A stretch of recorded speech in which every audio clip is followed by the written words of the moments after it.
Hello, everybody. Welcome in. My name is Wax Philosophical, and I like to wax the philosophical. I'm sorry if my mic is a little bit quiet today.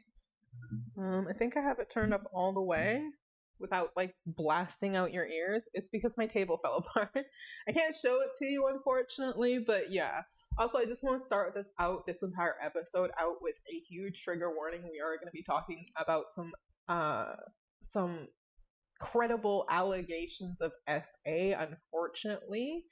So if you feel like you need to check out, completely do so. We might be playing Mecha Chameleon at the end of it, but we'll also be playing it on Friday for sure if I don't get time to do it today, because I am also very, very tired. Why? Because I didn't sleep last night. Why? Because I started playing Outlast Trials again. And I swear to God, I am addicted to that freaking game. I love that game so freaking much, and I know so many other people that do too. Like, they just love that game. It is such a good game, and the replayability of that game is literally the only reason why I have a smile on my face right now, is because I'm thinking of playing that game rather than the horrible elephant in the room that we have to address today. In a little bit fuller detail than we had the opportunity to when we first addressed it on Monday. So this is going to be much more in depth, although I do highly recommend Sean the Black. I should have looked this up earlier. I meant to look this up earlier. Just a second. Let me find it.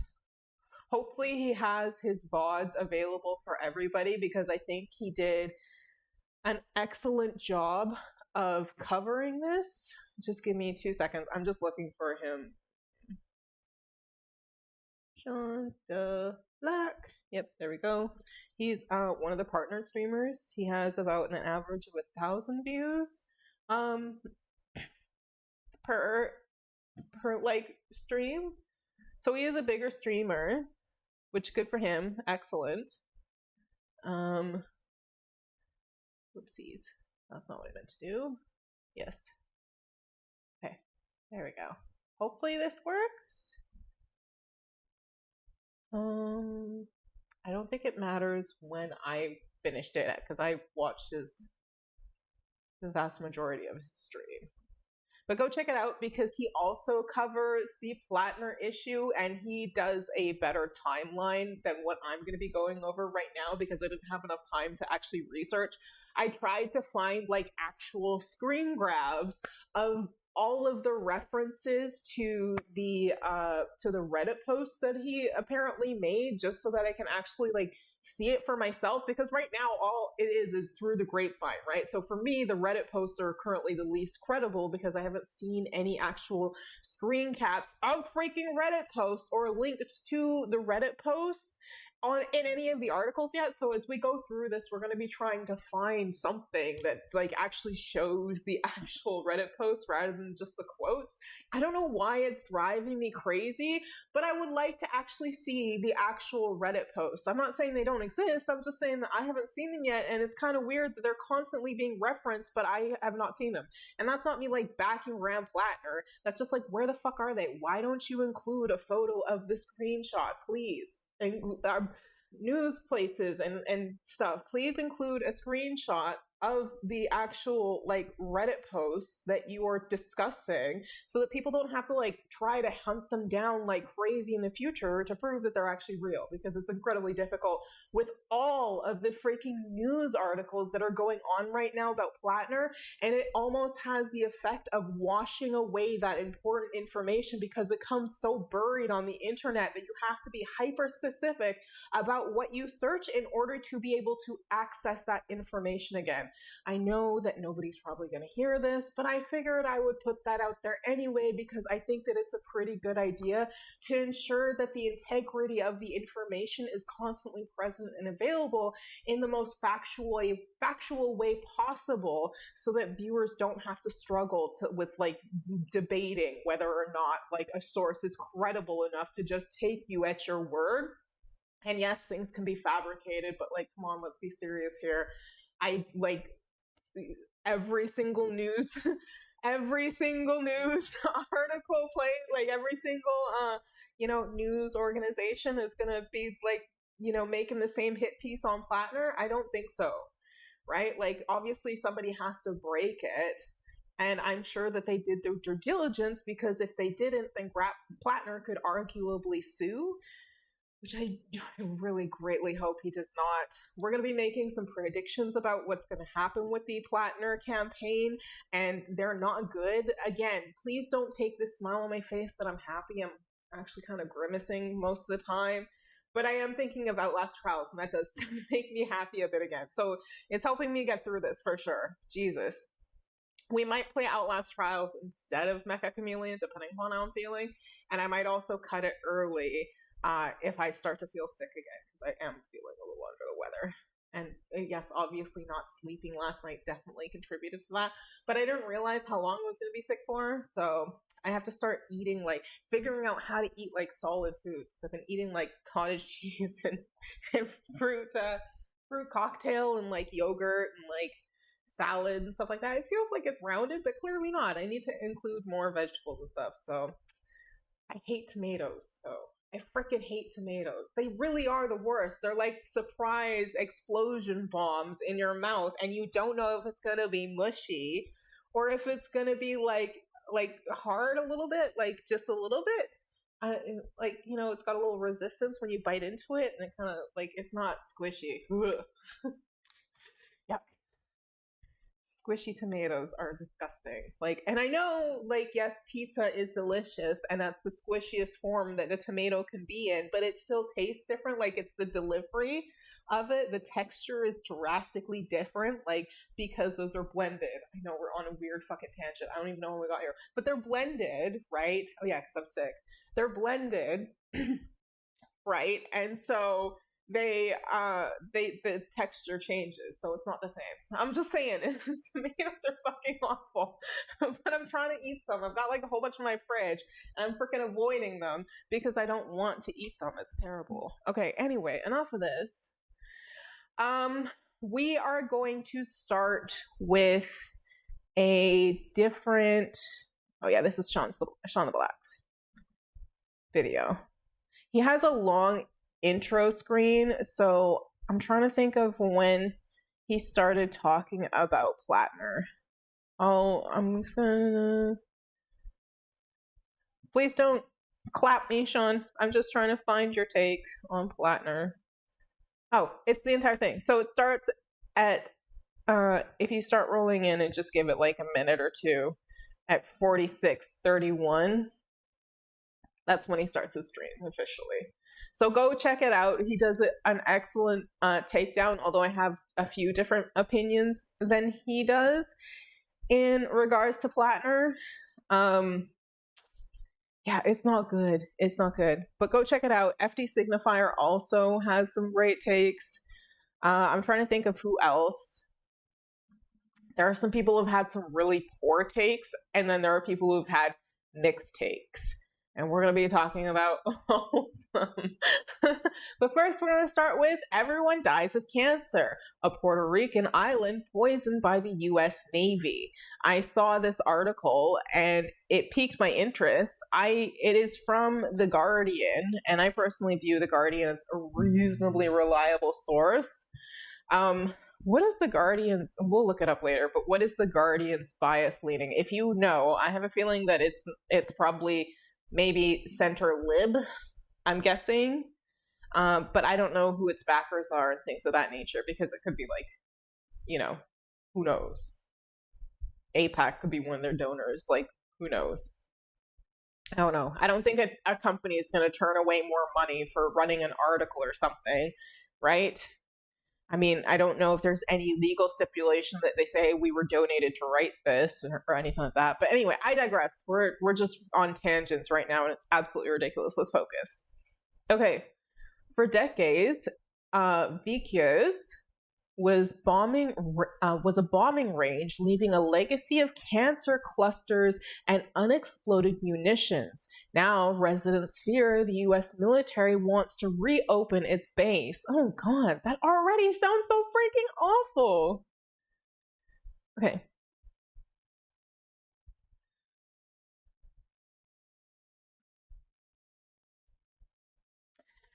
when the ferry docks in Vequez, I hope I said that right, a small island about 6 miles, 10 kilometers off Puerto Rico, the first person many tourists see is Joseph Belardo, known as Gato, a retired police chief who now drives a taxi. Driving an Esperanza, driving to an Esperanza, a town on Vequez's southern coast, he points to Sun Bay, a popular beach, and to a large cleanup tent behind a barbed wire fence. Oh gosh, what the heck?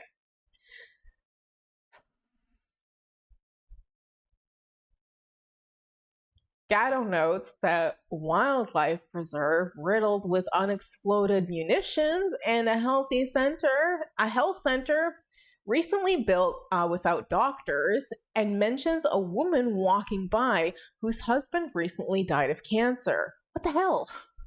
A 2003 study by the Puerto Rican Department of Health reported that a cancer rate in Vequez was 27% higher than the rest of the archipelago.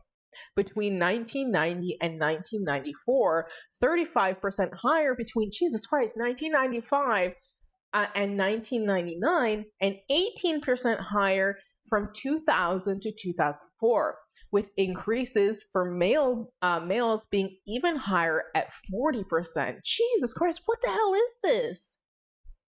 So people live here and they're still bombing here? Do we not have any space that we cannot, like, repeatedly test ammunitions that's not going to end up poisoning? Why does everything, I mean, they're bombs and shit, I guess they're already kind of evil. They're going to go and kill and destroy infrastructure, potentially like historic infrastructure, and then, you know, the people, which should be the first and foremost, right? But like, Jesus Christ.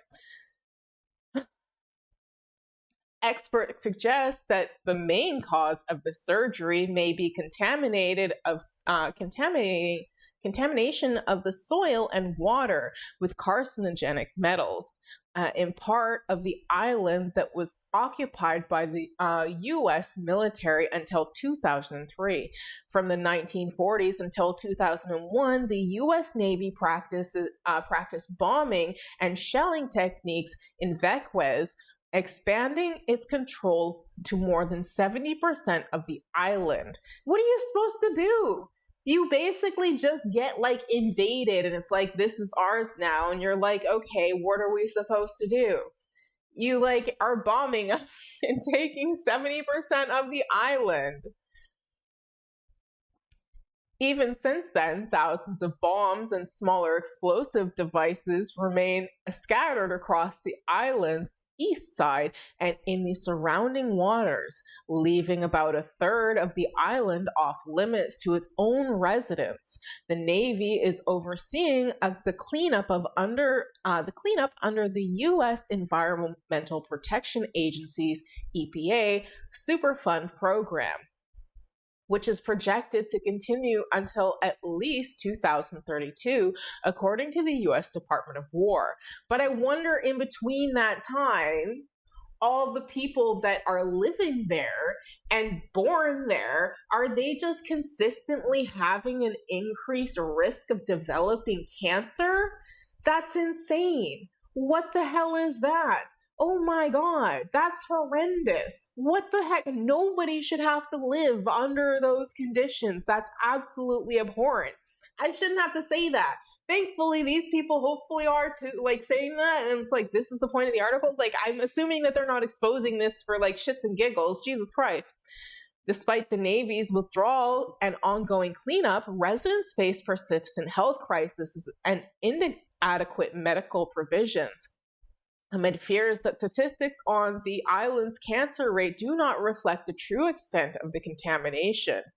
Yeah, like, I don't know how deep you would have to dig, but if it ever got into like well water and stuff like that, what the hell?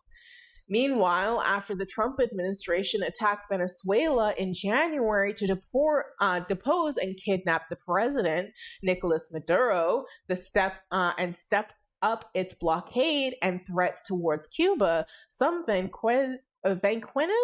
fear that the military reactivation of their home is imminent.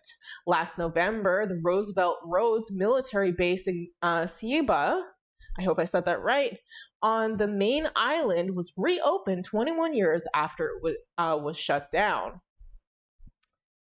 Why? Why? You can't give these people a frickin' break? Like, they don't deserve dignity of health because you need to test bombs near them.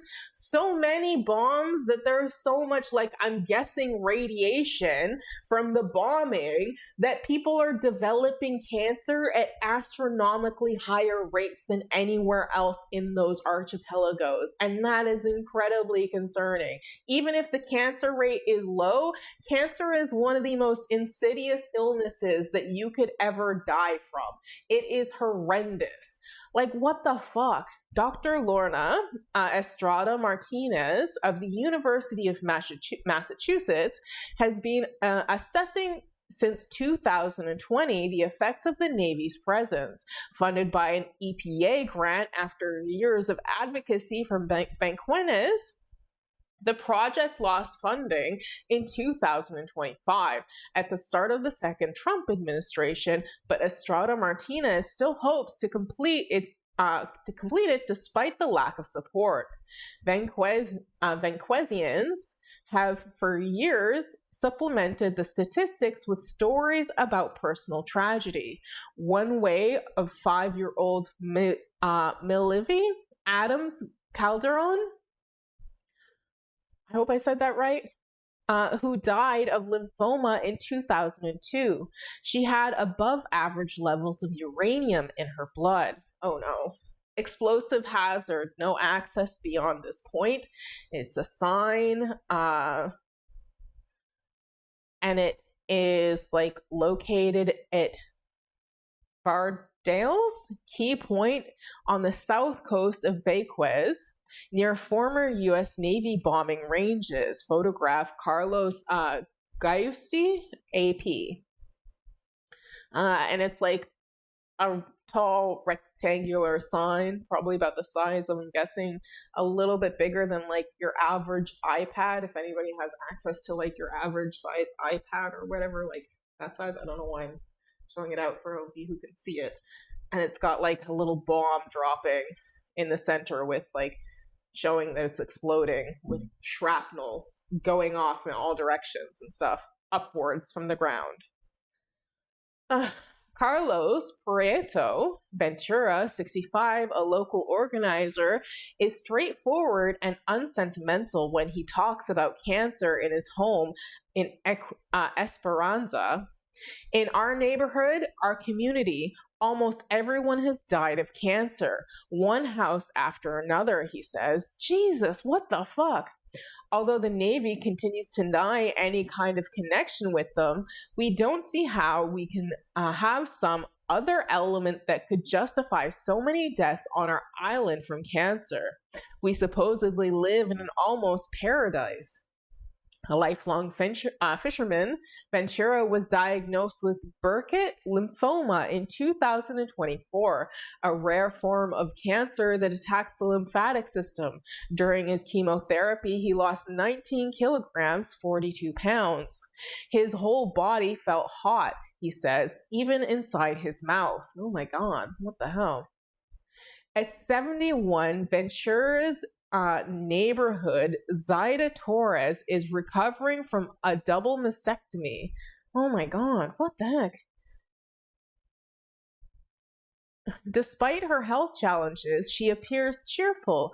Every 3 weeks, she takes the inside ferry to Ceiba, a trip that can take 35 minutes to an hour, depending on the weather, for medical appointments. Her son usually picks her up at the dock before driving her to the hospital in Fajardo. Hopefully I said that right. There she will have radiation therapy that can take between 4 to 6 hours. Oh my God. So somebody has to take the day off of work unless they're able to be compensated some way by like either insurance, because it's a necessary medical support and assistance to make sure that somebody's there to pick her up. And then it takes potentially like nearly more than half the day at least, because you have to drive there and then you have to drive back. And you have to make sure that she's okay. So it takes like either about half a day or almost an entire day. 4 to 6 hours. Often she would leave Vauquois at 6 a.m., arriving back as late as 1 a.m. Wow, Jesus Christ, that's crazy. I guess because not only do you have to arrive in time for your appointment, but you have to wait for everybody in front of you to finish their appointment too. I guess they try to get as many people in as possible, so having as many people as arrive at a certain time as possible is like, and then, it depends on availability and stuff like that, right? After a day of chemotherapy, I am devastated, but it's what I have to do, says Torres.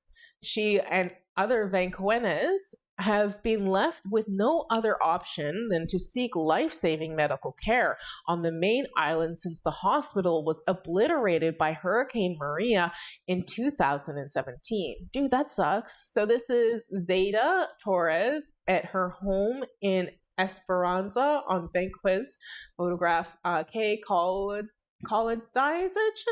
/ The Guardian. And it's just a woman sitting in front of a white wall, with a purple shirt on and some funky fun glasses that have like jewel trims on them and stuff. Okay. Oh my goodness. Her son usually picks them up. Yep. She and other Vauquois have been left with no other option than to seek life-saving medical care on the main island since their hospital was obliterated by Hurricane Maria in 2017. 3 years later, the Federal Emergency Management Agency, FEMA, approved 39.5 million, 30 million pounds in funds to build a replacement, but it took another 6 years for a new health center to open. That's a long time to have to wait. Jesus Christ, that's a long time having to transport too. Goodness. Residents allege that the facilities remain barely functional as they lack many services that were once available, such as a kidney dialysis unit and a birth center. The resident described it as an emergency room rather than a hospital equipped to provide everyday care. To complicate matters, the ferry schedule is not just unreliable, but deadly, says Torres. In early February, protests erupted when a Vauquois woman, Sheila Sanabra, died after suffering a heart attack while waiting for the ferry at Ciba. A day before her death, she had appeared on the local TV news network Noti Centro, while waiting to board the ferry. The medication she needed was 6 miles away on Vauquois, she told the broadcaster. Residents remember that the U.S. military's deadly presence went beyond environmental contamination. In 1999, the Navy killed a civilian security guard, David Sanas Rodriguez, during a bombing practice. Aw, that sucks. What the fudge? Okay, his death ignited years of protests in Vauquois. In April 2021, the Navy began transferring 17 square kilograms, 4,250 acres of the former Naval Ammunition Support Detachment. In 2003, when the then President George W. Bush withdrew U.S. forces from the island, all 59 square kilometers of the former Vauquois Naval Training Range were transferred. That sucks. Why should they have to why did that happen? Why were there not enough, at least enough safety protocols in place so that like the security guard David was not in any position to be in danger of death anyway? Because why should that be a risk of his job?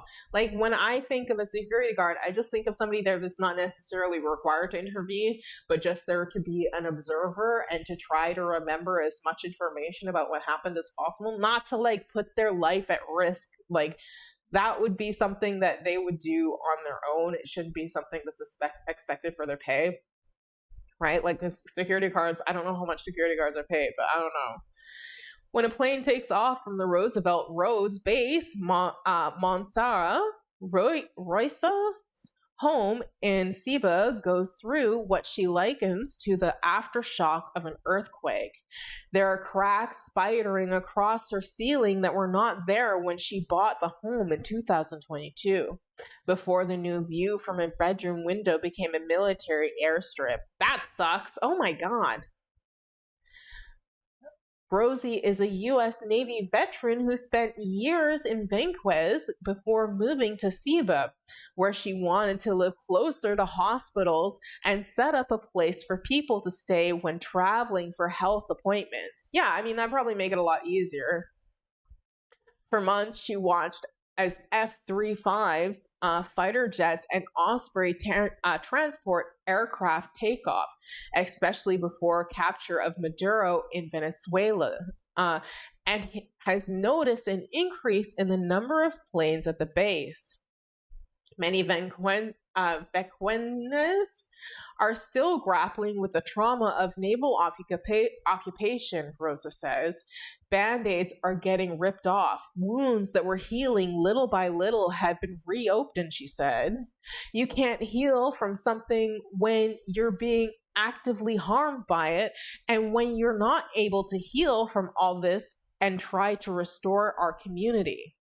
And we need to heal from all of this and try to restore our community. Yeah, fair enough, but that's gotta be not like easy. Dissatisfaction is growing over Puerto Rico's status as a U.S. colony existing as American territory but lacking any real representation in Congress. For years, members of the Vequenez Helen Vequez Lives Matter have worked to support the self-determination of the Vequez residents.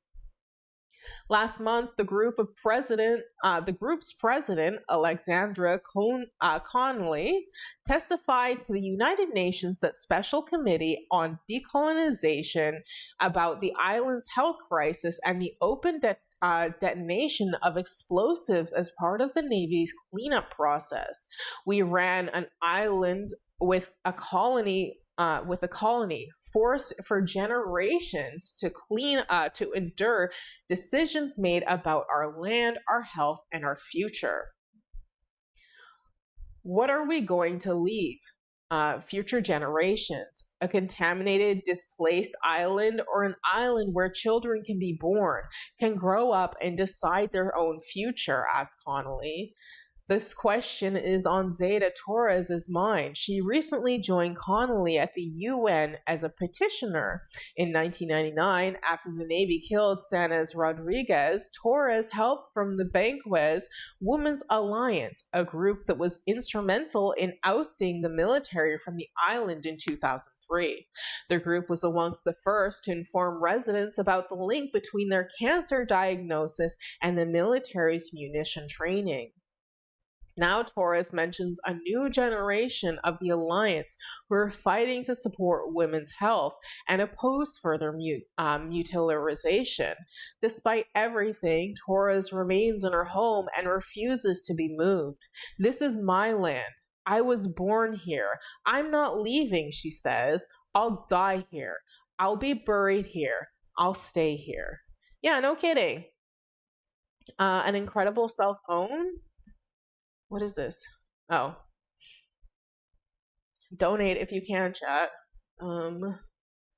Okay, I just wanted to cover that. That turned out to be so much more interesting than I thought it was going to be. We're now going to cover something a little bit heavier. Bodies unclaimed and rats run rampant as months on Gaza's ceasefire remain unfulfilled.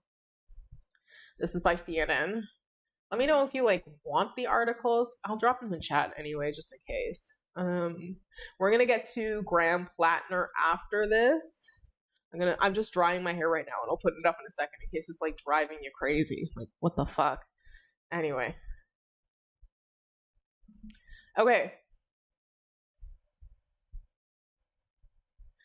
14-year-old Karam dribbles a blue, yellow, and white football down a sandy path in Deir al-Balah, central Gaza. My dream was to become a footballer, said Karam, who is displaced with his 2 brothers and sister. I used to play with my friend in the street. Life before the war was beautiful, but now there is no life, he told CNN.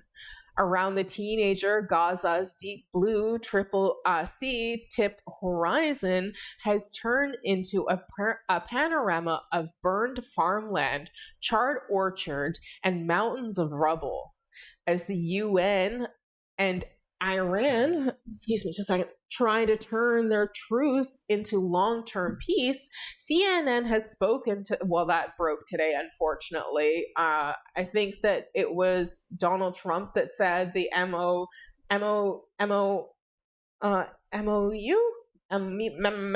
of Understanding, the Memorandum of Understanding, has been broken or something, and so now there's not a ceasefire, and it's just why is this happening now? What happened that has spooked him to do this? What is the issue? We're not getting any information about what is actually happening to justify this, because it's not just the US that gets a say in whether or not they get to just randomly kill people for whatever reason they decide to, and constantly terrorize the entire nation because they're upset at the agreement that they tore up previously isn't being adhered to, and now you want a new agreement that is shittier than the last agreement, but you're also expecting to get cheers and pats on the back and be you're the best ever, even though you got an ostensibly worse deal than you did before. Even though you did have some good points in it, arguably it is still worse than the original one, unfortunately. It would be nice to see some level of evidence from the United States that what they're saying is actually true. Some sort of proof rather than just empty claims that we're supposed to just fall behind and believe, despite the fact that there is such a massive lack in evidence. Including here, people get in trouble for saying that Hamas is the lesser of 2 evils, but when you do the math, it is literally true unless you are racist towards Palestinian people. Okay? It just is what it is. I am not lying about who you are. I am just describing who you are. And if you don't like that, then you need to do some introspection and change as a person. And if you don't know what accountability is, that's a major part of it. And the lack of being accountable for the things that you believe and the things that you say put a lot of people further on the line for being tortured, murdered, maimed for the rest of their life, disabled for the rest of their life. There are so many disabled children and orphans and dead children in Gaza. People who claim to care about children do not actually care about children if they are pro-Israel. I am sorry, I have to say it, but it is true. If you are pro-Israel, you are not pro-children. And if you're pro-Israel, I think that it's a little disingenuous to also be anti-abortion, right? To be pro-life. It is just a little disingenuous because it just kind of proves that you don't care about all children, you just care about some children, and you don't even care about children for that long, just so long as they get punched out into this world and have the capability of fulfilling the production line of capitalism to keep it chugging in its ever exponential decision to try to for exponential growth, which eventually will cap out. And when that happens, businesses are going to panic and probably mass lay people off in the stupidest move ever. And then when they try to recoup that, they're going to probably collapse because they aren't going to be able to move so many people back as easily as they thought they would for mistreating, especially long-term loyal employees who play fundamental roles in the company, as we're now hearing is happening with Facebook. Sorry, I know this is a long, like, convoluted way around it, but like Facebook is also very culpable in terms of not caring about children, right? Like they just don't. There was a story that I thought about covering, and it's one of the heavier stories, but I thought, like, given what else we're covering today, we might cover it on Friday because it is a heavy topic. Unfortunately, there's allegations that Facebook, like, trigger warning, Facebook was promoting in India CSAM. Like, they were taking money to run advertisements for CSAM is the allegation. I haven't had a chance to look into it, so take that with a grain of salt. I think that I don't know what the definition is being used. I don't really want to know, in all honesty. I feel like a part of this job is getting used to having to cover really horrendous fucking things, because that's kind of what the news is all the time, right? It's always like just horrendous things. It would be nice for a change that were good things. I guess one of the good things that I can report on is that Mayor Zoran Mamdani has apparently lowered like half the cost of like transit for a lot of the poor people in New York, the poorest people in New York City that can like benefit from that type of thing. But there's your little break from the misery. Let's get back to it. Around the teenager, okay, we already read this part. As the U.S. and Iran try to turn their truce into long-term peace, CNN has spoken to residents on the Strip who say they are living in the ashes of what they see as another impotent U.S.-led deal. Israel has barred foreign journalists from independently reporting in Gaza since the start of the war. I wonder why that is. Like, I wonder why they don't want independent cameras in Palestine, right? If they're worried that they're going to be abducted, why don't they have like that level of high concern for the IDF? Like, why can't like they bring their own like crew and be like, we accept the risk, we think it's worth it? Is it because they're worried about a like what global scandal and more eyes will be brought to Palestine, and that's why they don't want to risk it? Not because they're actually concerned for the photographers and the journalists and the crew that would have to go along, and the videographer and everybody else that would be needed to make this actually happen. I think it's because they don't want the scandal. Last fall, Israel and Hamas signed a two-phase agreement after 2 years of bombing and siege in Gaza following October the 7th, 2023 attacks in Israel. Both parties have accused each other of violating of violating the term, which envisions the eventual withdrawal of Israel soldiers, the full disarmament of Hamas, the deployment of an international force, and a new Palestinian governing body. I think that I read somewhere that Hamas was talking about dissolving the current government or something like that. I have to look more into it, but you could probably go to Kairos. Let's see. Let me see. I don't know if this will work.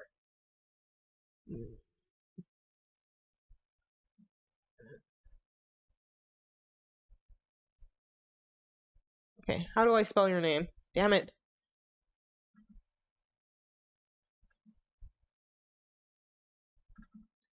Just a second, guys. Oh no, are they not on? Damn it. Let me see if I can find them. Sorry, I know I'm being disruptive.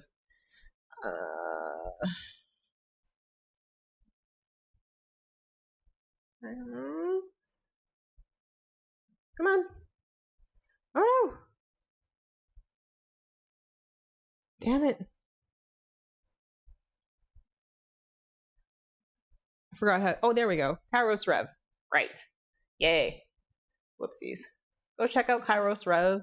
They do really great coverage of Palestine. Oopsies, let me just do this. Boop. Boop. No, come on. There we go. Oh my god. Whatever. Here, go check them out. God damn it.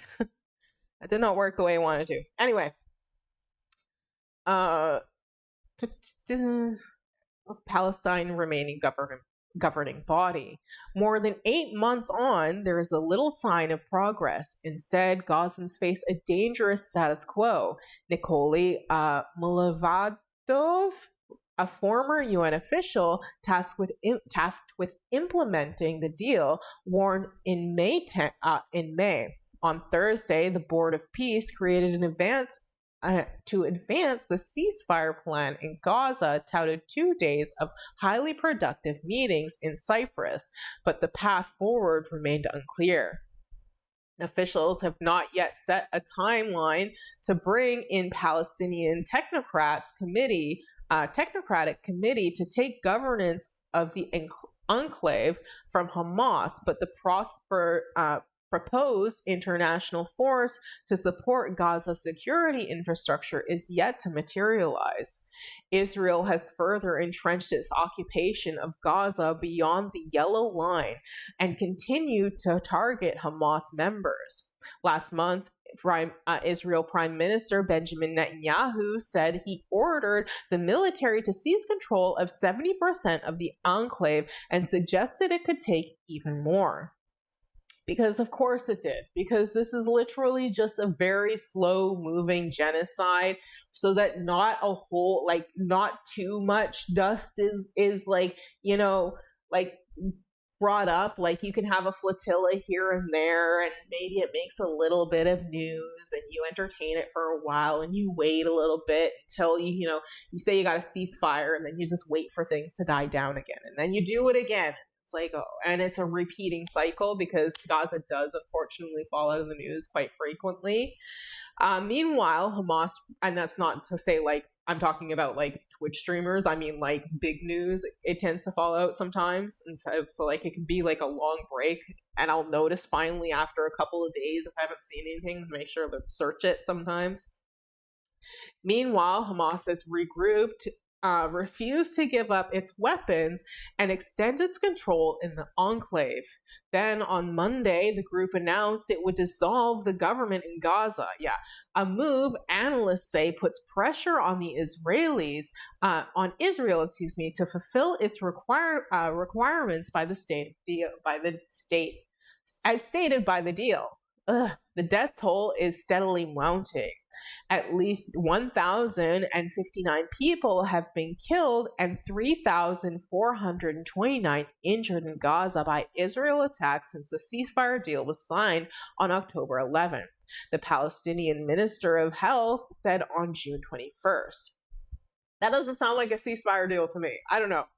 That's a lot of dead people in such a short amount of time, and a lot of injured people in such a short amount of time. Okay, casualties in Israel's strike on Gaza increased despite the ceasefire deal. More than 1,000 people have been killed and more than 3,300 injured by Israeli attacks in Gaza since the ceasefire between Israel and Hamas was ordered to begin last October, according to the data from the Palestinian Ministry of Health. So let's see. Does it have... Okay, so the dark purple are deaths by month, and the light purple are injuries. And let's see. So in October, it was the highest month. It was 253, which is weird because that is when the ceasefire was signed. They kind of halved it. They more than reduced it by half in November, and then reduced it a little bit more in December. But then I guess they decided to get a little spicy in January and February, tempered off a little bit in March, and then spicy again in April, and then evened it out on average between May and June so far. Injuries reflect roughly the same thing, right? It takes a wave for some reason. One child has been killed in Gaza every day on average since October, according to CNN tally of health ministry figures. In June, an independent UN commission found that Israel was continuing to commit genocide against Palestinians by deliberately targeting children in Gaza, an accusation Israel rejected as a political libel disguised as a UN document. Okay, it's not. Like, there is documentation, right? Even your numbers reflect children dying in Gaza by the IDF and your guys' soldiers. Like, it's not like Hamas is killing their own children and presenting them as if they are victims of the IDF, because only a child is just a victim of the IDF, unfortunately. Those living in Gaza say diplomats' references to peace do not reflect the reality, where the brutality of war has endured. You can be bombed anytime, any place, said Sally Chalet, an aid worker displaced in Deir al-Balah, central Gaza. There is no actual ceasefire here. Rodents are biting sleeping children. More than 1.9 million people, nearly all of Gaza's population, have been displaced, according to the UN. And if you're unaware, one of the criteria for some people's definition of genocide is mass displacement of a people from a specific land through whether it be death or just like land moving and migration, right? According to the UN, multiple times, that number has remained subordinately static, aggravating inhumane consequences of long-term homelessness. Months into the truce, many people are saying the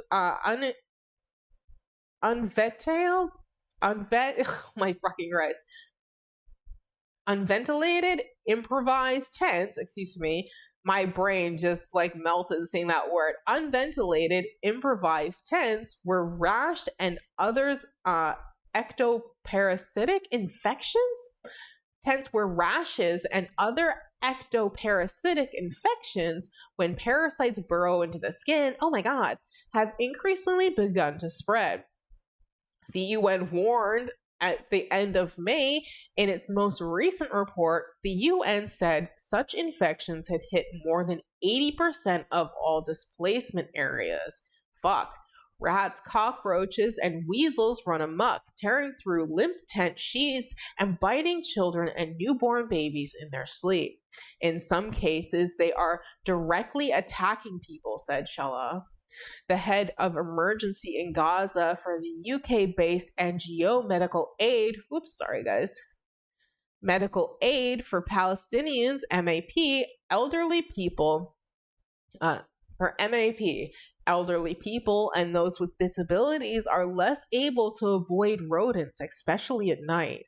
We have spoken to parents whose children have been bitten by rats who are terrified that it will happen again, Shalal said.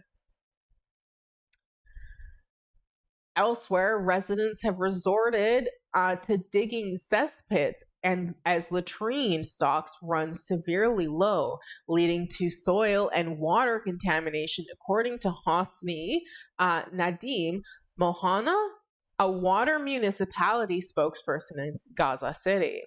Rats are burrowing into aid parcels, forcing people to throw away scarce rice and flour supplies. Some Palestinians even try to hang food containers on the ceiling of their tents to keep them out of reach. The Israeli government last month said it was launching a large-scale pest control campaign with the UN at a number of sites. More broadly, the coordination of government activities in the territories, COGAT, the Israeli agency tasked with facilitating aid distribution in Gaza, said it has coordinated the entry of approximately 600 600 trucks daily since the last October. But is that like sufficient enough to sustain like the Gazan people? Wouldn't it just be better to have free flowing commerce and stop the genocide and stop stealing their land and maybe give it back? Like, I don't think that that's really a bad idea. You can stop at any time. You can literally stop at any time you want to. You don't need a phone call from anybody. Benjamin Netanyahu could stop this genocide whenever he wants to and resume more peaceful methods of trying to manage the situation, because what's happening now clearly is not working with all the number of undue casualties, right? The minimum requirement under the deal: the humanitarian situation in Gaza is stable, supported by a continuous and consistent flow of aid. Kogat posted on X earlier in June. Well, they're a little biased because they're an Israeli organization, so you have to take that in mind. But human rights agencies say it is not enough, citing Israel's restrictions on the entry of power generators and spare parts and the killing of relief workers entrusted with distribution aid. Those restrictions are forcing some agencies to cut back on their operations, including water deliveries, putting further strain on the population, added Shala. Selah? Sorry if I'm saying that wrong. Israel's widening yellow line. Yeah, it is always somehow getting bigger.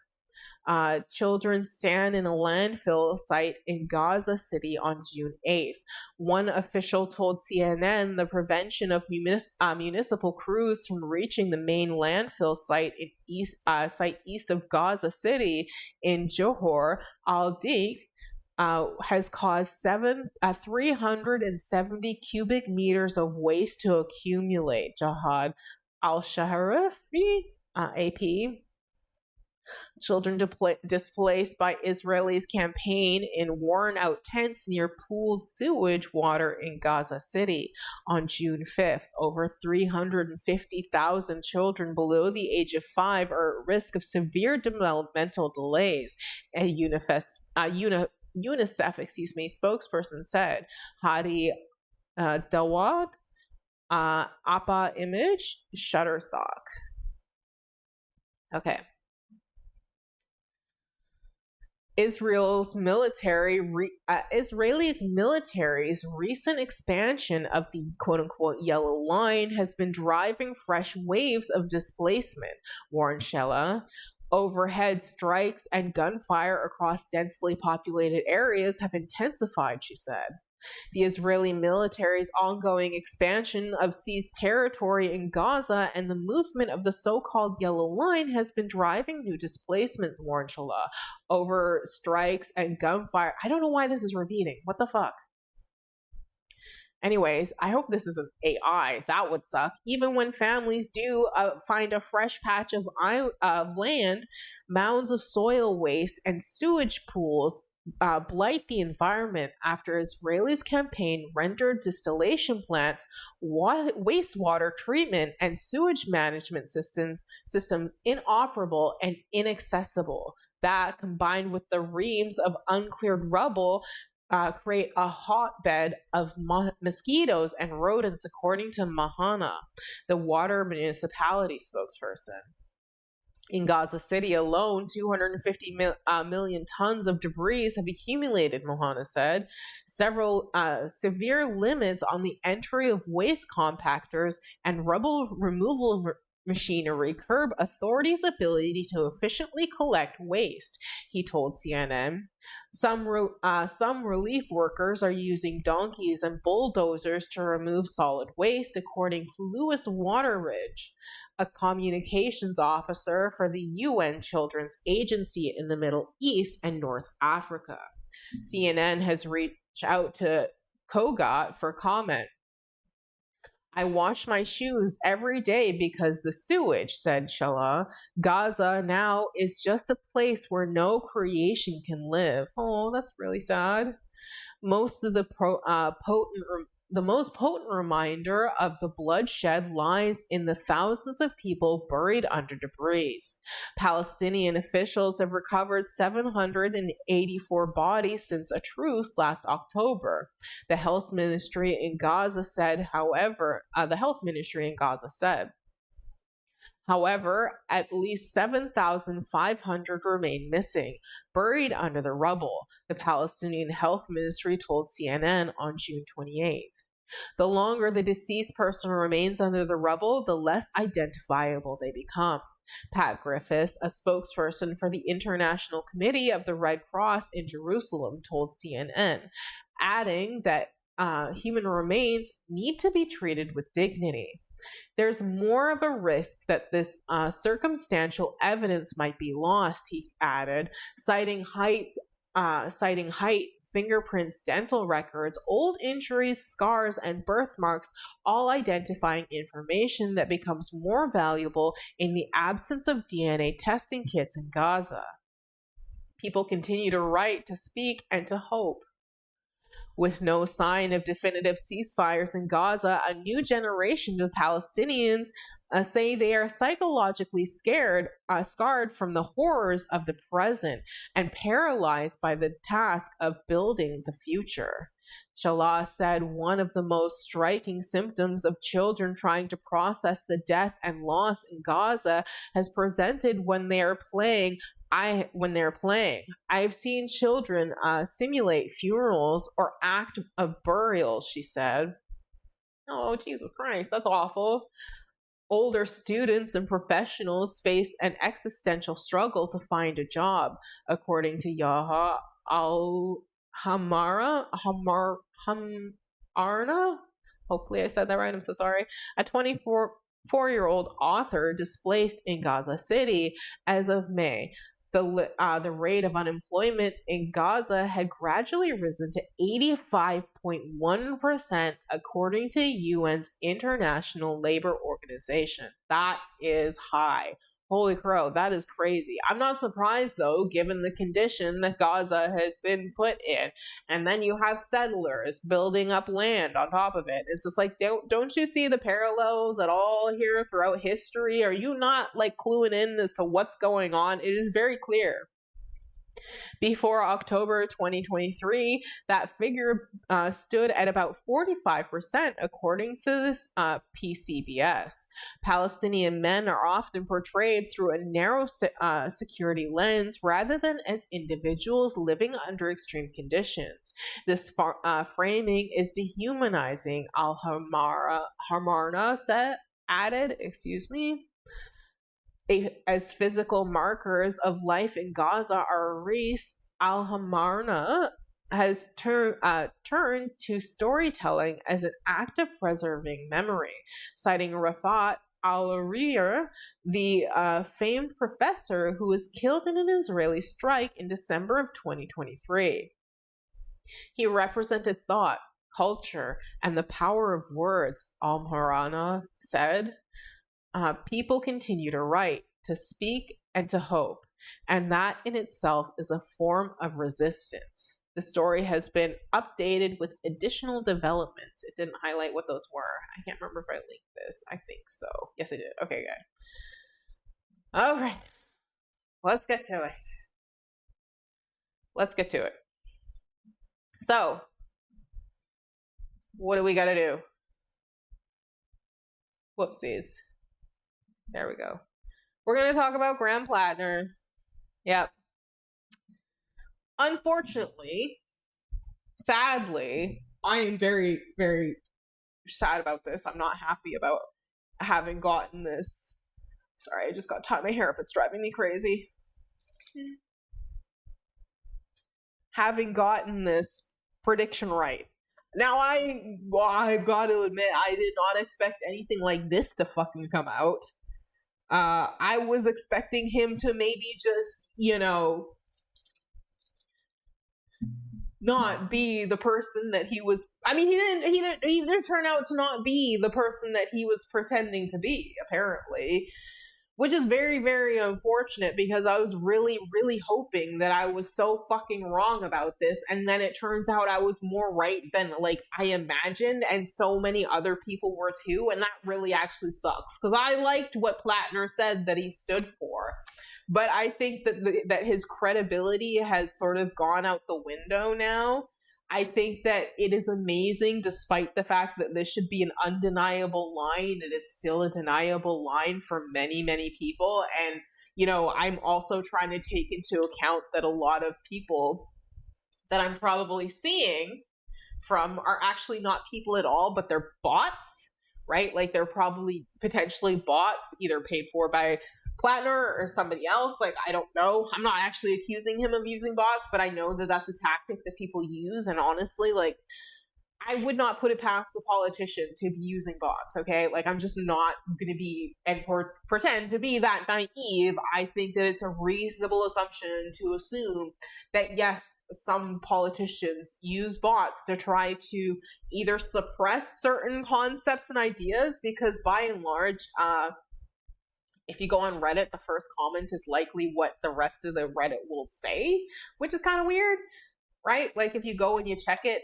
it's like it tends to, you know, say the same stuff for quite some time, and then you might get into some like dissent and other stuff, or if it starts out as dissent, then you might get into supporters. It's really interesting to see how this is shaping out and how this is sort of turning out, and it's very, very sad because I genuinely did hope that I was freaking wrong.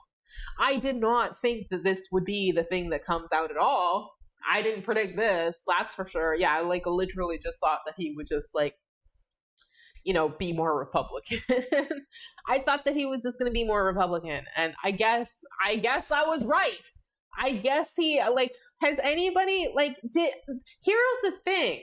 Has anybody even spoken to any of the people at the wedding? Like, I wouldn't blame them if they didn't want to go public or anything like that. They probably want to just enjoy their fucking lives and enjoy their privacy and just hope that things get better and try to do the only thing that they have any power to do and vote for the best person that they think can do the job, right? And for some reason, in Maine, Susan Collins has been in the running for so long, and it sounds like that people are so sick of her, but somehow she keeps on winning. And I think that's one of the most frustrating things about Graham Plattner is that, like, the article, we'll get into the article in a little bit, he might not have known about this, like, possibly because of the way that things happen, and we'll get into it later, but we're going to do a little bit of a rundown of his other scandals, because he has more, right? And that's the thing, is like, when everybody found out, like, people use this analogy of, like, moldy bread, right? Graham Plattner was moldy bread, and we didn't realize that the bread was moldy until we bit into it. That's not true. Everybody had their own Graham Plattner sandwich is a better analogy, because everybody was experiencing Graham Plattner in a unique way. One of the things that I am keeping in mind is that not everybody knows anything. And that's actually one of the reasons why I'm predicting that, unfortunately, I don't think that Graham Plattner is actually going to drop out. And I genuinely hope that I am so fucking wrong about that too, because I genuinely think that he should really have dropped out by now. And what is taking him so long? Like, what is taking him so long to make the right decision and just be like, yeah, man, not me, not for the running, not it, not good, maybe somebody else, right? Like, oh my God. Like, what is his other tattoo? What are his other tattoos? Although he's had time to adjust or change anything that he needs to, something that I was pondering when looking at this situation that we're about to look at is to keep in mind that maybe he was so drunk that he forgot about his tattoo, and he was just having such a good time that he completely forgot about his tattoo, which is the full possibility, right? Because we're going to watch, and I don't know if it shows the entire video, but he's going to be dancing around in his underpants, which is fine. Go off, have fun, but not with a Totenkopf tattoo on your chest, which we can see displayed here in the black and white image. It's a skull and crossbones, essentially, and it is like the third most known Nazi symbol, like that they used, kind of a thing. And it's just kind of like, okay.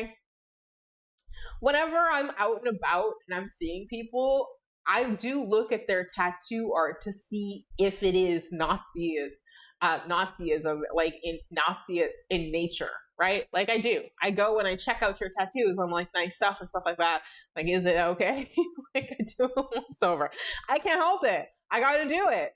And this just kind of reinforces it. But then again, like I can understand if some people didn't know about this, but like it's kind of difficult to believe that nobody told him.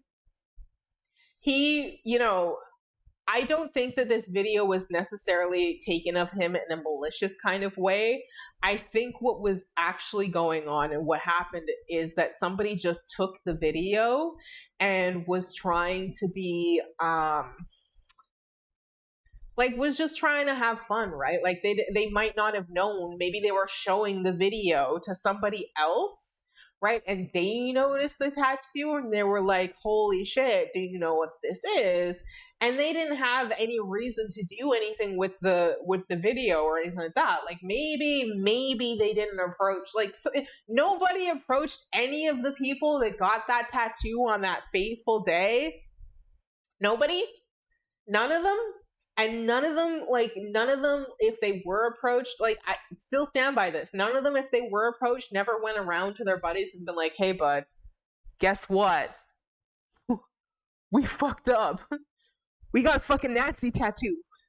We gotta cover this shit up. Nobody did that. Nobody was like, hey, bro, hey, guess what? We got a fucking Nazi tattoo. We gotta cover this shit. Like, not a single person. Not a single one. Like, mine aren't. I don't know if you can see it. But mine aren't. Good gracious. What the heck? Seriously? No, sorry. Here's the thing is, when I'm trying to assess this, I'm listening to somebody else's argument, be like, give them grace. And I'm like, I try to, but my senses overrid that and was just like, no. This needs to be a red line, because although you guys are clearly very fucking desperate and you are just so desperate for change that you're willing to forgive this and be like, oh yeah, maybe for the sake of lesser evil voting. But I am so tired of being thrown under the fucking bus because white people are interested in their own benefits first and foremost above everybody else in this freaking regard. And it's exhausting, constantly having to try to coach white people on what the appropriate response to racism is. Because it is racist, okay? It is a racist tattoo, regardless of whether he intended it or not. And me personally, I don't buy the bullshit that not a single person told him throughout the entirety of his tattoo's existence, that existed so long that it matured into an adult as a tattoo, if we were counting it in human fucking years, plus 2 additional years.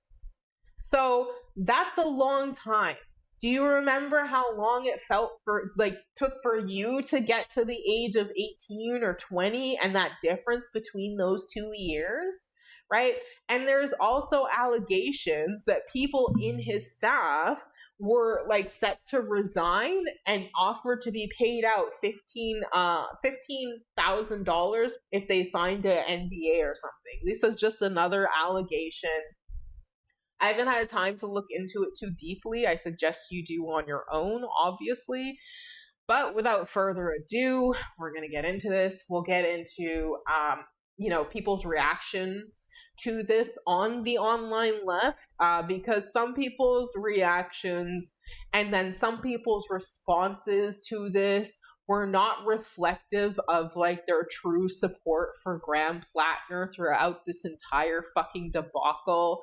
And people now are trying to distance themselves from their support of Graham Plattner. And I don't blame them, but you have an opportunity here. And for somebody that claims that they don't understand what accountability is, which seems kind of strange to me, because you say that you believe in change and people can change and stuff like that. How can you not understand what accountability is if you believe that people can change, when accountability is a fundamental part of change, right? Like, don't you get that? Like, I feel like you're either lying about one thing or another, just so that, like, and most likely you're lying about not understanding what accountability is, because you don't want to be accountable for yourself, essentially. If this is the path that you are choosing to go down, you are choosing not to be accountable for your own choices and your own behavior, including to other leftists, because your behavior was not just reserved for Republicans, it also spilled over to liberals and leftists who were not comfortable backing Graham Plattner after it was exposed that he had a Nazi tattoo, not for a short time, but for 20 years. And the only reason why he covered it was because it was exposed. Because it's also alleged, because, oh yeah, there's more. It is also alleged that previous exes told him what the tattoo was, and he said, allegedly, that he kept it as like a badge and a reminder of like shame or something like that for being in the military or some bullshit. You can get a better fucking tattoo. You can fucking cover your entire chest in a literal mural that says, "I'm fucking sorry," and that would have been better than a fucking Nazi tattoo. Are you kidding me? What a bullshit fucking excuse if that one's true. Holy crow. I'm sorry, but it's just so freaking unbelievable. And this expectation that we're supposed to swallow this constantly is exhausting. It is also fucking ridiculous. It is insulting to our intelligence and to our information that we constantly have to like fucking bang over your head. And even then, when it's blatantly right in your face, you still choose to ignore it in favor of the fancy fucking words coming out of his mouth.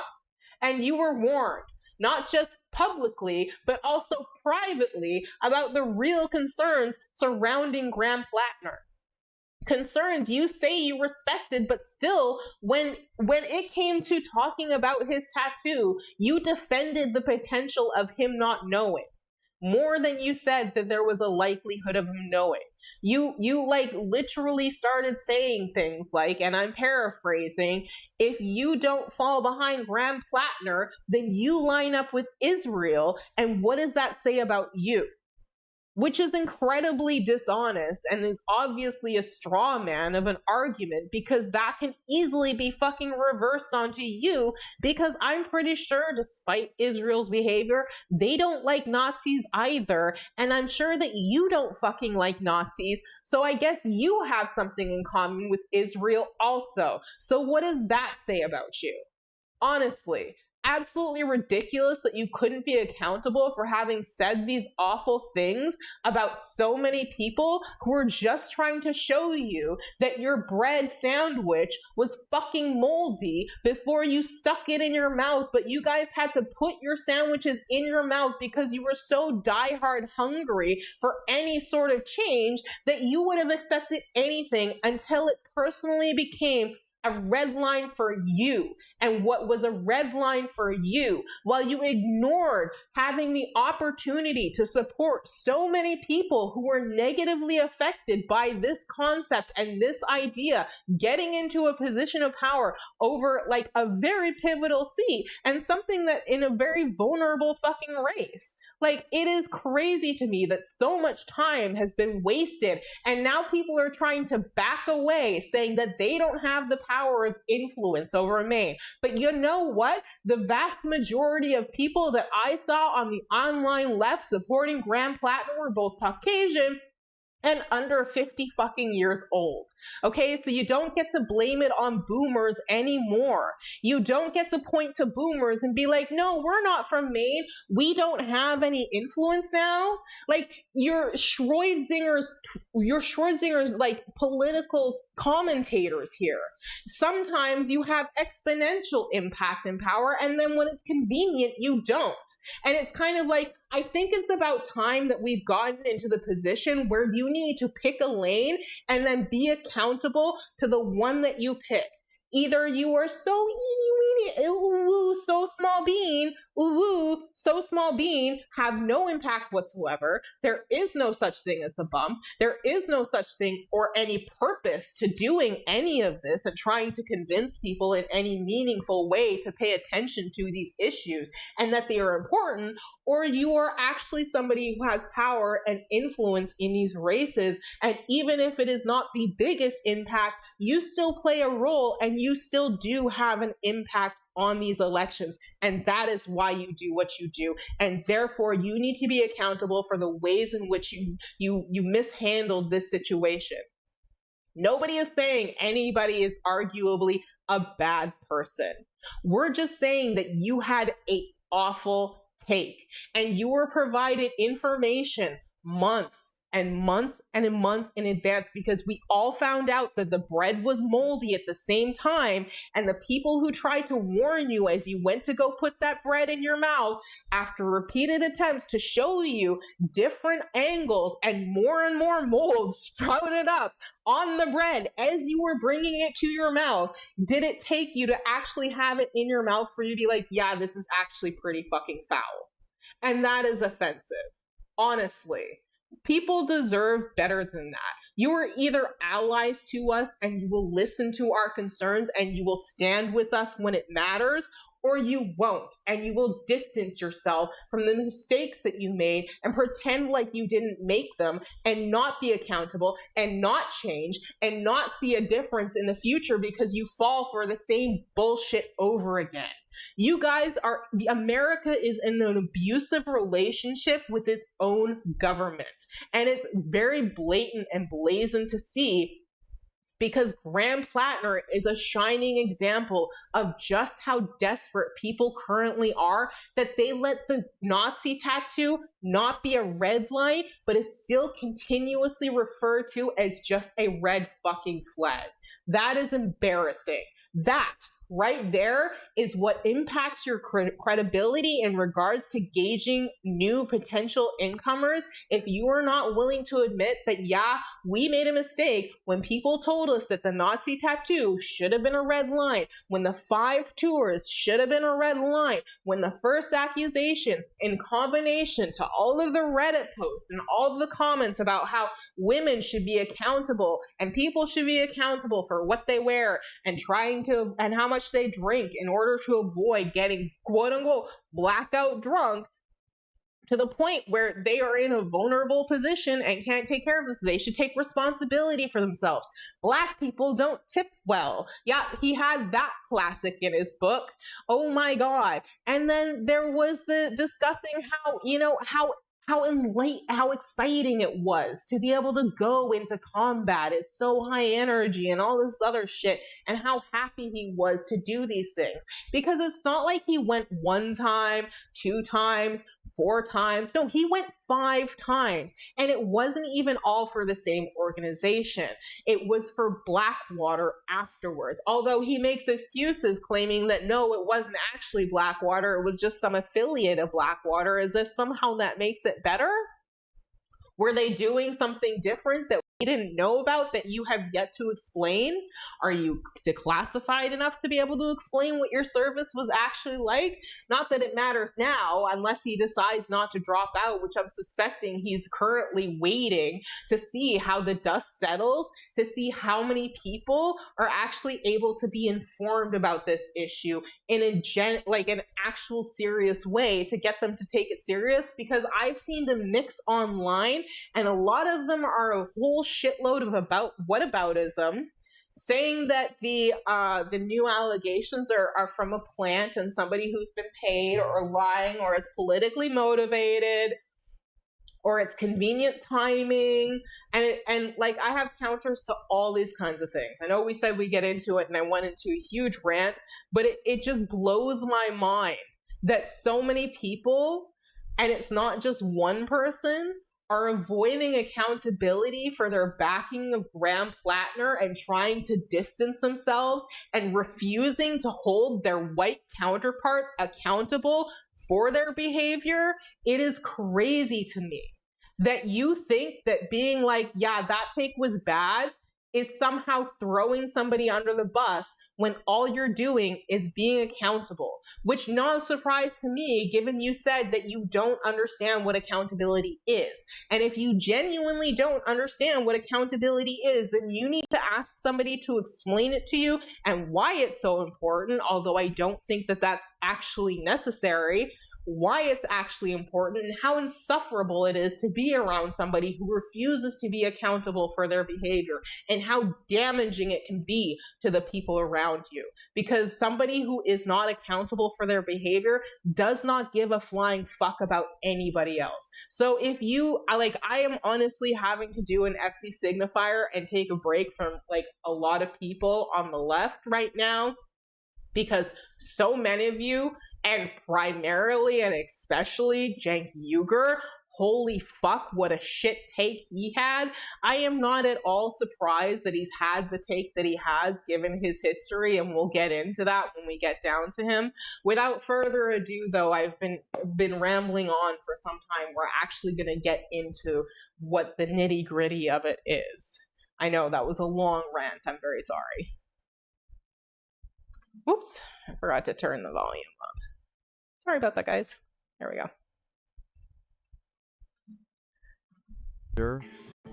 Cruelly mocking an American soldier, admitting to getting a Nazi-linked skull tattoo while he was, quote, very inebriated, and gleefully recounting on Reddit about pleasuring himself in porta potties. What are some of Democratic Maine Senate candidate Graham Plattner's biggest controversies?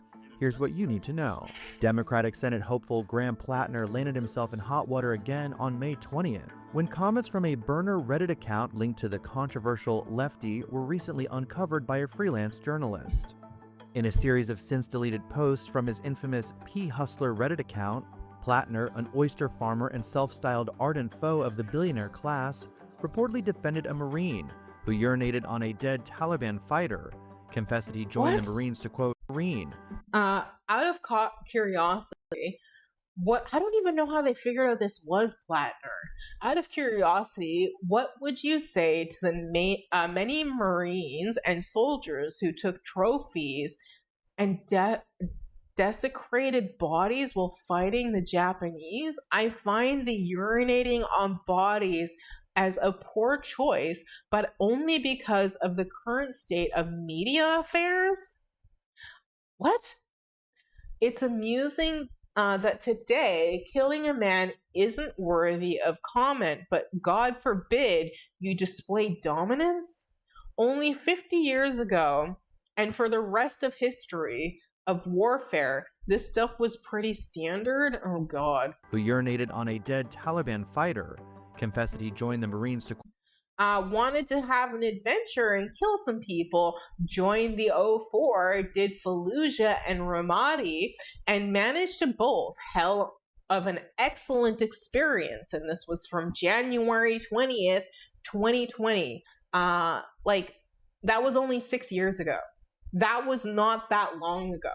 We're not talking like 13, 14 years ago kind of a thing. It's less than a decade. And then with his follow-up behavior, it just feels like there was so much bolstering information that should have allowed credence and credibility to other like ones. And I understand that it's important to be careful when examining the evidence in front of you, because false accusations do occur. Like Hassan Piker has experienced 2 false accusations himself.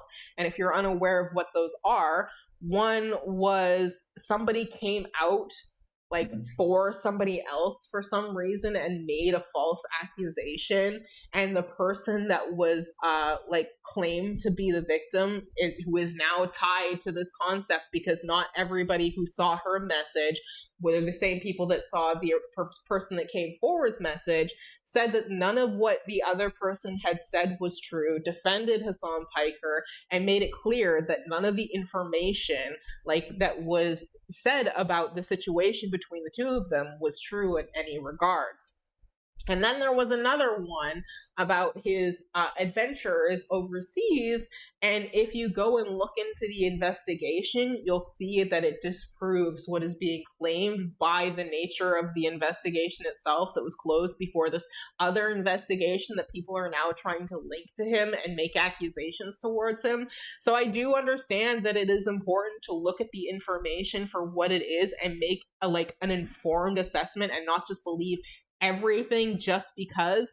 But the way that this information was just dismissed out of hand, not only because of where the article came from, but because of the person's political leaning. And that is the issue that I take with this, is that it was dismissed out of hand because of her political leanings, and deemed that she was less credible because she was a Republican, despite the fact that we have seen throughout history, especially through media and news media in particular, who was it, Harvey fucking Weinstein, that Republican women get violated by pig Republican men too.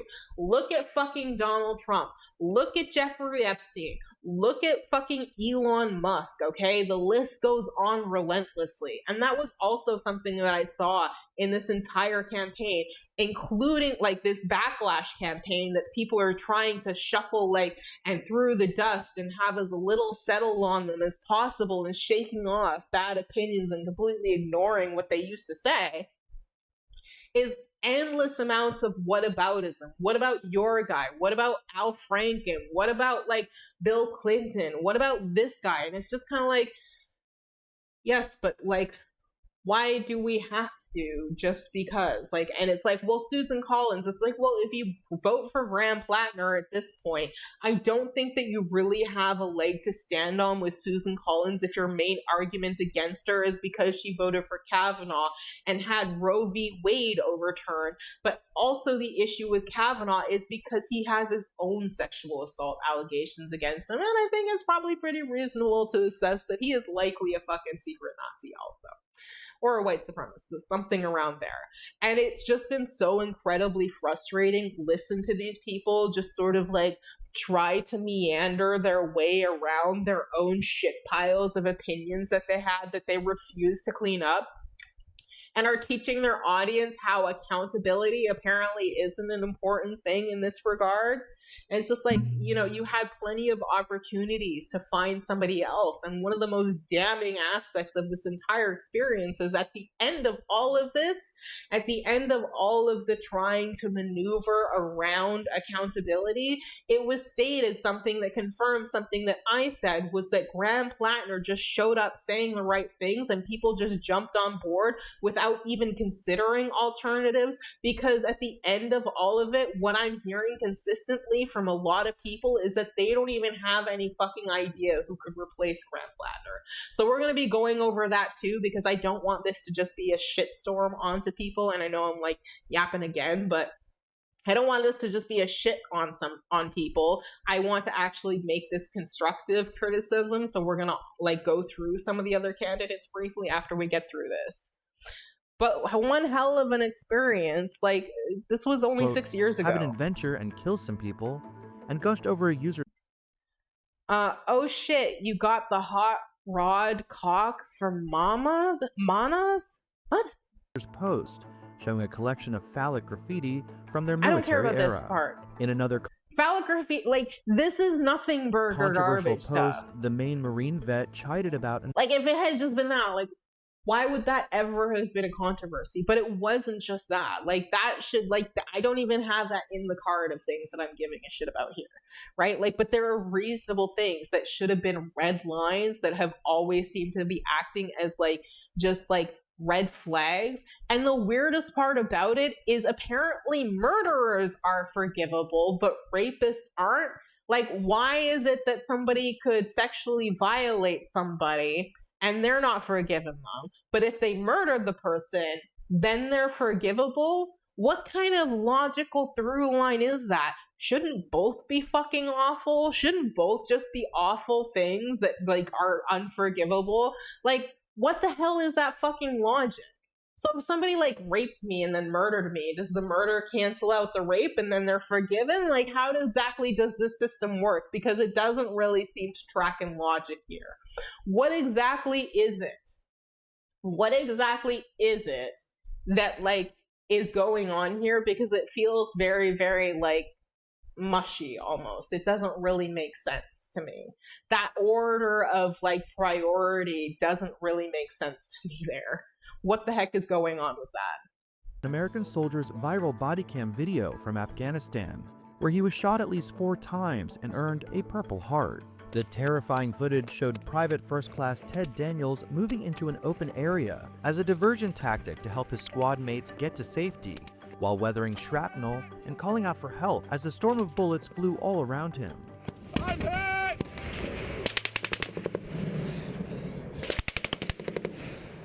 I'm hit! This video never gets old. Hang on. Oh, they're gonna Dumb read it. motherfucker didn't deserve to live. At least his stupidity and fat-ass wheezing are available for all future infantrymen to witness and hold in contempt. Plattner, then a 34-year-old, wrote on his burner Reddit account. Poor marksmanship on the Taliban's part is the only reason this mouth breather made it home. He managed to make every possible shit decision possible when it comes to small unit combat. The post contacted Plattner's campaign for comment on the now viral comment. Plattner scrubbed his Reddit history before launching his Senate campaign in August of last year. But he seemingly copped a past post on the site in an interview with CNN, where he described it as him, quote, f***ing around the internet, and claimed that wasn't, quote, indicative of who I am today. I was just joking, man. I love that excuse. I was just joking. I was just joshing you. No, who I am.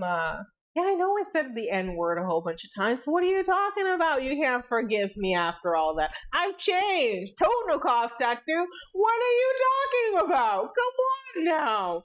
Totenkopf tattoo. No, man, it's just a skull and crossbones. Me and my buddies got it like 20 years ago. And yeah, I expect you to believe that for 20 years, not a single one of us was told that it was a Totenkopf Nazi tattoo.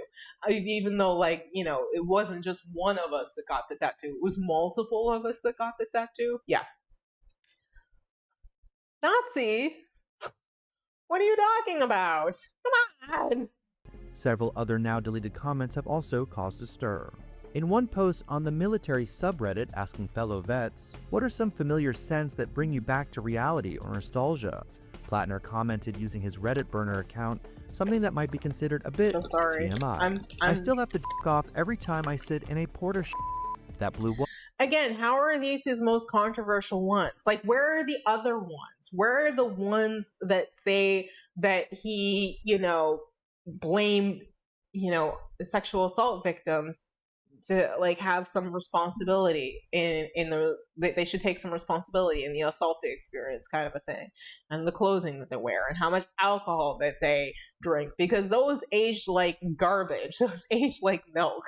Water smell conditioned me, the Senate hopeful crudely commented. Years later, in March of 2021, the oyster farmer posted like these types of tweets and stuff like that. If that was it, I'd be like, this is the biggest nothing burger ever. But there were so many other things going on at the same time. It's just like, Jesus Christ, come on now. Another crude comment, opining in the RUSMC forum in response to a user who posted a collection of graffiti about men's private parts from their military era. Plattner replied to the GWOT art post in a shockingly graphic fashion about the, quote, most beautiful sight these cynical old infantry eyes have ever seen, referring to similar graffiti about the male anatomy. There before me, backlit by the earliest rays of light giving sunshine as it spread across Central Asia, was the most beautiful sight the cynical old infantry eyes I've ever seen. I don't understand what the issue infantry is, eyes have ever seen, except for the fact that he was referring on to tour. similar graffiti about the male anatomy. In October 2025, an embarrassing video showing Plattner singing in only briefs at a wedding celebration for his brother. Sorry. I was talking about this earlier. And when it came up to this, what was said was, you know, one of the excuses that was made was, oh, well, he was at a wedding with Jewish people, and none of the Jewish people said anything. It's like, what would you prioritize? Your peace that day, on your one special day, on the day that's supposed to be your one special day, or some drunk like Nazi uncle who probably got so drunk that he forgot he had the tattoo, and you know, his general masking and hiding didn't work then, because you can't exactly hide a tattoo when you take your entire fucking shirt off and dance and parade around the entire room. Again, I don't think that this video was taken with malice, but I think that somebody realized that it was a Totenkopf tattoo, because otherwise, why the fuck would they leak the fucking video? Because PLATNER didn't put out this video himself. So somebody knew to share it and be like, this is who Graham PLATNER is, right? That was their motive, to be like, this is who this person is. Also revealed that the Bernie Sanders-backed candidate was sporting a controversial skull tattoo linked to Nazism. The Marine vet said he was, quote, very inebriated when he got a tattoo that resembled a Totenkopf, or death's head symbol used by the notorious Nazi SS secret police force, in Croatia while inebriated in 2007. I am not a secret Nazi. Actually, if you read through my Reddit comments, I think you can pretty much figure out where I... Which one? The one where you said black people don't tip? Or the other ones where you were bragging about killing brown and black people? Which one? Like, I can understand, like I said this earlier, if everybody doesn't know everything, like, I'm going through as much of it as I can, and we're still not even going to be able to touch on absolutely everything. That's how fucking much there is. Because I don't want to dedicate the entire day to this, but I do want to get at least some good coverage so that people can have a better understanding about what is actually going on. Because if you didn't catch it before, you deserve to catch it now to understand where people were coming from long before this accusation came out, and why we were saying that no, the Nazi tattoo should be a red line, right? Like, it's always like, oh, silly old me. I didn't know. No, that's not true. Oh, no more is gonna come out. And then, oh, no, I promise this is the last time, I swear. Oh, what do you mean there's a new accusation? Oh, no. We're gonna try and disappear for a little while and hope this just blows over. And then I can stay in the race. Because I think that I am still better than Susan Collins, despite the fact that, like, and I think that one of the other things that he's doing is probably, like, reading and measuring, like, what it's saying online and shit like that, because online is a massive resource for politicians. It is. If it wasn't, they wouldn't go on shows like Secular Talk, or Hassan Piker's show, or the Young Turks, or places like that, right? Like, they would not do those tours if they were not valuable, and if they would not have impact on the races in which, like, they're going for. Otherwise, it would literally just be a waste of time for really busy people, right? And that doesn't make sense, because I don't think that they would prioritize just going to chill and hang out with certain people, as nice as I'm sure that they are, but they have to prioritize their time so heavily. So when they're investing in these people, they're showing that clearly these people have motion where they need it to be, right? And you can argue that maybe Graham PLATNER didn't go on some of these places, but he definitely tried to go on, like, he did go on others, that's for sure.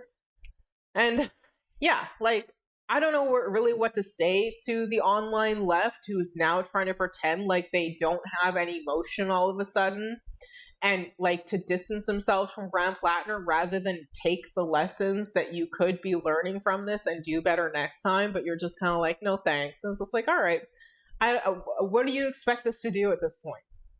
What do you expect people to do at this point if you will not listen? Right? Stand on Nazism, right, and anti-Semitism and racism in general. I would say a lifelong opponent. PLATNER explained that he and his Marine buddies just, quote, chose a terrifying looking skull and crossbones off the wall. The thing is, he can say that knowing that even if only 25% of the people know that he's lying, that's still 75% of the people who are just going to hear what he says and like go for it hook, line, and sinker. Wall without knowing the tattoo's significance. He said the tattoo never raised any red flags, including when he joined the Army National Guard. The Army prohibits ink that is extremist, racist, or sexist. Plattner later told Politico it wasn't until... That's ironic. I read an article recently that female infantry are much more likely to be killed than their male counterparts than they are actually in tours of duty, apparently, which is crazy to me. But like, I don't know how true that is. I have to look into it a little bit more, but that caught my eye. I was just like, holy crap. Till he started hearing from reporters and DC insiders that he realized the tattoo resembled a Nazi symbol. I absolutely would not have gone through life having this on my chest if I knew that, and to insinuate that I did is disgusting, he said. Following the tattoo blow up, nobody else has come to his defense except for his wife. And like a whole bunch of online leftists, right? But all of it is coming from his word. But nobody else, like lots of people have come out to counter what he said, but nobody's come out to be like, yeah, he never expressed knowing like what it was. Like his wife hasn't, none of his family members have. People have come out to express saying that they told him what it was and that he countered that with his own opinion on it. So I don't really know. Believe whatever you want. I just know that I'm done believing Grant Plattner. And I think that it's reasonable that people retroactively go back and look over how things went and readjust their thinking. Plattner revealed that he got the ink covered up. Though judging from a local Maine reporter's reaction, it's unclear if the new design represents anything at all. The skull. That was a skull, and now it is. You could have gotten anything. Yeah, want to ruin it? Actually, maybe. Yeah. It still has its like healing thing on it. Yeah. And maybe we shouldn't just because it's. Well, whatever. Yeah. Well, you guys. I can see it. You guys. What is that, Ev? What is that? This? Yeah. What's the? Literally nothing. It's just a. Oh. It's a design. Okay. What I'm trying to make clear here is that. Okay, that's FD Signifier, but we're not going to watch FD Signifier for now.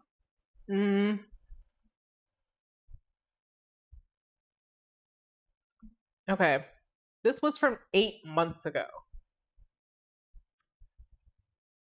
We'll watch a little bit of it and see if it's interesting. If not, then we'll move on. My guest today is a veteran oyster farmer and Maine Senate candidate, Graham Plattner. Graham, great to see you. Thank you very much, Tommy. Thanks for having me here. Thank you for doing the show, and thank you for bearing with 15 minutes of Amazon Web Service, Amazon-related tech problems at the jump here. It's been very fun. Thank you, Jeff Bezos. Okay. I want to cover a bunch of stuff with you, but first, I just wanted to ask you about this kind of flurry of news reports about Reddit posts you made between 2009 and 2021. There's an Axios headline this past week that described the week for you guys as Bernie back Maine Senate candidate melts down. So maybe by the end of the conversation, we can fact check that headline too. Bernie Sanders has withdrawn his endorsement, I believe, for Graham Plattner and called for him to drop out. Which, like, Bernie, a whole bunch of other people, I think Alexandria Ocasio-Cortez, I don't know if she endorsed him, but Mayor Zoran Mamdani has pulled his support and his funding also and called for him to drop out. Lots of people are calling for him to drop out. Hassan Piker has. I think Emma Vigeland has. Of course, Cenk Uygur has doubled down. You tell me if that's how you feel. Interesting. Axios, yeah. They summon it all up for you, primary in June. So the first Reddit post I wanted to ask you about is from 2013. So someone wrote on Reddit, what is one question you've always wanted to ask someone of another race? You responded, why don't black people tip? I work as a bartender, and it always amazes me how solid the stereotype is. Every now and again, a black patron will leave a 15 to 20% tip, but usually it is between 0 and 5%. There's got to be a reason behind it. What is it? End of quote. How did you feel rereading that post? And what's your response to people who hear that and think that is like textbook racism and it's offensive? I mean, one, I was legitimately asking the question. I mean, that was the point of the thread, was to ask the question. Amusingly enough, I remember this time when I first started bar.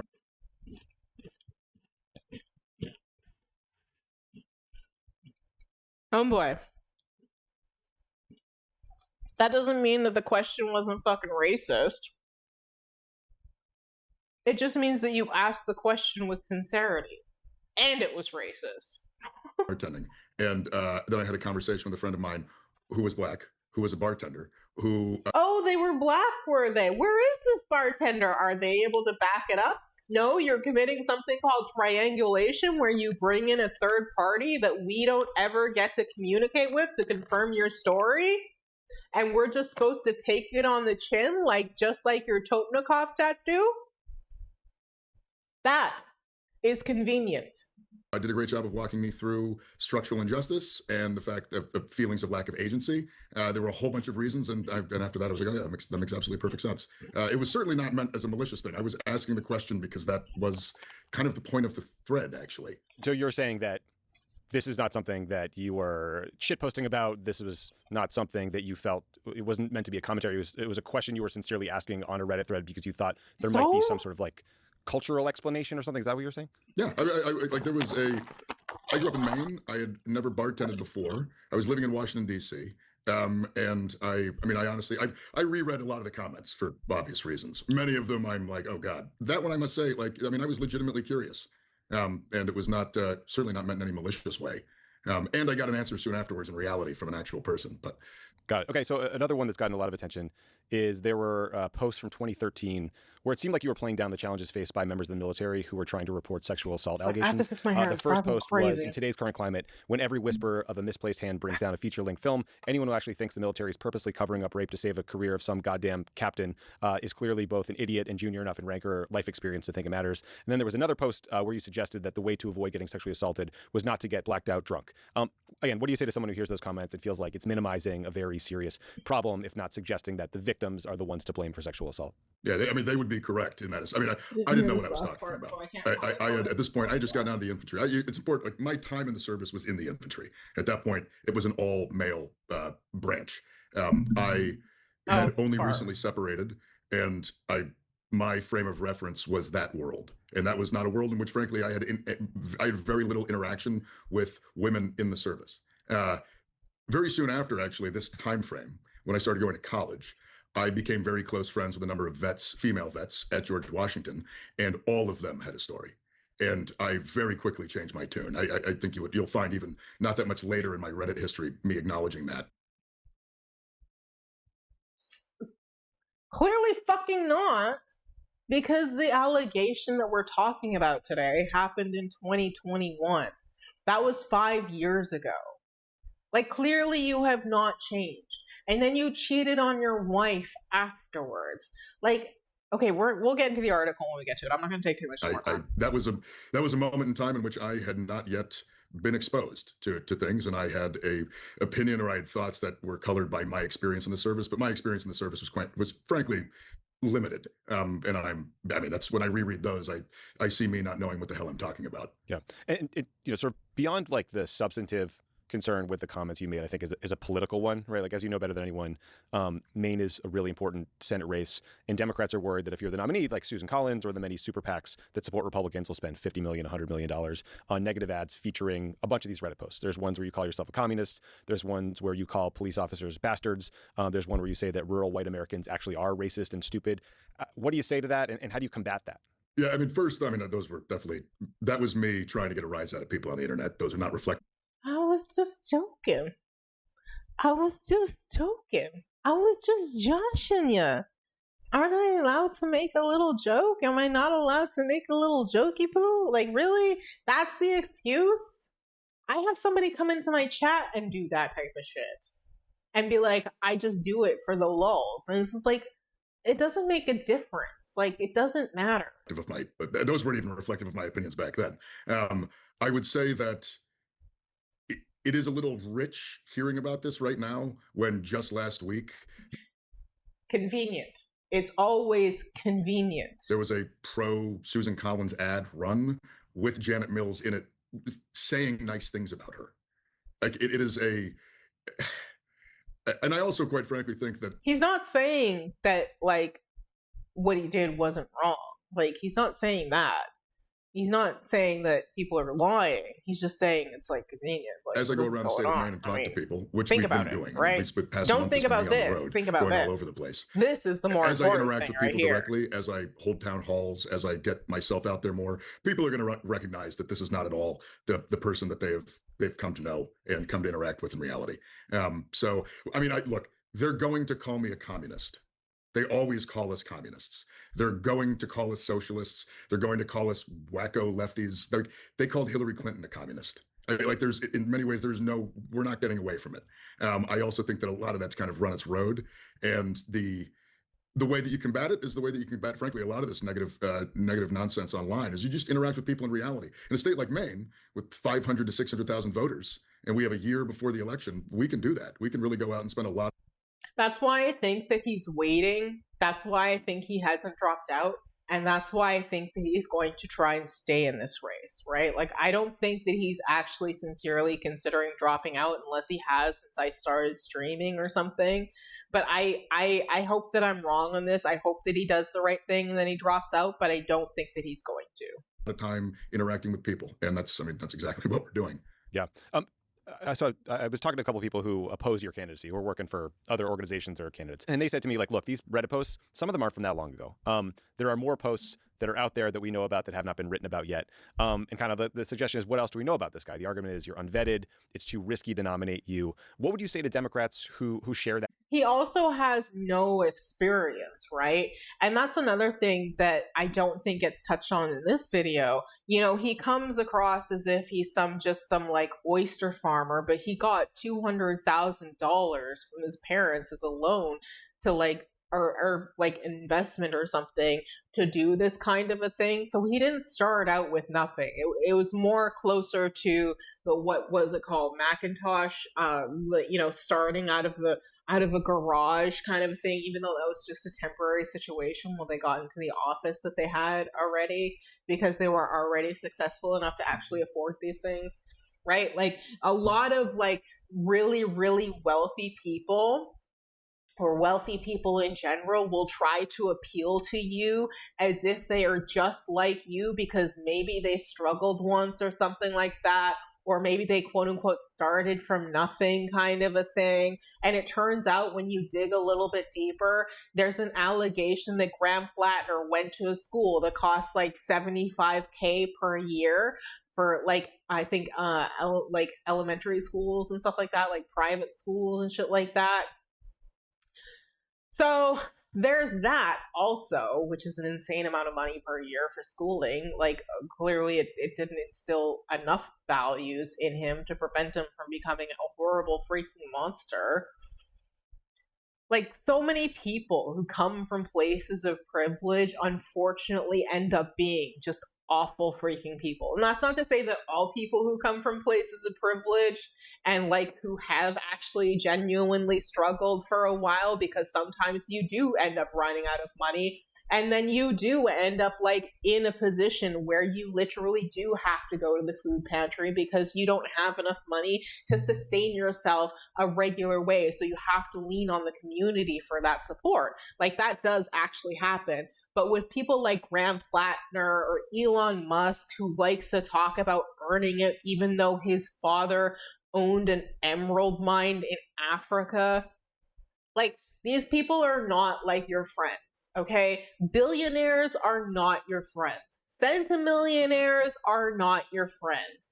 If you've got like 25 million and below, I'd say you're still closer to like the working class than you ever will be to being a billionaire, but you're also still infinitely closer to being a billionaire than somebody like my poor ass is. So it's nice when people keep these things in mind when they're talking about things, and maybe behave a little bit more sensitively when discussing this type of thing. You can say whatever you want to, but it would improve things a little bit. But that's just a tangent that doesn't really matter. ultimately Graham Plattner was not the small bean like guy that he likes to claim that he was. He had big investments in him throughout the entirety of his life, and that in and of itself is not necessarily a disqualifying factor. It's just an arguable tactic, but it is at the same time just another method of manipulating his base. And is it like fair to say that this kind of manipulation falls within the reasonable bounds of what politicking is? Or does it cross a line into more of the billion and twillionaire kind of class, like the wealthy enough that they can afford $75,000 a year schooling for their kid kind of economists, right? So what is that line there and what is appropriate? At this point, it's all water under the bridge because now he has a credible sexual assault allegation, but I'm trying to run you through the history of Graham Plattner so that if we reflect on it in the past, at least we can see the building blocks that led up to the final block that finally broke that white liberal, white leftist dam that was holding Graham Plattner in place so strongly that I remember a specific streamer literally celebrating when old white boomers in Maine spoke up, and like they were like, yeah, they're for Graham Plattner, and they were excited about it too. Even if they had some hesitation, they still supported it, and this lack of accountability towards the kinds of behaviors is incredibly inappropriate. That anxiety. There is nothing that I can remotely think of that is out there that is any worse or really any different than what has come out. I mean, I posted on the internet for a long time. This age, like hot milk. When I was in a point in my life where I was looking for a lot of, I would say, community, looking for an outlet. I had an immense amount of disillusionment, an immense amount of anger. I use the internet as a place to find an outlet for that, which I think is fairly normal. Mm-hmm. But there is, I mean, if that is their concern, then they can go find more stuff. But I mean, I've honestly racked my brain about what I've not lived I haven't lived a boring life, but I haven't lived a very complicated one. I've never been close to money and power. Again, like we just went over the fact that he actually, did come from money and power, arguably. I've never... Maybe not the most powerful, but that doesn't mean that he didn't still come from influence and sway. Had the opportunity to screw people over in an awful way. I was in the service. I certainly struggled afterwards, but even then, I mean, my struggles were my own. They didn't impact other people. They just impacted my life negatively. And the time that I was active on the internet was the exact same time that I was active on the internet. And that is that part of my life. It's no surprise to me that I was no longer active after 2021, because that's frankly when my life kind of began to get good. For those who are worried about me not being vetted, there is just nothing that besides stupid internet comments, besides, honestly, I've never robbed anybody. I've never beaten anybody. The only violence I've ever used is, frankly, violence that the United States government asked me to go conduct.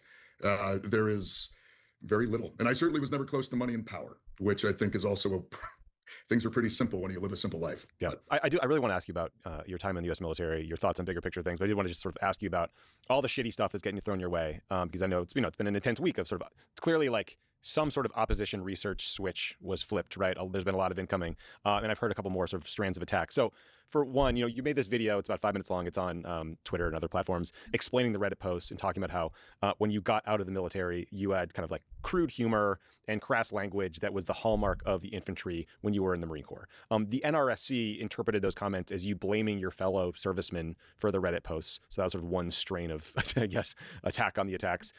Second, I've heard that there's a whisper campaign questioning whether you should be getting disability benefits for your bad back or your bad knee, because you also released a campaign video where you're swinging a kettlebell. And then, by the way, that's what the kettlebell is for. The bad back.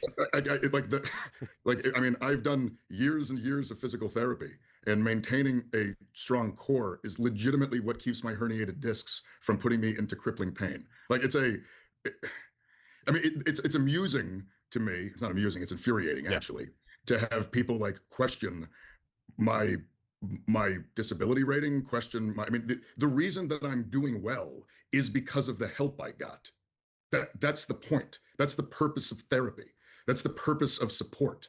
To look at someone and say, oh my God, look, they're living a good life because after we provided them support and continue to give support for them to live that good life, they're living it, is absurd. Like, what's the pitch here? We're supposed to like strip benefits from disabled veterans? That we're supposed to like look at people with multiple combat tours with banged up bodies and struggles from trauma. We're supposed to look at that and say that like you're not supposed to get help. I mean, this is one of the good takes that he has, and maybe he sincerely believes this, but when people are like, well, people can change, and I'm talking like before the allegation, right? Because that was one of the counters to people being like, PLATNER isn't it. Here are all the reasons why. This should be a red line for you, not a red flag.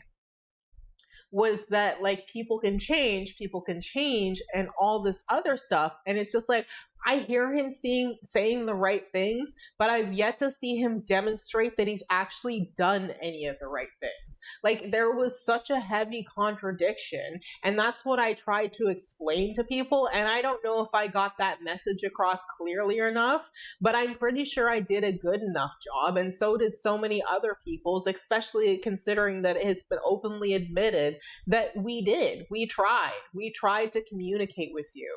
And again, to harpen back to it, like, the thing that bothers me the most about this is that I don't think that a lot of these people even looked to other candidates to be potential better options. Even after the initial scandal came out, they were still pushing PLATNER, and a lot of people, just like, even if you had skepticism, you were still pushing PLATNERs too, and you were still celebrating, and you were still like excited for what he had to say. And I don't fucking blame you. I was excited for it too. But it's reasonable, like, to have that skepticism of him. And just because people can change, that doesn't mean that you allow them into positions of power over other people, which is something that I have been saying for quite some time now. Right? Like, Marjorie Taylor Greene, come on over to the left. You're more than welcome. But that doesn't mean that I think that it would ever be a good idea to elect you back into a position of power on the left. I think that you're welcome to have like a fucking podcast or something like that, like so many fucking people do. Like, just get a podcast, man, and have a good time talking about politics. Build up a community like a lot of people are trying to do or have successfully done, and have your own community and just make the movement stronger that way. But don't expect to be put in a position of power, especially when you've had such allegations against you and you know your own behavior, and you're still denying what you've done in the past despite the credibility of the claims going on. And you don't quite seem to be listening to what is going on or paying attention to it. And that, to us, has indicated a lack of true transformation and change, especially given he has shown that he can't even be fidelis to his fucking wife. He cheated on his wife after this, even though he sent her out there to be like, yes, I forgive him and all this stuff. What an embarrassing affair. And one of the biggest complaints that I heard about from PLATNER was the fact that people were trying to vet him at all outside of the DNC and stuff like that. Like, I don't even know if the DNC is actually contacted him, but somebody was vetting him. I can't remember the name of the company. Something that actually deeply angers me. It took me a long time before I was okay with asking for help. Because coming out of the infantry when I did, and you can ask any infantryman that came out of the wars the time I did. I do 100% agree. Like, that's the thing, is like, I agree with a lot of the things that PLATNER said. I agree that vets are not treated with the respect and like dignity that they deserve. If your country is going to ask somebody to go and sacrifice their life, and they do, you better make sure that if they come home safe and sound, that they are taken care of. And I think that, I can't remember what the maximum payout is for veteran wives who lose their partners. It may be very different from what I heard, but it's abysmally low. Like, it's atrocious. If somebody loses their life, then whoever their next of kin is should be receive a substantial amount of funding to ensure that they're able to readjust their life without a whole bunch of due hardship in addition to having lost their loved one. I don't know. That's just my take on it. Like, I'm not a veterans hater at all. Quite frankly, I think that they deserve better treatment than what they get because it is an awful thing and an awful experience to go through. I like, you would have to be a complete and utter fucking psychopath to enjoy it. And that was people's concerns with PLATNER when those Reddit comments came out, because it sounds like fucking psycho behavior. Imagine blowing somebody's head off. Imagine somebody's head literally exploding out of the back of their skull because you shot them between the eyes. That's horrific. How can you dismiss that? He did 5 tours. One of them was for a private company. This was not a thing that we did. There was a taboo around it. There was shame around it. There was this idea that if you did, you were going to no longer be able to get a job, that you'd be ostracized by society. And the fact that like I got through all of that. That's kind of weird because like there is this big hubbub by and large until they become inconvenient, like police do sometimes, which is very, very rare for the government. That veterans are supposed to be so revered and stuff like that. But like when you look at the follow through from the government, you can see it's about as like honest as their belief in like, you know, loving children and stuff like that. Although we know how the Republican Party loves children, and yes, it is 100% the wrong fucking way. And when I go to serve again, when I go to run for office in my state, my own party comes after me saying that I am not deserving of the life that I've been able to build with help from the VA because of my military service. That I haven't seen anybody say that. I don't know where he's pulling this from. Maybe somebody did, but I haven't seen any accusations of this or anything like that he's undeserving of the life that he built, kind of a thing. That gets me pretty pissed. Yeah. Gets me pretty heated. The suggestion seems to be you shouldn't get better. You know? That's right. Right. Or the idea is that by getting better, you're then how just better. And you're no longer in need of the things that got you better. That isn't how any of this works. It's not how physical therapy works. It's not how normal therapy works. It is all into for me to. A lot of this is nothing burger, just chatting, as essentially a very regular person. My wife and None I of this is do really not live relevant an extravagant to the life. accusations. We have not lived a life of power and wealth. We've lived a very simple one. And this to us feels like a way of giving back in doing what symbolizes power and wealth is going to vary from person to person. Doing something good for the state of Maine and for the world in some ways. And by doing that, I get attacked by Democrats about being a disabled veteran. That, like, what does that even send as a message to other guys who might be, or men and women who are disabled veterans who might want to get involved? This is brutal.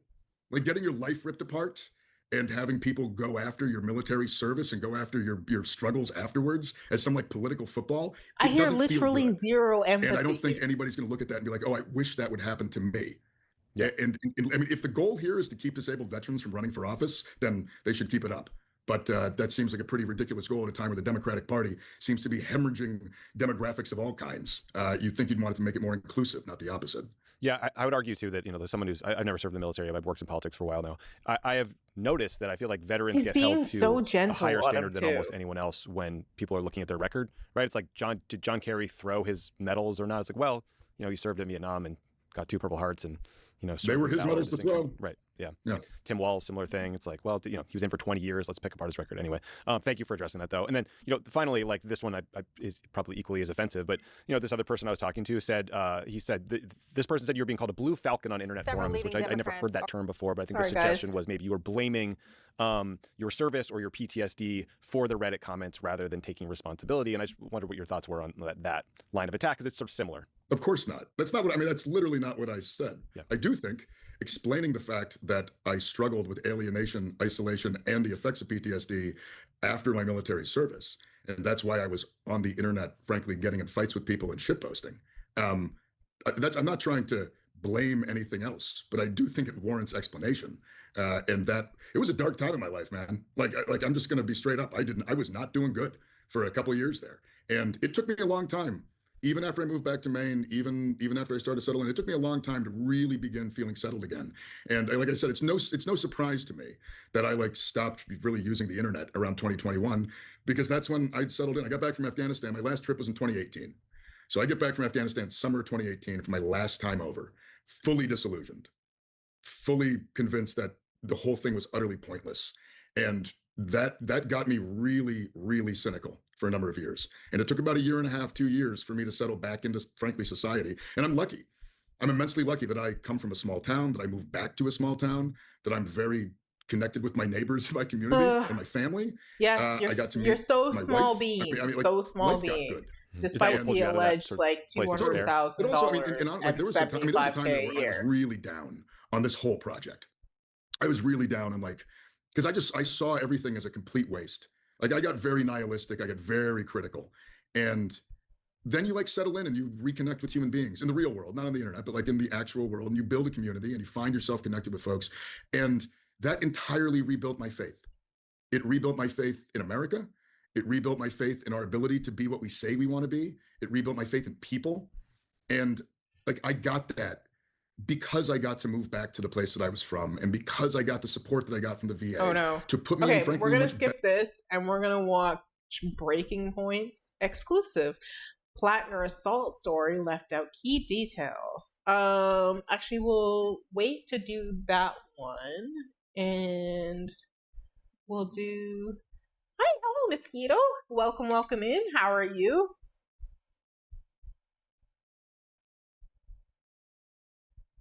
Settling, aka spreading chaos and continuing the cycle. Yeah, I don't know. We're gonna listen to the allegations right now. Are you a streamer, by the way, Mosquito? If you're, I'll give you a shout out. Thank you for the follow. I know you came over from 27s. Decent, just stuck on mobile lately, but can't look away. I know, right? Oh my god. Hasn't it been awful? This has been a rough 24 hours, I swear. Like, I predicted, and I said that I wanted to be wrong about this prediction, that Graham PLATNER was going to be another Fetterman. Oh my god, I never imagined that he would be so much freaking worse. Holy crap. I never predicted that this was what was going to come out. And it's quite awful. Like, for me, the red line, the first thing that I learned about him was not about the Reddit post or anything like that. That all came after. It was about the Nazi tattoo. And then, like, everything else just sort of started piling on. It just sort of reaffirmed the choice to be like, Graham PLATNER ain't it. And there are some people who were not for Graham PLATNER from the start. And I think that that's probably a healthier approach that I'm going to try and take. Like, go in more with more skepticism. Like, this is the lesson that I'm going to learn from Graham PLATNER situation, because I used to support him too when he first came out, before I heard about the Nazi tattoo. And then I heard about the Nazi tattoo. I was like, no. Like, I tried to give him the benefit of the doubt, but his story just did not track for me. And then it was just more and more and more. And now we've gotten to this. So, heavily intoxicated woman says Senate nominee raped her in 2001. In just a second, I'm going to link just a second. Mosquito says, and the way people spoke up from experience and were silenced and mocked, people refused to apologize, to take responsibility, or minimizing the DV, etc. Yeah, there's been a lot of people making a lot of excuses for, like, Graham PLATNER, saying that this woman is not only, like, just a plant, but it's all oh so convenient, which we have counters for the oh so convenient argument that we'll get to later after we listen to her talk. And I think that they're important to go through, because people are saying that they don't even care that he committed sexual assault, because what about all these other Democratic people and Republican people who have committed sexual assault? Who cares about his Totenkopf tattoo? There are Republicans who have Totenkopf tattoos. And thankfully, I haven't yet heard any, like, leftist, like, online leftist streamers say this. By and large, the vast majority of them have said that he should step down and he should drop out. Mosquito says, we have to listen better, especially people sharing perspectives we don't understand. I agree. Like, I tried to give, like, him the benefit of the doubt, and I kept listening and stuff like that, but just more and more stuff came out, including the alleged kidnapping, which I don't know why it's not being referred to for exactly what it is, which is a kidnapping. When you take somebody and hold them against their will for an extended period of time, when you do not have a legal right to do so, that is called fucking kidnapping. Right? Like, thank you. Mm-hmm. Yeah, exactly. Like, it's crazy to me the way this is being described as he just, like, roughed her up a little bit. No, he locked her away for an entire evening and wouldn't let her leave, which is kind of weird. And now there is this. So we're going to listen to this breaking news. Plattner categorically denies the accusations as non-consensual behavior. Excuse me. God, my reading comprehension skills. Anyway, let me know if it's too loud or anything. Plattner as a very good example of what modern dating is like. Yeah. What do you mean by that?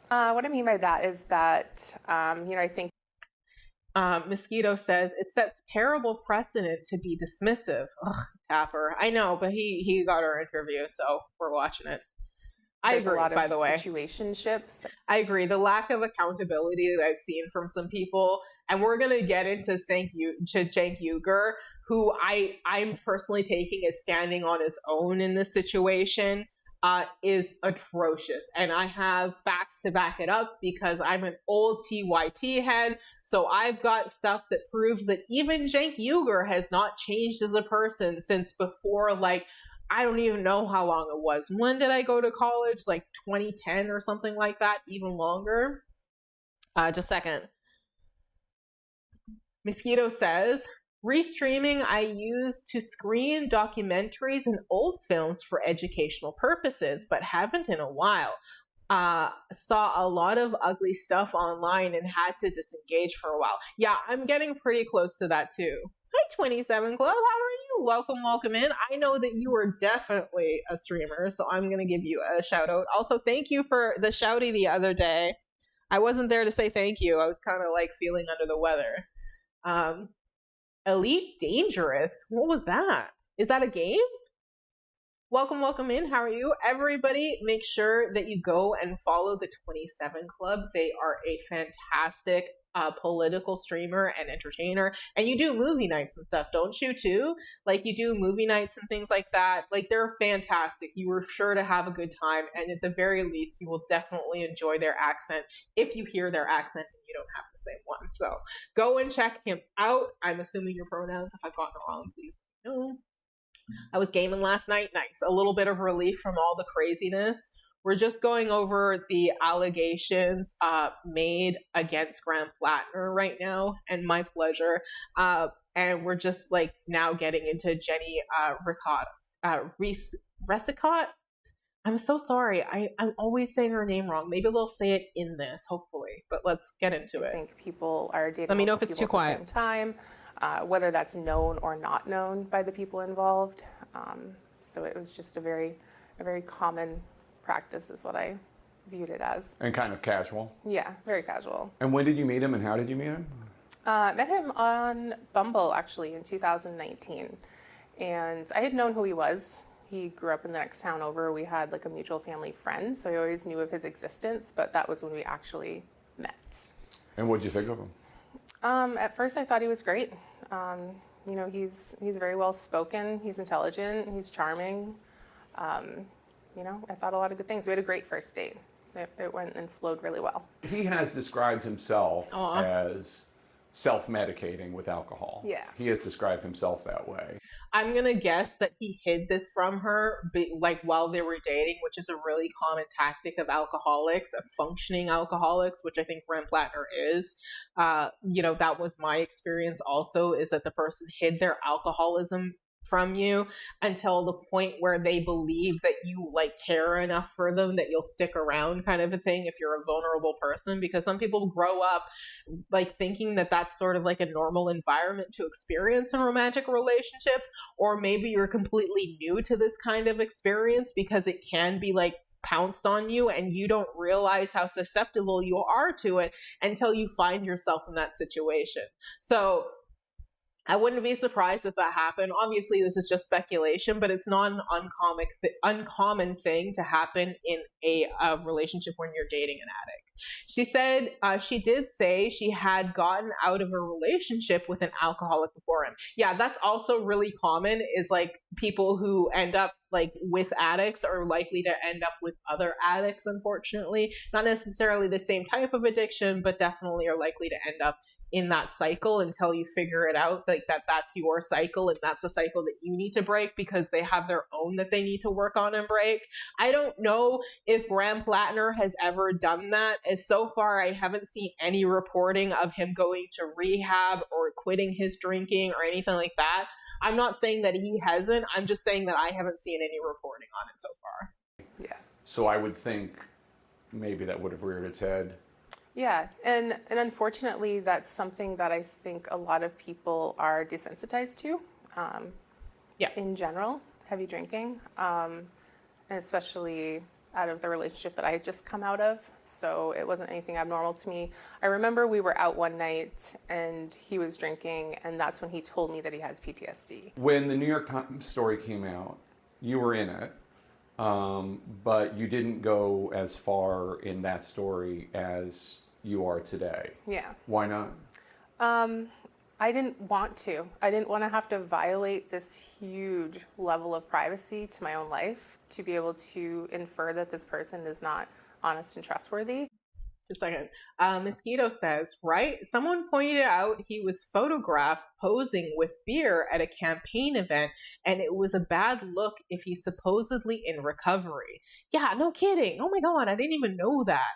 Like, yeah, I don't know if he's in recovery. I bet that if he is, he's definitely struggling and sweating now, if he's like a person that experiences shame and guilt and things of that nature.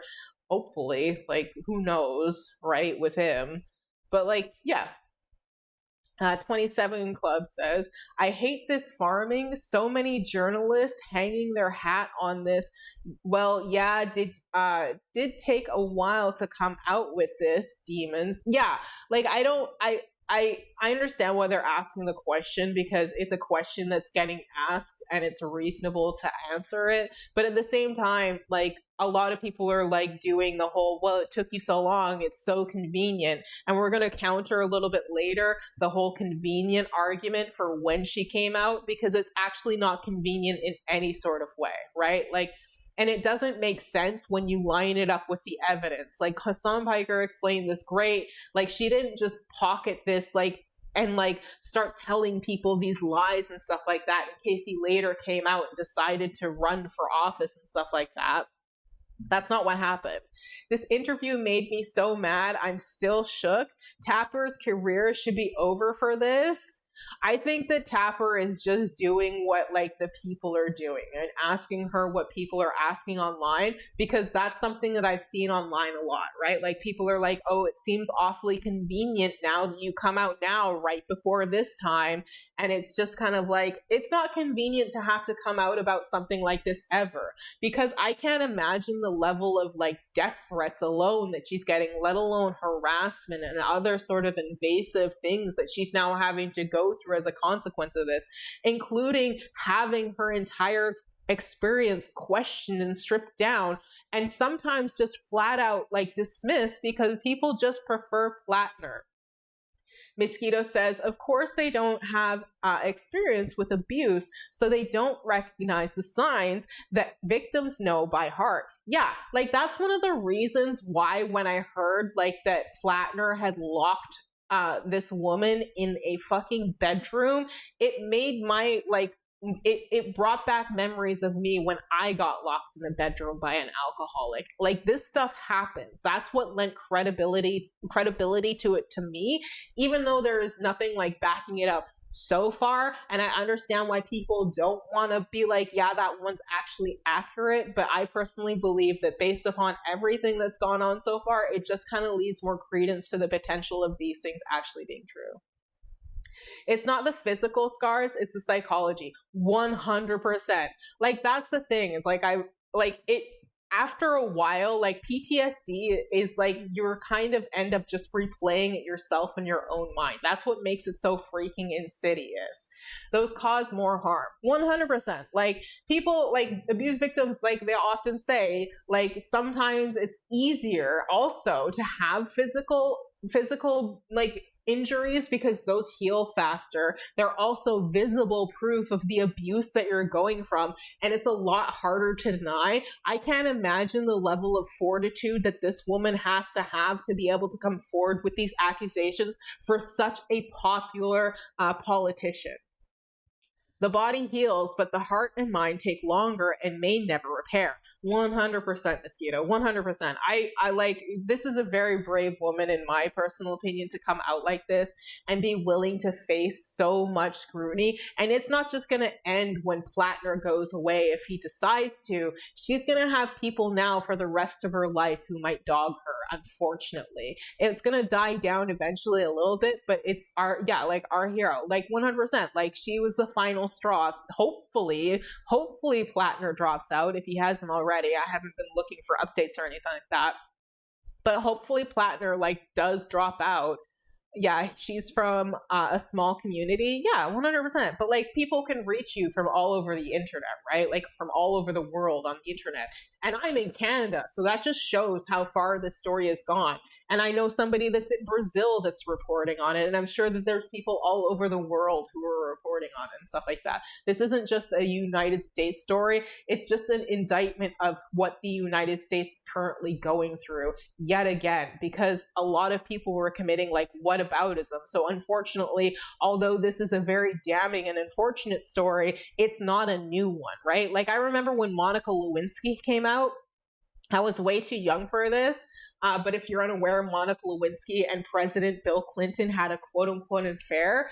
And at first it was spun, and like Monica Lewinsky took so much of the heat, despite the fact that it was actually Bill Clinton who was cheating on his wife kind of thing.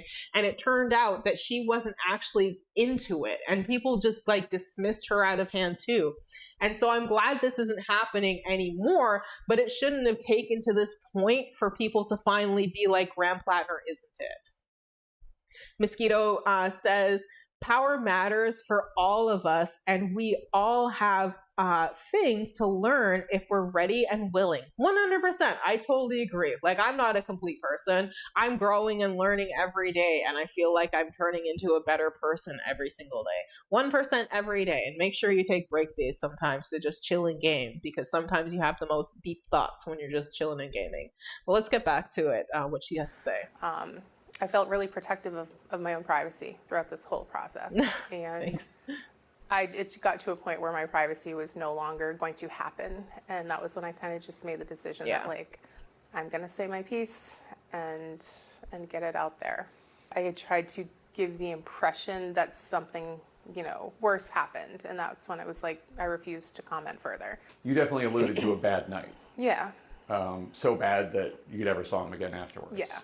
But just to underline. Also, that's not necessarily, like, for some abuse victims, they're in a situation where they can't just get away, or they don't realize that it's better for them if they leave. So some assault victims do stay with their abuser even after the incident. But that doesn't necessarily mean that they're not telling the truth just because they haven't left their abuser. It's also a common thing that can happen in abusers. Thankfully, she knew to like stay away from him, but like it was already too late, unfortunately. Point. You're not coming forward because you have any political motivation. No, not at all. That was actually one of the huge reasons that I didn't come forward and still struggled. Like that was a huge moral conflict to feel like. Because you'd like a Democrat to be in the Senate. Yeah.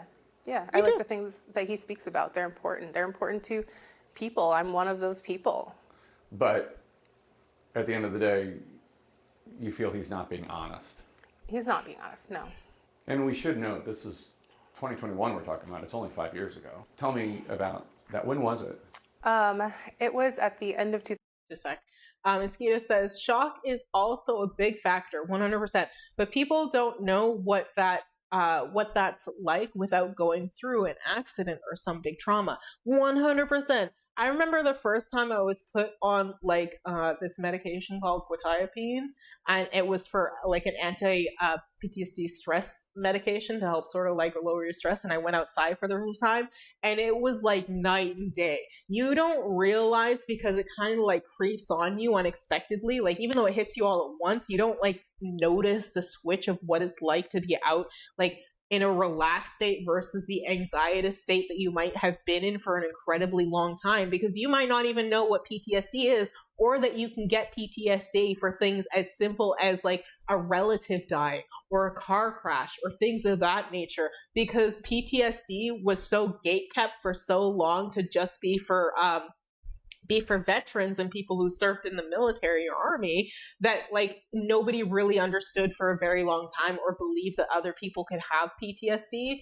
Like the army and stuff revolutionized PTSD, and it took quite a while for people to really understand. And there's still a lot of misunderstanding about what happens with people who have PTSD. I remember forever ago when Kesha came out about her, didn't realize. Yeah, like people don't even realize. Yeah, like I didn't even know. Like it was such a shock. It was like a holy crow. So yeah, there is definitely a massive difference. You might not even notice that you have become acclimated to dealing with the stress all the time. You just might know that something is wrong, but you might not know that it is PTSD. But I remember a long time ago when Kesha came out finally about her assault with that producer guy. Who was that loser? I don't know. We don't need to know his name. He's a fucking loser. Who cares? Kesha's on top. And people were like railing on her because it took her so long just to realize and come to terms what had happened to her. And finally now that like she's come forward and people are believing her, it's got to feel good to have that support. But I don't doubt that there's a lot of people that even just to be like assholes were calling her a liar and things like that. And I would not be surprised at all if she too was not going through the same thing now. 2021, I remember it being shortly after I moved back into my winter home, because that is where it happened. And it was a night where him and I were texting back and forth, and he had taken something that I said as an invitation, and that's not how I meant it. And I quickly clarified, and he sent a message back indicating that he would come over. And I said, no, don't come over. Like, I'm not in the mood, don't come over. And I was more stern with that message. And then I didn't hear back from him. So I thought that meant he got the message or gave up on it or whatnot. And so like half an hour later, I heard a noise outside my door. And then he came in. He just came into my house. It was unlocked. I live in an area where you don't usually have to lock your doors. I do now. That blows my mind. I would never do that here. I live in a small town, but not one like that's like that community oriented and stuff like that. That's got to be wild, man. So he came in and I realized, okay, he didn't listen. He's in my home. And I was laying on the couch. It was probably pretty late at night, and I was already ready for bed. I just wasn't in bed.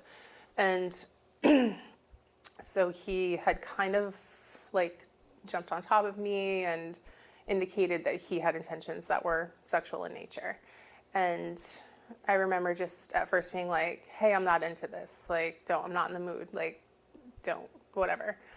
And it got to the point where I was like, okay, I feel like I've said this enough times. Like, he's not listening to me or he's not hearing me. And I looked at him and I remember this very specific look in his eyes. And I could smell alcohol and I was like, this is different. He is heavily intoxicated. Like, and that blank stare was kind of like a photographic memory that I still have of that night. And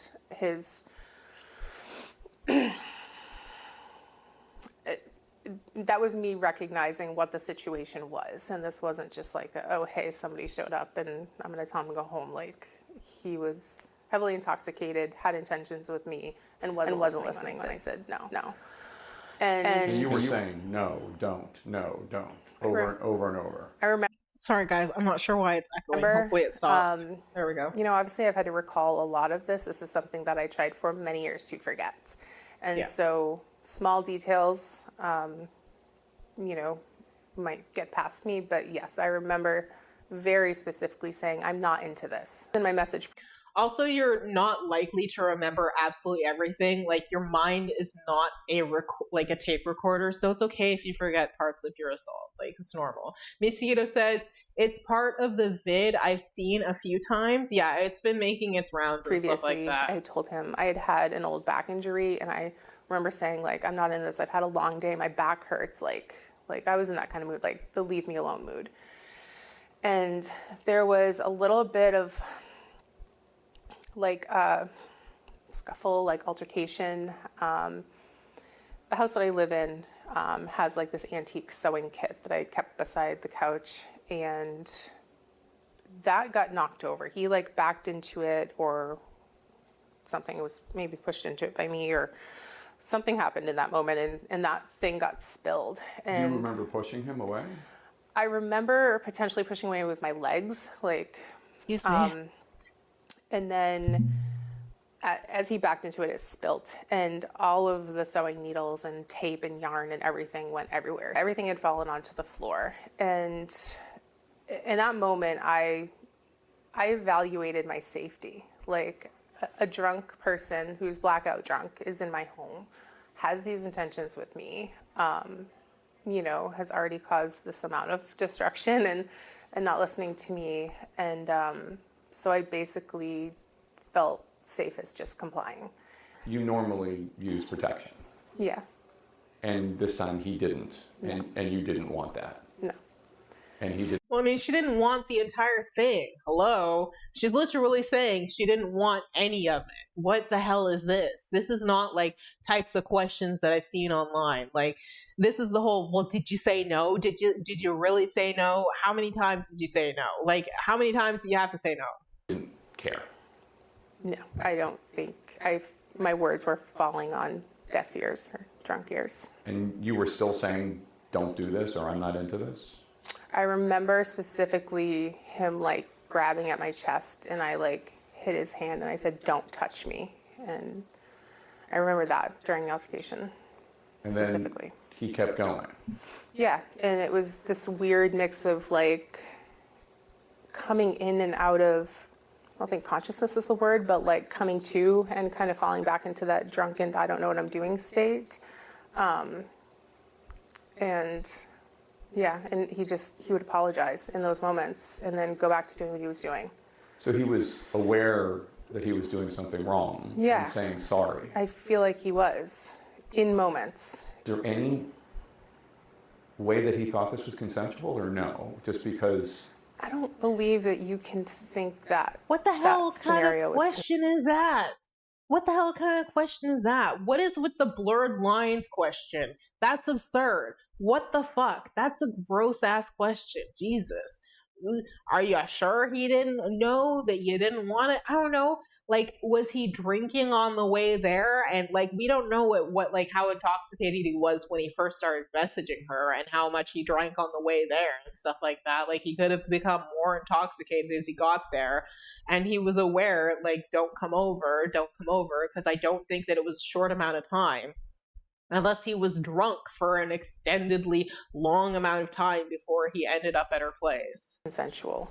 You have to understand that. In which case, not only did he rape this person, but he would have had to have drove to her house as well, which is also, I'm pretty sure, against the fucking law. So it's not just that he committed one crime that night. He put multiple people in danger trying to get to his place to commit his second crime that night after driving drunk to get there. Jesus, I wonder how frequently he used to drive this way and behave this way and put people on the road around him in danger. Oh my goodness. When somebody is repeatedly, when somebody in the middle of it says, don't touch me, like, that's obviously not consensual. Especially if he's apologizing on occasion. Yeah. I don't think that his apologies really, like, the only thing that leads credence to is that he understood to some degree that what he was doing was wrong. Yeah. And that next morning, so after everything ended, I ran to the bathroom, which is just beside my bedroom, and I was in there for a while and just trying to like comprehend things, like Were you crying? Were you?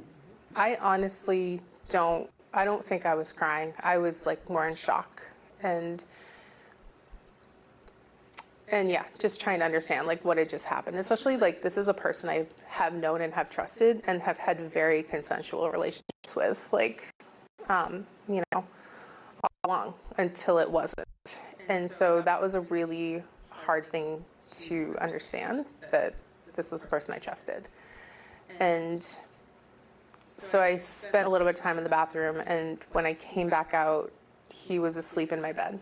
And at that point, I didn't know what my options were. Like, obviously, I don't want this person in my house. And when I, you know, earlier had realized how drunk he was, I knew that he had driven over that way. Like, I'm surprised he made it to my house. Yeah. And if I woke him up and sent him home, like, I am now making the decision to put somebody that drunk on the road. And I didn't want to live with the fact that, like, if he got into an accident or hurt somebody else. And I remember thinking that I could tell him to leave, and I could call the police immediately, and I could at least get him caught for drunk driving. So I was like, I'm going to let him sleep, and the second he wakes up, I'm going to tell him to leave. And so he slept. I lay there in like a state of panic all night, and I remember turning on, I have like one of those noise machines that you sleep with, and I turn it on ocean waves, and I'm like, I'll just try to meditate. It didn't work. So in the morning, he woke up, and he went to go put his arm around me. And I was like, whoa. And realizing this person doesn't know that what happened wasn't okay. And so I remember taking his arm and throwing it back at him. And I said, are you fucking serious, Graham? And he's like, what? And I'm like, do you not remember what happened last night? He's like, no. And I'm like, okay, I need you to get dressed and leave and never talk to me again. Like, nothing that happened was okay. And he did. He just got up and got dressed and left and didn't seem concerned. Didn't make any inquiries about what wasn't okay. Just followed instructions finally. That's crazy sauce. I feel very, very bad for Jenny. Let's see what else in there. This is Graham Plattner's response. He issued a video statement after the allegations of sexual assault emerges. The thing that he said would not come out. And honestly, I want you to pay attention to his eyes because they just feel so empty and hollow now looking at them. Like there's nothing really behind them, really. I don't know. Serious and false. Oh, they cut the really upsetting part of the interview out. I think sus? Uh-oh, what part did they cut out? This one is longer. 19 minutes? Oh no, I closed it. Let's see if we can find it quickly.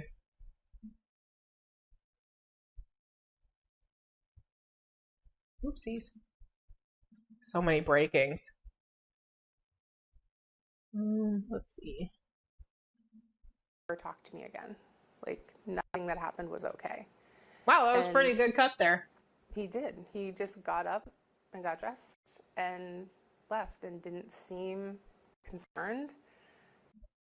He circled back and described the whole thing to her again just to ask her why she, quote unquote, let him rape her twice.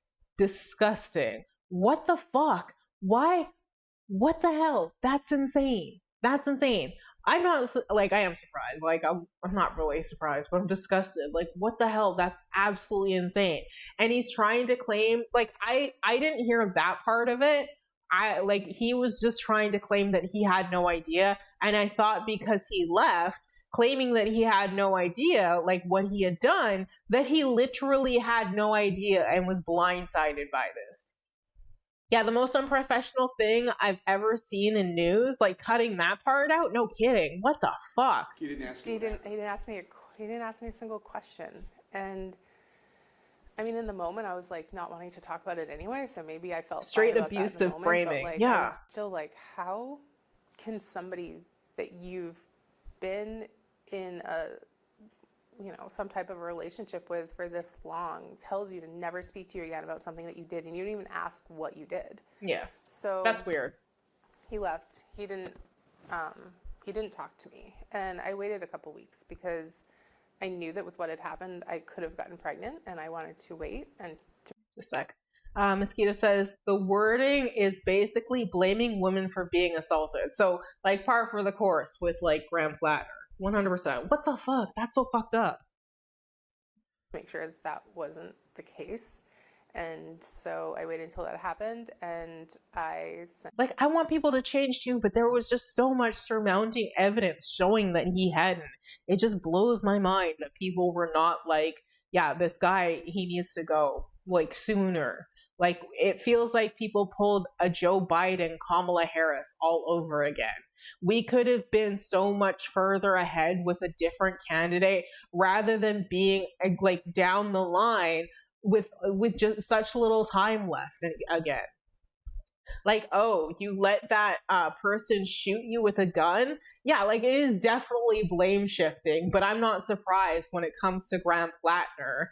Like, that seems to be very much his ideology a lot of the times. Oh, it wasn't me. I didn't do it. I have no recollection. No, any sort of accusation like this is just categorically false, and people like just believed him because he was saying the right things, even though like there was no evidence to back up what he was saying. And I get that it's impossible to prove a negative, but if you weren't there that night, wouldn't there be some sort of like record as to where you were, or like some like gotta be some like GPS record or something, some sort of thing, your phone, you had a text message from that night showing that you were actually home or something. I don't know. I don't keep my phones for very long. Like, I just get rid of them once I'm done with them and stuff like that. Like, I don't know how people even found his Reddit account is really impressive and tied it back to him and things of that nature. But yeah, like, it's crazy that it took like this much. Like, it's unfortunate that this woman had to come forward because people didn't do the right thing the first time the massive like red line that people are calling a red flag like came up, and now this person's life has been irrevocably changed because they had to step up and do the right thing and let people know who Graham Plattner actually is. And she is an incredibly brave woman for doing this, and I appreciate her efforts, and I hope that she lives as peaceful a life as she possibly can despite the onslaught of bullshit that she's getting right now. Exactly. She clearly wanted to move on, like most victims, 100%. Like, and I don't think that that's something that people, like, one of the things I'm seeing people say is that, well, why didn't you file a police report? It's like, some people don't have the energy, mental fortitude, or like finances to go through a trial. They might not have the emotional capability. They might not have currently accepted what had happened to them, right? Like, some people, it takes them a really long time to accept what actually they went through and things like that, to get like out of the shock state of things of that nature. There's also things called like, such as delayed onset PTSD from situations like this. You like, everybody's experience is awful, but it's also very unique to each and every single individual. Mosquito says, yeah, let's focus on this horrible thing for months to years, fighting a system that likely won't help. Yeah, 100%. Like, yeah, it's very, very frustrating, especially seeing some of the responses online. And some of the responses online have been so fucking horrendous. It's made me wonder if these are like Graham Plattner bots, because it's very much looks like because I was reading a whole shitload last night after I tried to go to bed. And it very much looks like the same kind of things being posted again.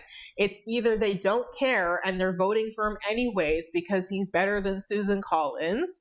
They don't believe it because she's a plant, it's convenient, like she's a liar, like whatever story they can come up with, like, oh, she's bought by this organization because, you know, the article came out from this place. And a lot of reasons why people didn't believe the first woman that came out is because she was Republican and came out through a certain newspaper organization. And that doesn't feel like a good enough reason to disqualify. Just because they don't align with your party doesn't mean that they're incapable of being assaulted by somebody. Doesn't mean that they're incapable of telling the truth about the assault they experienced. And I understand, because there wasn't the same level of evidence as there is with this accusation, that you don't want to believe that accusation. But I do think that at the very least, it would be dishonest to say that there isn't a little bit more credibility to the possibility that those actions actually did take place, especially in light of these new allegations that we have presented in front of us here. Him kind of like a final send-off message. And What did it say? I remember a few pieces of it. And I remember saying that like nothing that happened that night was okay or consensual. And I waited on Instagram, you see when it says seen. And so I gave it a couple days.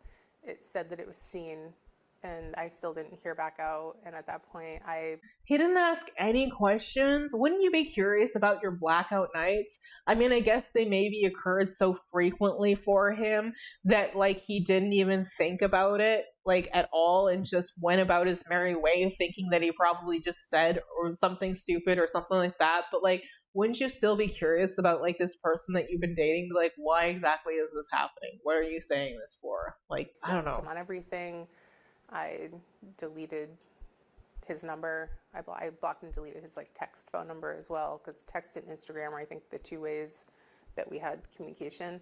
And I've never heard from him since. He posted a comment on Reddit. Mosquito says because he knew. He apologized during the act several times, which is criminally relevant. Yeah, like at the time he definitely knew. In the morning, whether or not he like actually remembered is a different question. But during the act, if he's apologizing, then he definitely knew, which is super weird, like super fucking creepy added aspect of it.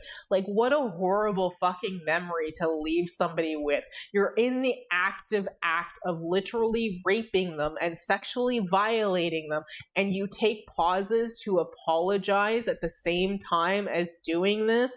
How fucked in the head do you have to be? About a video promoting underwear designed to prevent rape.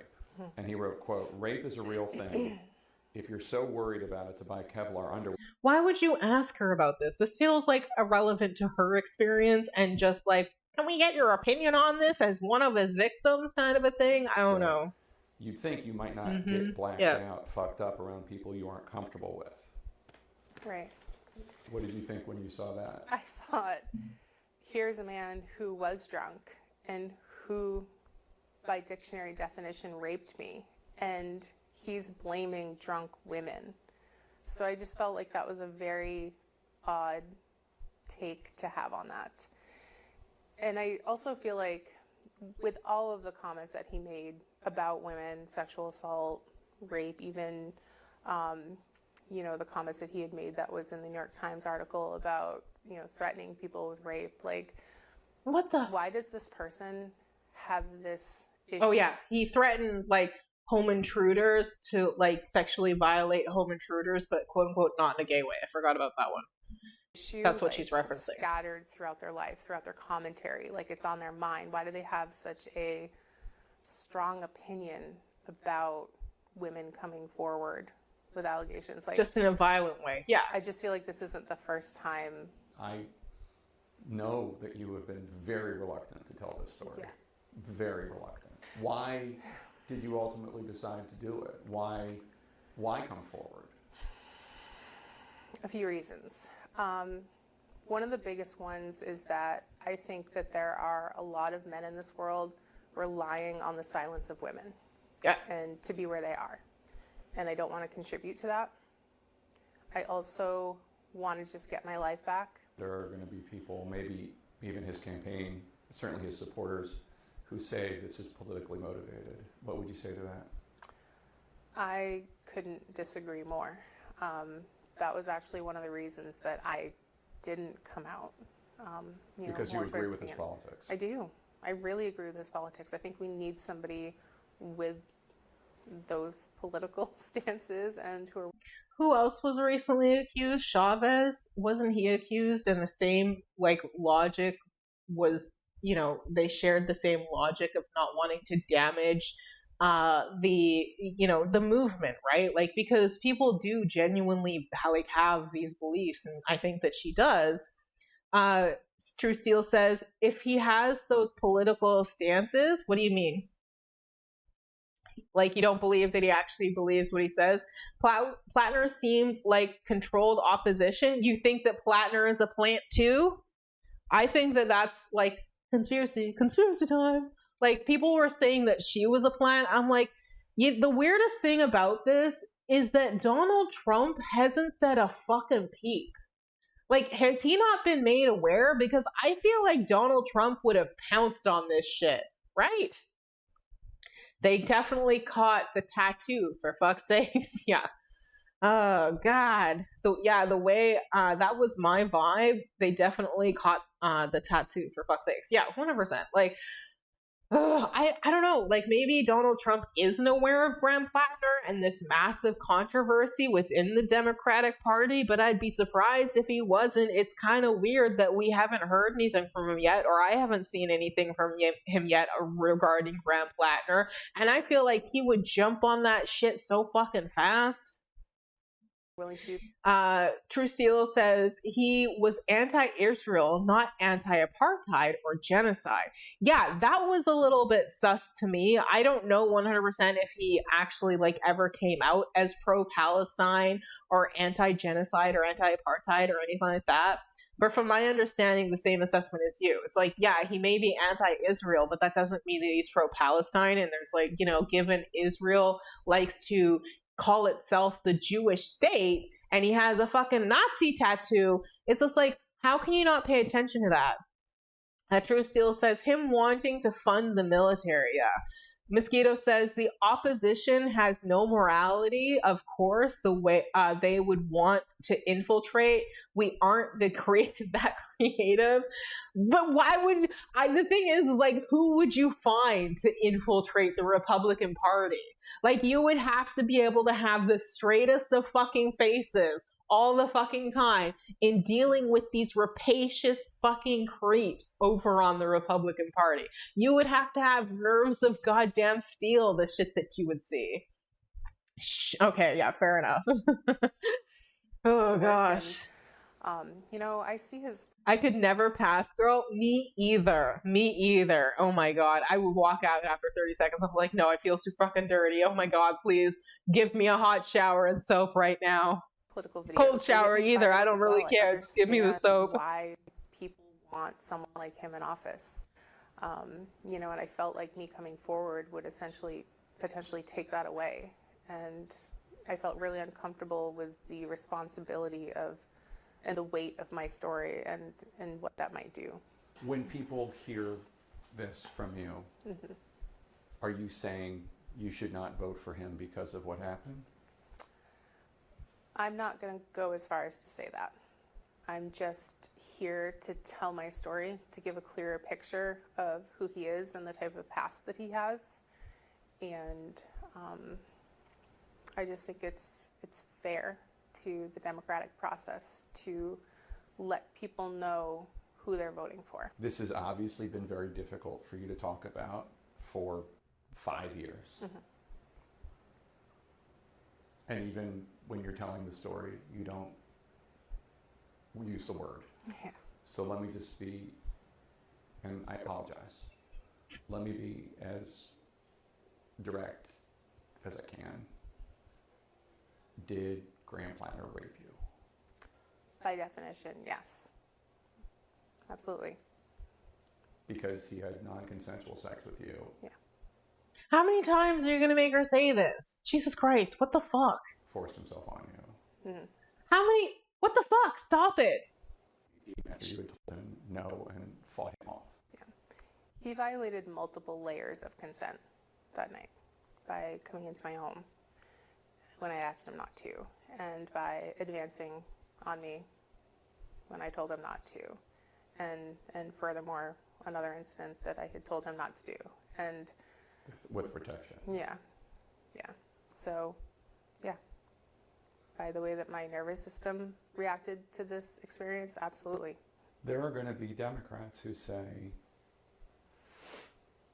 I believe you, but I don't care. Yeah. Yep. I'm going to vote for him anyway. Because we need a progressive voice in the United States Senate. Are you going to be okay with that? Are you going to be able to handle that? I'm not saying it's the right answer or the right response, but... No. What a question. As if she has any control over what other people are going to do with their vote. This is one of the reasons why I think Graham Plattner hasn't dropped out yet, because I think that he's trying to assess how many people will vote for him anyway and how much his number tanks within the next couple of days and how much of a fighting chance he still has. I think that if he was going to drop out, he would have dropped out by now if he doesn't do it by the end of today. I'm like, every day that it comes closer to that deadline, he is either selfishly staying in for as long as he can to avoid experiencing that shameful embarrassment that he deserves to experience of having to announce that he dropped out, in favor of allowing enough time for there to actually be replacement for him. Because if he actually cared about the things that he claims he cared about, and he's taking these allegations as seriously as he's taking them, he would have dropped out by now and made his suggestion for who should be next in line, because there's lots of people and lots of options, and people with a long history of actual work in government and things of that nature. Mosquito says, I can't underestimate the rapist voter block. You can't underestimate the rapist voter block. Yeah, no kidding. That's the thing, is I think that he is trying to currently assess how much his ratings are dropping and whether or not he should drop out. And I'm really, really concerned and predicting that he's not going to drop out unless something drastic happens. And because this isn't enough, somehow this isn't enough. If he actually cared about actually having a successful win over Collins, he would drop out as quickly as possible and implement his successor as quickly as possible. But he's not doing that. Yeah, I know. I don't mean to be pessimistic, but when we think about it, yeah, it's sus. It's sus to me that he hasn't dropped out yet, especially given people like Bernie Sanders, Zora Mamdani, AOC. So many people have pulled their support for Plattner that it the only way is if people in Maine don't get news of this story. And it was quick, because originally I saw it on my Reddit home feed, but after having looked at a couple articles, they all just seem to have disappeared from my feed. And I'm wondering if a publicist is also in the works right now, trying to make sure that as many articles are suppressed as possible, as many negative comments or anything like that, as much negative publicity as suppressed as possible, so that he can maintain as much of this good guy kind of appearance for as many people as he can, so that he can try to carry himself over the finish line and continue on with his race. That is my concern. That is my prediction as for what's going to happen. No, I have friends who feel that way. Ooh. And that's been a hard pill to swallow. And girl, those people are not your fucking friends. I'm sorry to say that. Those people are not your friends if they're still willing to back Graham Plattner after you came out with these allegations. I guess I need to not ask, potentially. Maybe I need to not ask in order to not care what they do. I understand. Yeah. That the state of our political environment is so much so that we need a lot of change. And he's offering that change. And, I think this is also a huge indictment of Susan Collins, because if there are Mainers who are saying that they're willing to vote for an alleged rapist over her, then maybe she is the one that should consider dropping out if people are so disgruntled with her that they are willing to throw a literal rape victim and many others under the bus just to fucking get rid of her. Doesn't mean he'll deliver. He's a lying criminal, 100%. That was my thought too. It's just he's said so many of the he's said so many of the right things, but he has yet to demonstrate that he has the capability of actually following through and doing the right things. And it just stacks and stacks and stacks. And the most recent controversy before this one was that he cheated on his wife. And it's just that's another promise that you made that you couldn't even maintain for more than a year before you started to become infidelis. Not mad at anyone who has voted for him all along. If he wasn't who he was, I would be voting for him as well. And going forward, I don't know what's going to happen. There's something you said that I just want to find out more about. You said he was forcing himself on you it was getting violent. You were pushing him off, you were kicking him off, needles and sewing equipment was falling all over. And walk us through the process where you decided that the safest thing you could do was just let him rape you. Why? Yeah, I had never been in that situation before, and I remember it being an instant where I had recognized that he wasn't listening to me. It wasn't just that he wasn't hearing me or whatnot. And then I recognized his level of intoxication, and I knew in that moment I wasn't safe. And I don't think I was safe to physically fight back. He's big, he's strong. And I just had to evaluate my safety and come up with the least worst outcome to this situation. And so I felt like complying for my safety was the least worst option. But that's not consenting. No, No. complying is not consenting. God. Complying is letting him rape you Is getting it over with. so that he didn't. Why does he keep on like asking this like this? Like, how many times does she have to say this over and over again? This is disgraceful. What the fuck? This is not sensitive at all, despite the fact that he was pretending to be so gentle with her earlier. Hurt you even more? I don't know what this person is capable of. I don't think anybody does. And even people you know for years and trust, you don't know the depths of what they're capable of. True. And You were afraid for your safety. yeah, I was afraid for my safety. Beyond. Not that rape isn't a horrific thing, but beyond Right. rape. I didn't want Burn in all the hells Jake Tapper dance. Yes, very much so. Like this whole pretend facade of like, I'm so sorry to have to ask you this. And then he raped you. Did he rape you? So he raped you and he violated you and he forced himself on you. He said he did these things. Like, what the fuck is this? That's disgusting. to find out how unsafe I could get that night. Or how Media or needs how media harmed I training could be that night. in how to handle and deal and interview assault I just want victims. to thank you for trusting us and sitting down with us. Yeah, thank you. I appreciate you guys being here to do A this. damn and hit help share piece these to her stories face. Yeah. very kindly and delicately. All right. So that was that. Let's see. Graham Plattner denies. He knows better. I bet he got This is Democracy Now!, Whoopsies. democracynow.org, The Warren. Hi, Democracy Now! Sorry, we're not watching you. He got a fat Ellison bonus for this Undertaker shit. Yeah, I'm not surprised. I mean, he was a mercenary, arguably.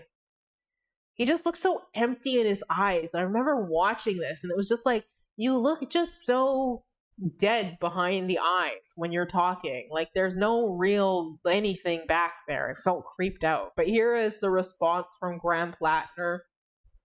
And then we're going to go into the counter to the whole it's convenient thing, and then we'll see where we are in things and if we're going to move on to other stories or what we're going to do for the rest of the day. I wanted to directly address the troubling, serious, and false allegations against me. Any accusation of non-consensual behavior is categorically false. Over the last 10 months, I have been deeply humbled by the faith Mainers have put in me. Oh my You have God. welcomed me into your homes, into your places of work, into your restaurants, into your houses of worship. You have shown that a different kind of politics, one that puts the interests of people over corporations, is not just possible, but is inevitable. This movement we have built, the largest volunteer base in the history of Maine politics, the hundreds of thousands of grassroots donors, and the supporters across the ideological spectrum. There's so many of you. Don't give up now. There's so many of you. Don't you realize? Look at what you've all done. Keep rallying behind me. Don't give up on me. I'm still good. I swear. It's all fake anyway. All of it, including the Nazi tattoo accusations. And yes, I know I said I had rape fantasies, but ignore that. None of it is important. It's all We were fake. united in a love of Maine, a belief that our politics must change, and a focus on defeating Susan Collins. So, regardless of the inaccuracy of the reporting, but mindful of the political reality it will inflict, we are taking the time to reflect on the best path forward for the state that I love, the people that I love, the movement I belong to, and the goal of defeating Susan Collins. Those were the goals when we launched this campaign, and they remain my goals today. On June 9th, 154,058 Mainers, the most in primary history, voted to reject a broken politics beholden to Washington and the donor class. They voted for hope, for change, to take... This is so fucking coached. It's atrocious. Like, I wonder how long it took him to nail this. ...back our economy, to take back our power, and to take back... Ew, just wait until they can do this with fucking AI and outsource their apology videos. ...our Senate seat. Throughout it all, you never turned your back on me, and I will not turn my back on you now. Every one of you deserves to see that vision come to fruition and see Susan Collins defeated, and we will use every tool at our disposal to do so. As Maine goes, so goes the nation. As always, thank you. One of the other reasons why I think that he's not going to drop out is because, oh fuck, what was it? Oh, I lost it, unfortunately. My brain decided to... He mentioned it. Supporters. It'll come back to me later. Okay, we are going to Graham Plattner's allies turn on him and bombshell thingy, not this one. Okay, Graham Plattner and John Fetterman, can we have a conversation around how the American left is unable to see the obviously evil white man in front of them? I don't think that this is it. Oh yeah, this is the one. Wow, the timing is so convenient. Okay, so when would be an inconvenient time? And I thought these were great counters to all of the accusations that it was just so convenient when she came out. And the conspiracy, and it says, the conspiracy theory minded blue MAGA are loving this line, but if it were exposed at any other time, it would also be quote unquote convenient. When Plattner announced so convenient, nipped this promising candidate in the bud. If during early primaries, so convenient when Janet Mills is gaining momentum. If during late primary, so convenient trying to save the Mills campaign. Now, so convenient, just enough time to replace a candidate. During generals, so convenient handing Republican Party a victory. If anything, this is really bad timing with so little time to find a replacement. Just believe the reporting and not conspiracy theories. And I thought that was great because, yeah, when exactly would have been a convenient moment for these people and these allegations to have come forward? Now we're in such a time crunch that we barely have enough time to run the next candidate. Hi, accidents waiting to happen. How are you? I mean, how are you? How's it going? Everybody go give accidents waiting to happen a follow. We're just talking about Graham Plattner. We're going to wrap it up soon, though. What have you been up to?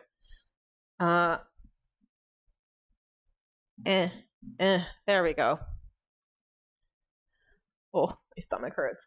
But yeah, like when exactly would it have legitimately been a convenient time for these allegations to have come forward? No matter when they came forward, they would have been an inconvenience for Graham Plattner running because they're rape allegations and there's no convenient time to ever receive a rape allegation, whether it's true or not.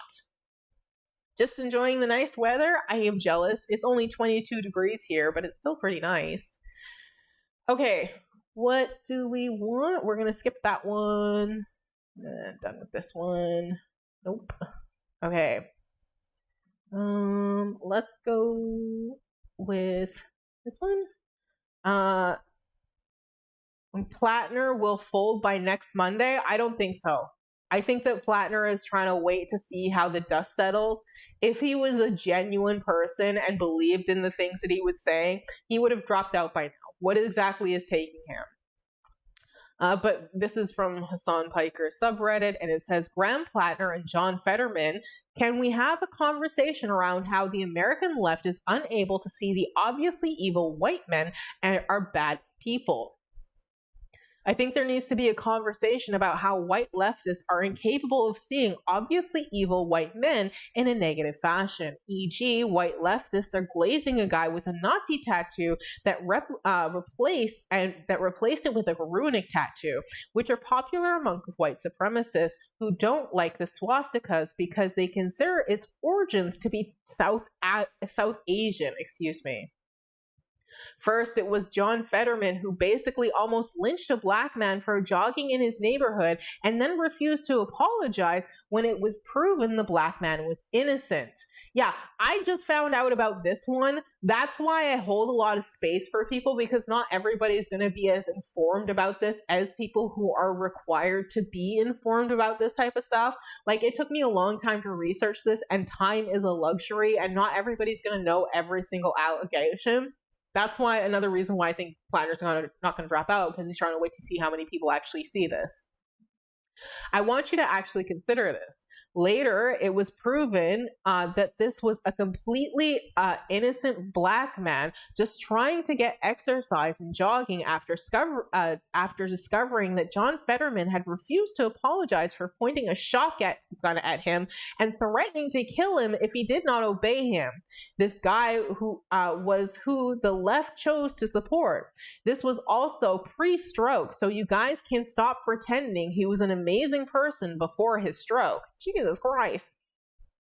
Now it's the guy that lies about being working class when he went to a prep school that costs more than the annual salary of the median American household, and also who was a part of the U.S. Marines until that was killing so many innocent Iraqi civilians that the bloodthirsty U.S. military actually ordered them to stop lobbing mortars at them. His unit was so evil that they came up with a workaround where they could continue lobbing grenades. I want to point out that the U.S. military covered up an incident where the U.S. Marines basically massacred an entire Iraqi neighborhood because an IED had gone off that had killed 2 U.S. Marines. So they decided to get revenge by killing defenseless civilians, and the U.S. military covered it up so that not a single one of them saw significant jail time. I give this anecdote to point out that the U.S. military is not some woke organization that cares about Iraqi civilians obsessively. Then years later, Plattner goes on Reddit to brag about he refused to comply with the U.S. military restrictions to prevent Iraqi civilian casualties and collateral damage. Jesus.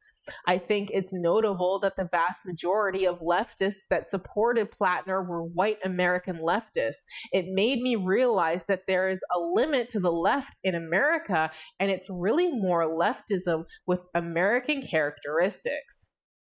Yeah. True Steel says there is a video of him shooting into civilian populations. There is?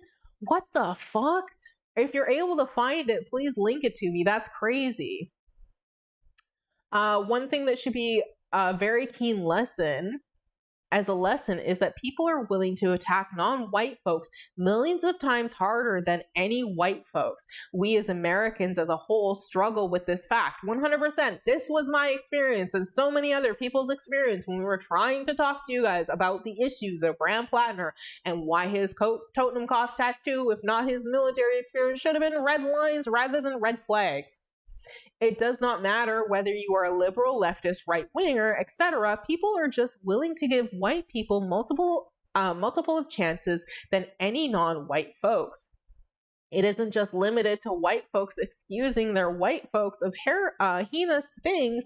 We have a problem with Americans as a society to just put white people on a pedestal, whereas any non-white folk sneezes the wrong way during running for any seats on any position.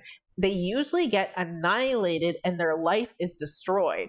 Yeah, 100%. Imagine if even a quarter of the things that Graham Plattner did came out under Zoran Mamdani. That comparison alone should tell you how poor of a take people made on Graham Plattner after like the Nazi tattoo and then all the other allegations came out, and you guys just hand waved them away until it finally got to the point where it finally reached the white breaking point. Because that is the last line, and it is the strongest line. And a lot of white leftists, it feels like you guys abandoned your people of color counterparts. It was crazy. Okay, now we're going to get into some of the worst takes, and I get to tell some fun stories about Anna Kasparian and Cenk Uygur and Fapgate. Okay, as well as child, pedophiles and shit, and Cenk Uygur's take on them, because it also sets a precedent that seems not to have changed. But this will be the last article that we cover on it today, before we move on. But despite new allegations, Cenk Uygur continues to defend Graham Plattner. Cenk Uygur is pictured here on the left with Anna Kasparian, his co-host. While several Democrats have called for Graham Plattner to resign the latest allegations that he forced former girlfriend to have sex with him, there's one leftist who still defends Plattner. Oh, God. That's Cenk Uygur, who says he doesn't believe any allegations against Plattner because the media are trying to remove this outsider from the main Senate race. This is what I know for sure about Plattner. Every legacy media outlet is trying their hardest to make sure he loses. Dude, what the fuck? They're investigating every minute and every facet of his life. Yeah, of course, he's in an extremely important position of power. Are you now upset that we vet our candidates, and unfortunately the candidate that was being vetted before he got elected into office was found out to be a horrible fucking person?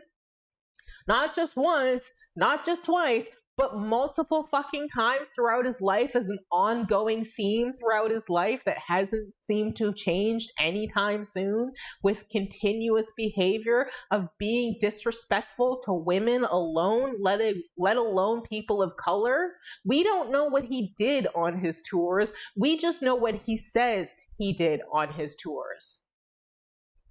They never do this for insiders. Even if this is true, that doesn't mean that Graham Plattner is it. They despise outsiders who challenge power. The minute sorry guys, I do have Twitter. The minute a candidate says he's not going to listen to the donors, especially AIPAC, he is set upon 24/7 by people posing as reporters. That doesn't mean that the allegations aren't true. It just means that allegations were there and allegations were able to be found. And I don't think that they went out and found this person. I'm pretty sure this person came forward, right? Like that. It's not like they went out and sniffed out this person and somehow found them out of the blue. No, this person came forward very bravely. Cenk, more like Jank. I don't know how to say her name, Cenk Uygur. This is how I've said it the entire time. I'm an old TYTer. I left. I know. Sorry, laughing my ass off. It's okay. I left TYT quite some time ago, and honestly, I should have had stronger red lines with them, because I'm going to recount some things that both Cenk Uygur and Anna Kasparian said about Fapgate, as well as child molestation, that is going to show you a pattern in their behavior, and why I'm not even the least bit surprised that Cenk Uygur is taking this position with Graham Plattner. And they hate it when their orders are not followed. Reporters, they are the attack dogs of the wealthy and powerful people who run this country, and they hate it when their orders are not followed. So no, I don't believe any mainstream media story. I think they are against the agents of propaganda and not real news. And to my knowledge, they haven't investigated a single component of Susan Collins' very long and corrupt political life. Okay, well, those are two completely separate issues. Just because Graham Plattner is being investigated and Susan Collins is not, doesn't mean that you call for Graham Plattner not to be investigated. It means you push harder until Susan Collins is, okay? That, like, this is such a ridiculous fucking statement. I can't believe this came out of his fucking fat fingers. Holy fucking shit. Because that's precisely the type of corruption that national media loves and wants you to think is normal. Same guy who bought into the shoplifting crisis. Yeah. Oh yeah, I fucking remember that. I think that was close to one of my like breaking points with them because it was just so freaking ridiculous. And so many people were like, what the fuck are you guys talking about? This is insane. The biggest theft, like I was reading this the other day, one of the biggest thefts out there is actually time theft of employees of $50 billion on like an annual basis. Mosquito says, but he doesn't believe any news now. Yeah, I feel like he has gotten so high on his whole concept of not being in like a media bubble that the only thing that he trusts is himself. Like, would he have a different stance if this person had come out to some smaller platform and tried to have their story told, knowing that the chances are it wouldn't get enough traction to actually like have any real like impact, and they would be exposing themselves in a vulnerable state like to an audience that might not reach enough people to have people understand who Graham Plattner actually is, right? Like, it's like there would be no pleasing Cenk. I would be curious to see how he would react if Jenny had come to him instead, or gone to Hassan, or one of the other online leftist platforms, which are notably drastically smaller than all of the mainstream media. She also might not even have known about these guys because, quite frankly, although they do have political movement and impact, they are not the absolute big guns. They are just guns, and they do have power. They just don't have as much power as legacy media. The sexual assault allegations against Plattner is corroborated by messages between the accuser and her therapist and friends years before Plattner ran for office. Readers added context they thought people might want to know. The Nazi tattoo was done in 2007, almost 2 decades before running for office. He's had this Nazi tattoo so long that it became a vintage fucking piece on his chest. God, what is that emote? See? Facts, nice. I like that. That's very cute. Thank you. Okay. So one of the reasons why I'm not surprised that Cenk Uygur had this fucking take was because this is not a new kind of behavior for him. I remember literally like over a decade ago, I don't know, when did Fapgate happen? You know, when all of the celebrities like nudes at Sky accounts were hacked and stuff like that, and one of the most predominant celebrities was Jennifer Lawrence. And I remember tuning into the TYT, and Cenk Uygur was like bragging. He was like bragging about checking it out. I was like, I checked it out. I definitely checked it out. Of course I checked it out. Why wouldn't I check it out? And Anna's like getting in on it. And I can't remember if she said she checked it out also. Oh yeah, and she checked it out also, and like I do remember her response being like, well, what did you expect? If you didn't want your nudes leaked, you shouldn't have taken nudes. And it's just like, what difference does it make what formats the nudes are in if they're leaked, right? It's still like my thought process when this first came out, because I didn't view it, I was just like, these don't feel like these photos are for me. I'm not going to engage with it. I'm not going to look at the photos, but I'm going to learn about the story because it's an interesting story. And I just remember hearing them say this shit, and it just boggled my mind because even their audience was kind of like, what the fuck is going on? This is insane. Like, they were like, yeah, of course I looked. And I don't remember all the people that said that they looked throughout that thing, so I'm not going to make any accusations or claims against anybody else. But like, this is a situation where if a particular person that I'm thinking about did say that they looked in the past, they have definitely changed as a person and would not look look now, but I feel like Cenk Uygur has not changed as a person and realized that when Jennifer Lawrence came out and said that what happened when there was a leak of her private nude photos that were meant to be just something special between her and her loved one, what she experienced literally was a sex crime, and she was made fun of it. But now we have a specific term for it, and it's called revenge porn. And I don't think that Cenk Uygur or Anna Kasparian have come around to realize that, like, revenge porn is a serious crime, and they never should have looked in the first place. And maybe they actually owe Jennifer Lawrence a sincere apology for the way that they responded to her saying that it was a sex crime, because she was right all along. She was the one that was subjected to this, and they rejected that concept then too. And I remember more scenarios of Cenk Uygur whenever it would come out that a female teacher would rape a male student. He would cheer on the teacher and wonder why the student was fucking complaining about the fact that the student just got raped by an adult, saying how excited he would be to have had it happen to him without any consideration for the autonomy of the child themselves. And that was one of the things that just blew my fucking mind, that he doubled down on this repeatedly multiple fucking times.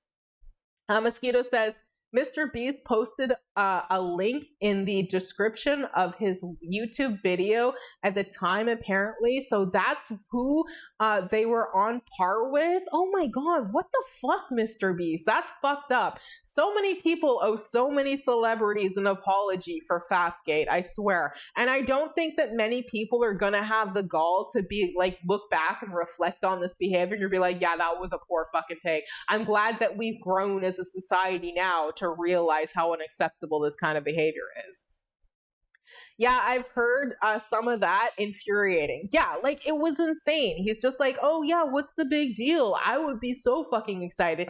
And then there is his take on child rearing and his poor fucking wife and all of this stuff about, like, oh yeah, he believes that, you know, men are only supposed to stick around long enough for what the child to be able to run or some bullshit, and then you're supposed to, like, go off and procreate with more people. What does that say about your, like, what the fuck does that say about your family? Like, Cenk Uygur is so fucking ass backwards sometimes, it literally blows my mind.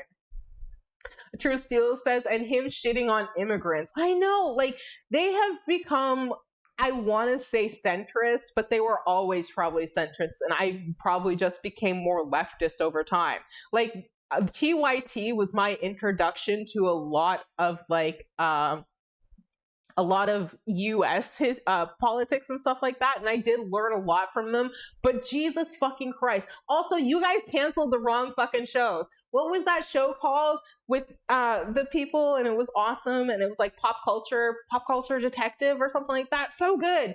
I'm so sad that show was canceled. It was such an L. I remember when they were like getting the new studio and they're like, it's gone. I was just like, no, I love that show. It was so good. Him and Anna spreading the hoax they were criminals. I didn't see that one, True Steel. I ended up leaving them. I can't remember. Like, I don't know how many years ago. Nothing good lasts. I know. I miss it still. It still has a place in my heart, even though it too was problematic. It still has a place in my heart. Such a great cast and crew too. I miss so many of those people. I think I still follow some of them on Instagram because they pop up a little bit. I'm trying to remember that one person's name. Fuck, I really had a crush on her too. Anyway, not important. But yeah, like, this is par for the course that a lot of people are towing this line in the main subreddit, but it seems to vary depending upon the posts that you see and where you see it, what way that subreddit tends to lean as to what the message is. But this is one of the main messages that I've seen, that this is just a plant, and it's just like that it's just fabricated to try to be a takedown piece and stuff like that. And that's such an egregious and betraying kind of accusation to make about somebody who's come forward with this. Because objectively, this is not going to improve this person's life at all, even if they were paid. And the lack of empathy that's coming from somebody from like Cenk Uygur, who has dealt with death threats for lesser quote unquote offenses throughout the entirety of his career on a daily fucking basis, doesn't understand the impact that coming forward with an allegation like this is going to have on her life, just kind of blows my mind to see this lack of essentially empathy and intelligence in reasoning regarding this issue.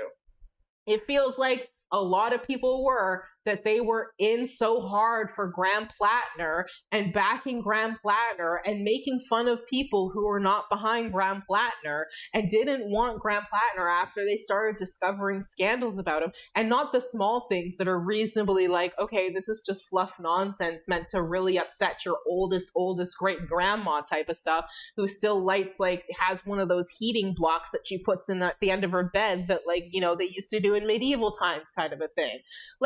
It feels just so disingenuous and disconnected from the reality that we're living in today.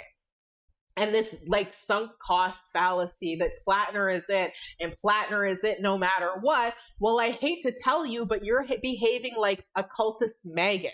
Okay? You are behaving like a cultist maggot. You are blue MAGA. And that's not better than red MAGA. It's just a fucking different color of MAGA, but it's the same fucking thing. And I think that it's absolutely abhorrent and despicable and very unfortunate that such a prominent figure has come out with this kind of statement, because it feels so lacking in consideration to what the allegations are and how reasonably backed up they are.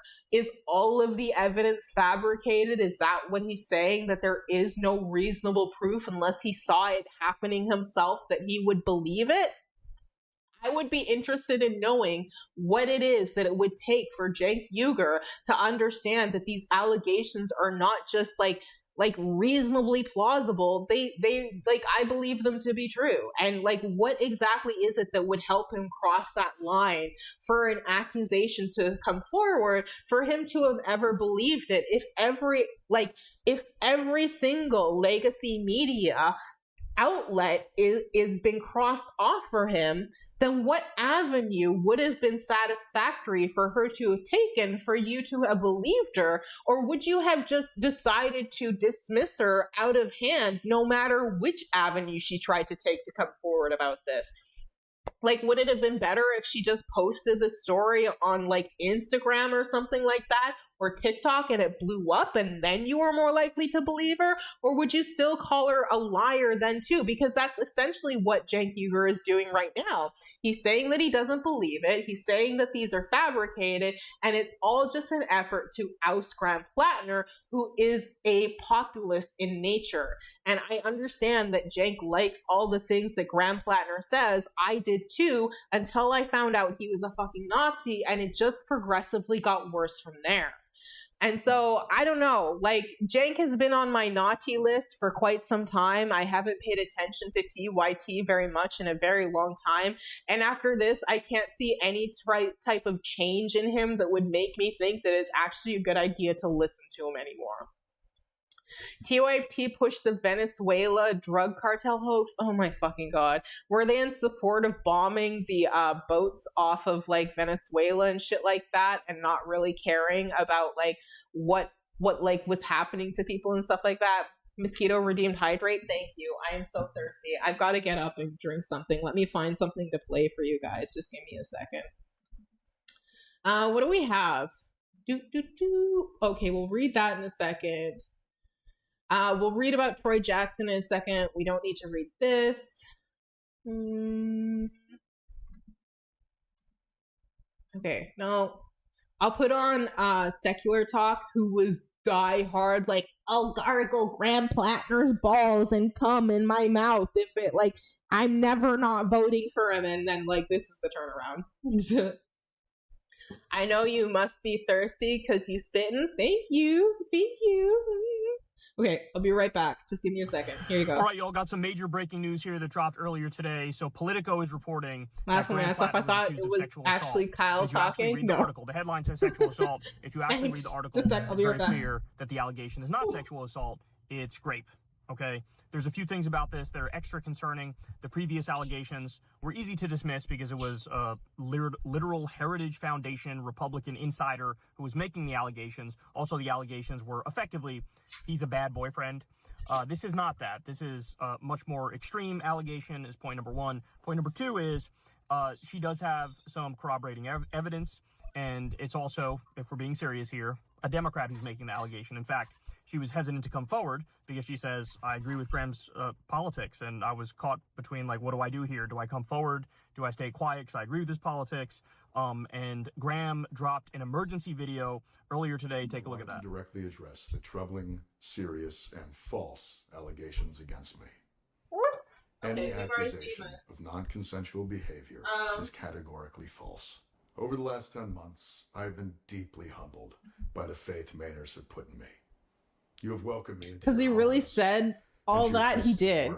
Oh, right.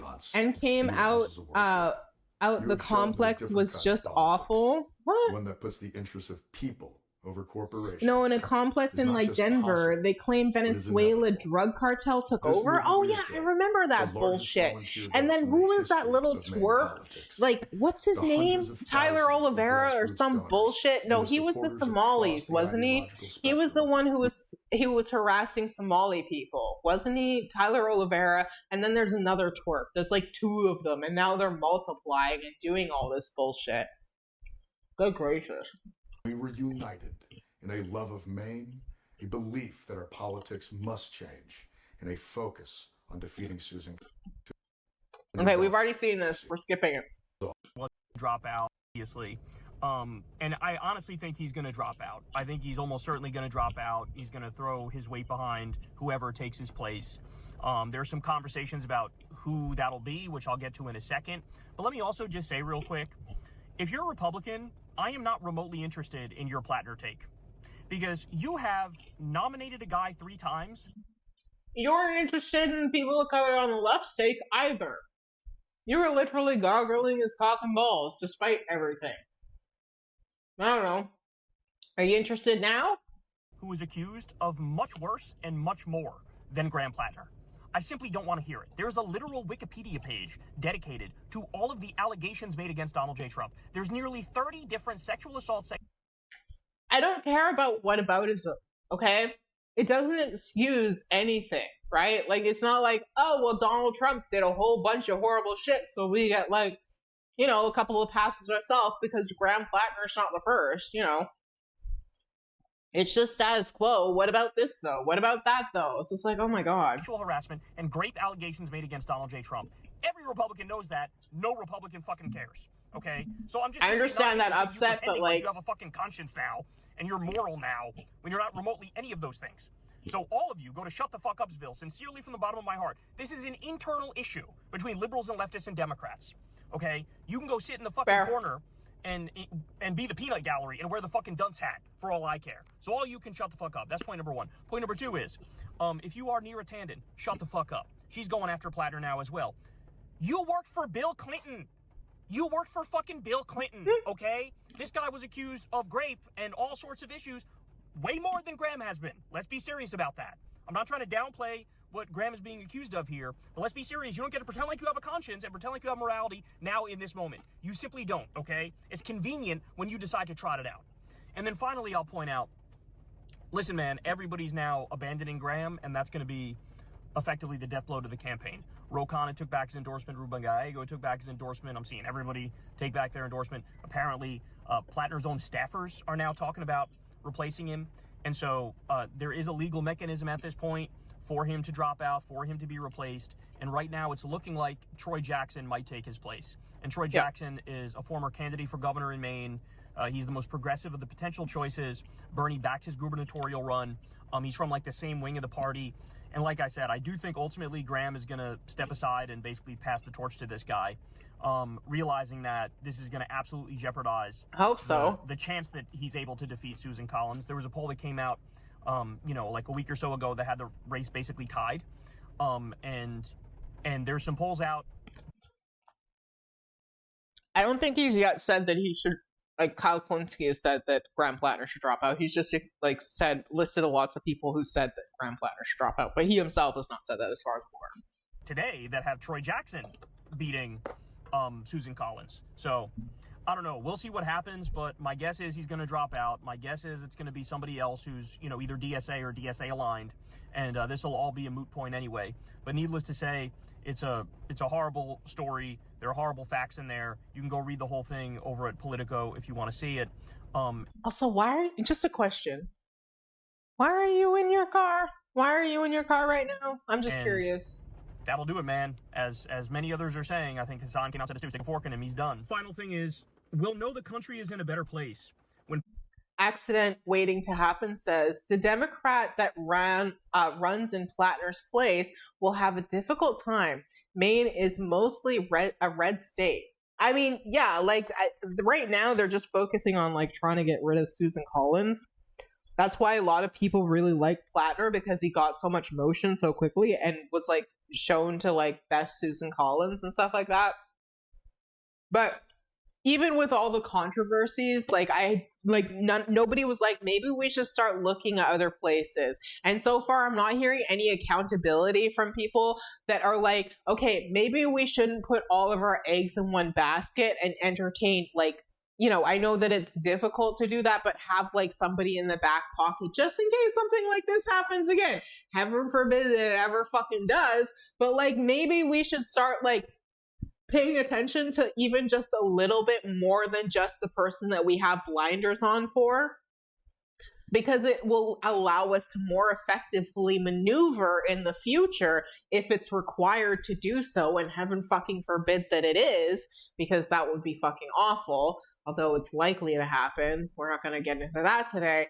But then it might be a much more successive capability of just transitioning more smoothly away, whether or not that person wants to stay in the race or not. I don't know. Yeah. People react with this. I think that if Plattner stays in, Susan Collins wins for sure.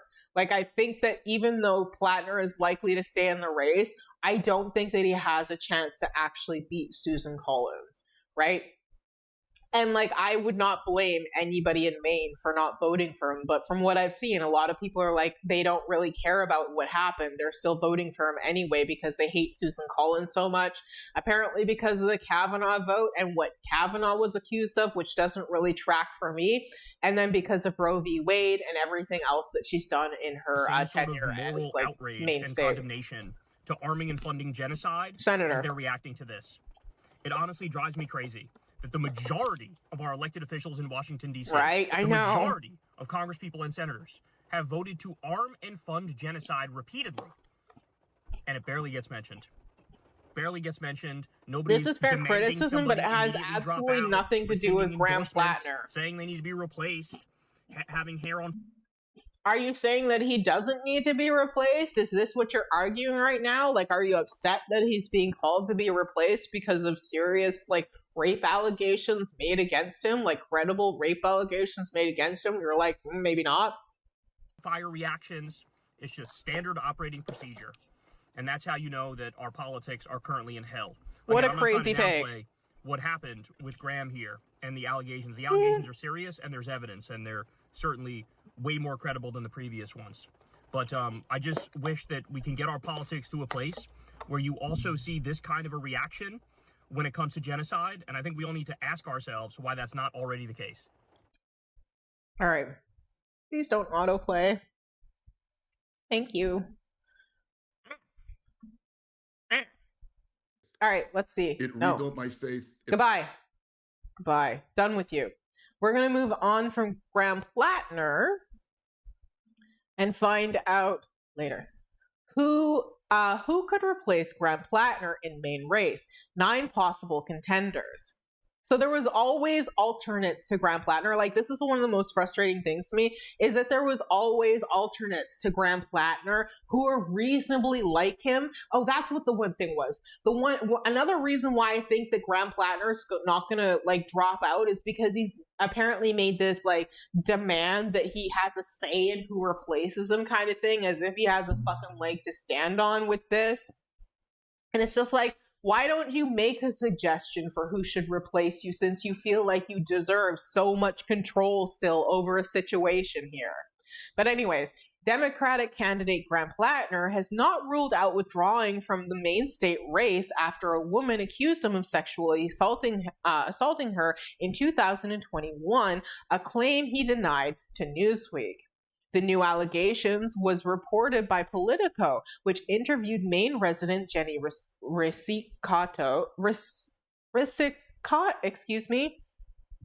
Risicott, alleged that Plattner entered her home while intoxicated in late 2021 and forced her to have sex despite her repeated objections. She told the outlet that she had previously been involved in an on and off relationship with Plattner, and that the encounter was non-consensual. Plattner rejected the allegations in an email to Newsweek on Tuesday, saying, "The allegations are troubling, serious, and false. The accusations of non-consensual behavior are categorically untrue."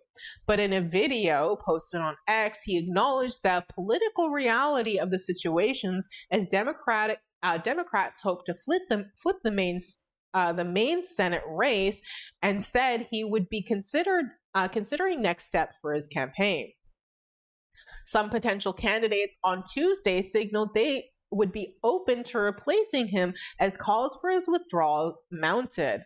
His most vocal supporters, including Vermont Senator Bernie Sanders, said he should exit the race, but he has thus far declined to say whether or not he will stay on the ballot for November. Democrats hope to flip Maine.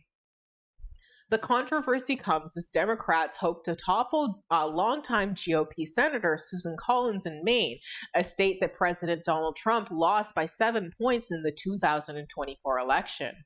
Collins has been popular in the state for decades, but Democrats believe her own declining favorability, as well as Trump's nationwide approval slipping, could put the seat in play.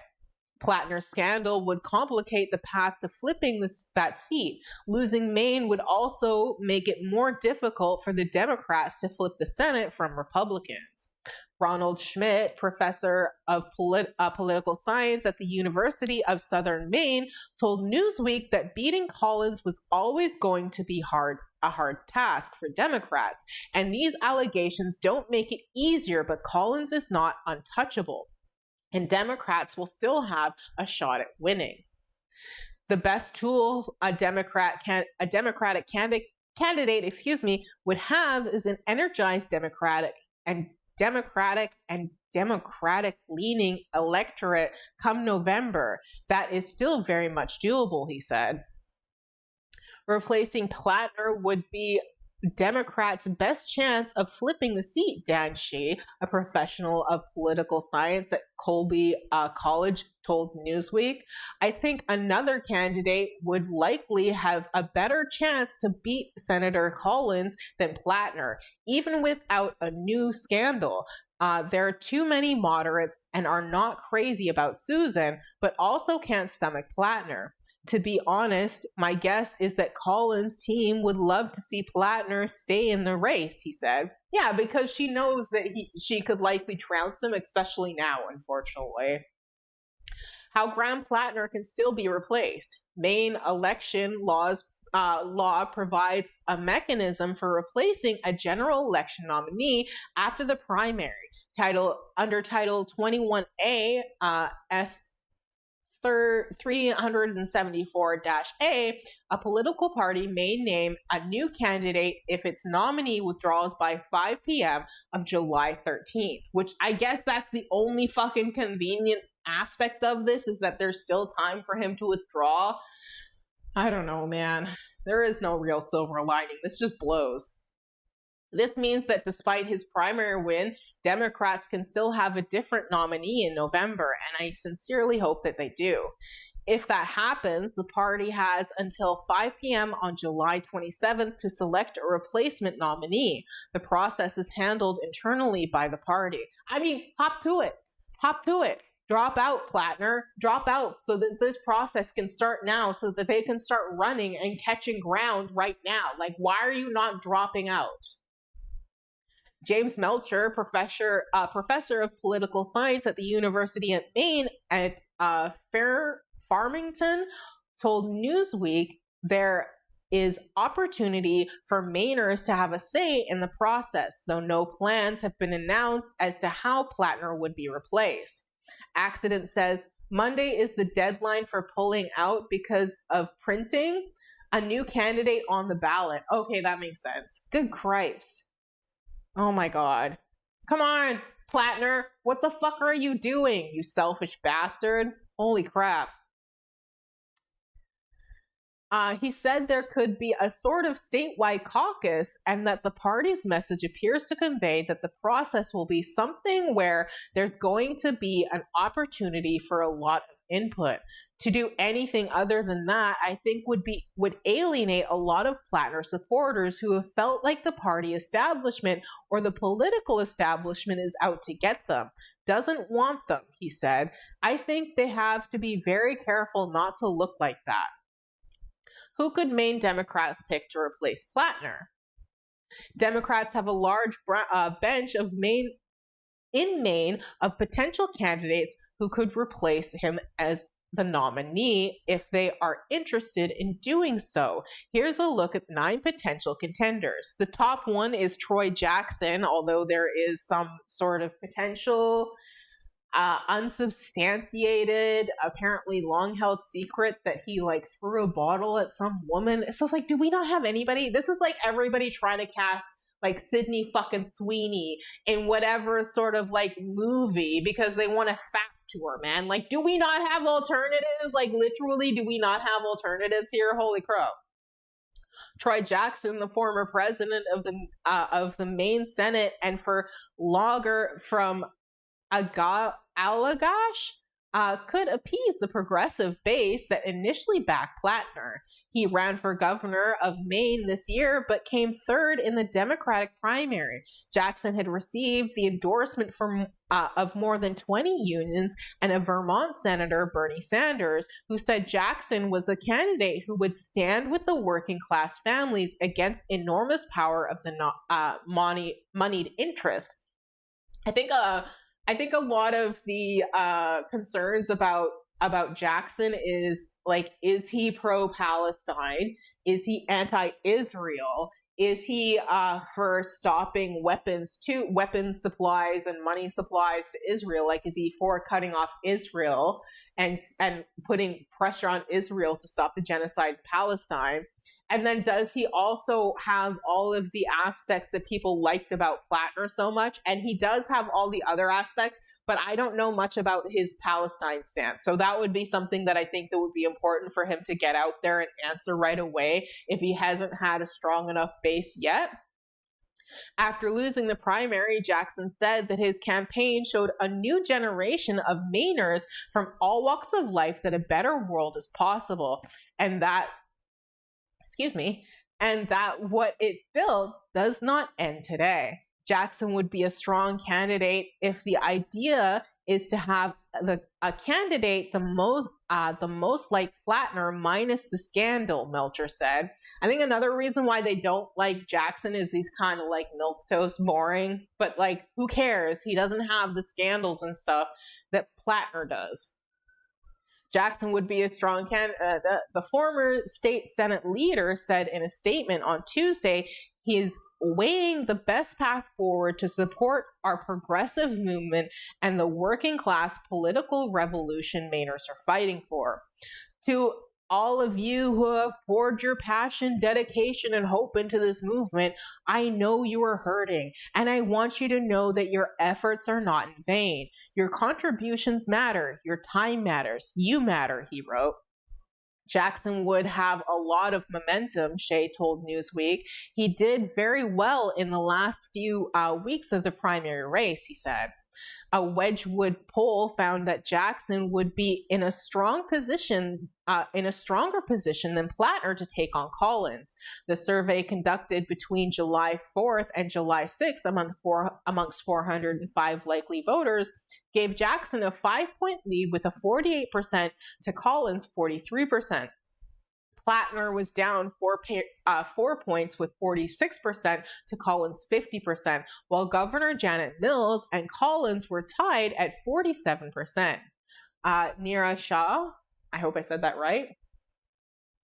Dr. Neerav Shah, take care. It was enjoyable dropping in. Thank you, Accidental. I'll try to catch you. I think I tried to catch you this morning, but I was also trying to take a nap, but it didn't work out. So I'll try to catch you tomorrow or next time you're on. Have a good night. Bye. Thank you for stopping by. Dr. Neerav Shah, I hope I'm saying that right. I'm so sorry. Who came second in Maine's Democratic gubernatorial primary is another possible replacement for Plattner. Shaw is a former director of the Maine Center for Disease Control and Prevention, appointed by Governor Janet Mills in 2019, and was the face of the state's response to the COVID-19 pandemic. In January 2023, he became the principal deputy director for the U.S. Center for Disease Control and Prevention, CDC, but stepped down from his role in February last year. He wrote in a statement that he has been having conversations with my wife, my team, and Mainers across the state about what comes next and evaluating whether I should enter the Senate race. During my campaign for governor, we hosted over 30 town halls, more than anyone in the primary race, and spoke with thousands of Mainers. We received the most votes in the first round. We won both Maine congressional districts and more towns than any other candidate, 198. Winning across suburban, rural, and working class communities, those votes of trust are not something I take lightly, he wrote. But what are his policies? Like, what are his background? That's what I'm trying to find out. Like, what is his platform? It's not just enough to talk yourself up. I actually want to know what you've got going on. Because so far, Troy Jackson is the best candidate to potentially replace Graham Plattner. And I think that there's nothing wrong with getting behind him, because maybe if you bump him up, he might get a little bit more life into his bones. Shaw was born and raised in a small town in northern Wisconsin and attended public school before attending medical and law school, according to his campaign page. He spent almost a decade as a healthcare lawyer before leading the Illinois Department of Public Health, the page says. He is seen as a more moderate than Plattner, but is well known throughout the state and placed ahead of Jackson in the gubernatorial primary. His campaign page said his focus was on building a stronger, more affordable Maine by focusing on fixing housing, funding healthcare, feeding kids, and fueling growth. But is he for publicly funded healthcare? I'm guessing since he's more of a moderate, that's very unlikely. Sheena Bellows is another gubernatorial candidate who could possibly be a possible replacement for Plattner, as she called for him to drop out of the race on Tuesday night, writing on X that while he ignited a powerful movement to challenge the status quo, given the seriousness of the allegations, he needs to step down, which I agree. She currently serves as the Maine Secretary of State, the first woman to hold the position, and made national headlines for attempting to remove President Donald Trump from the ballot in 2024 presidential race. Bellows grew up in Hancock, Maine, and volunteered with Peace Corps in Panama after graduating from Middlebury College, according to a biography on her campaign website. She served in the Maine Senate from 2016 until 2020. Her gubernatorial campaign ended with her placing fourth in last month's primary. On her campaign website, she said, as governor, she would stand up to Trump and make Maine the most affordable state in the country. But how? However, Bellows has already run against Collins and lost in a landslide. Ouch. In 2014, Collins defeated Bellows by 37 points, a major win for the Republicans in a state that was still viewed as fairly Democratic-leaning at the time. Jared Golden, who represents one of the most competitive House districts in the country, could be a potential replacement for Plattner.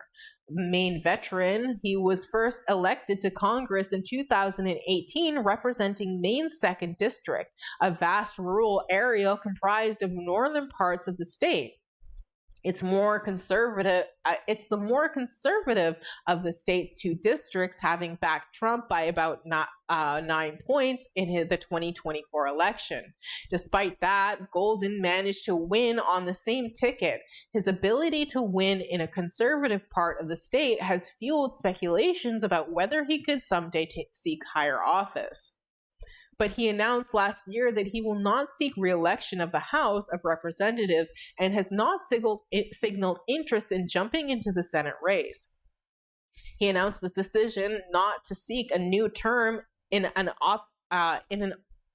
opinion piece in the Bangor Daily News last year. He wrote, after more than a decade as a legislator, he has grown tired of the increasingly incivility and plain nastiness that are now common from elements of our American community, behavior that too often our political leaders exhibit themselves. He also wrote that incidents of political violence in the country, including those against Trump and the Democratic Pennsylvania Governor Josh Shapiro, had motivated his decision, noting that he has also received threats against himself and his family. God, that sucks. Sarah Gideon.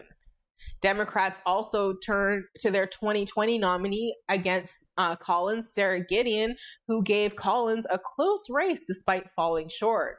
Gideon was first elected to the Maine House of Representatives in 2012 and served as Speaker from December 2016 until December 2020. Her Senate bid drew endorsement from progressive organizations, including Progressive Democrats of America and Our Revolution. Ultimately, Collins ended up winning the re-election with about 51% of the vote, compared to Gideon's 42%. Progressive Independents Lisa Savage received 5% of the vote, while a more conservative independent, Max Lynn, received less than 2%. Democrats believe the race may have been closer had ranked choice voting been in place, but that proved irrelevant as Collins won an outright majority. As of April 2026, Gideon had still nearly $2.7 million in the bank, according to the FEC filing, meaning she had already funds to launch a last-minute campaign.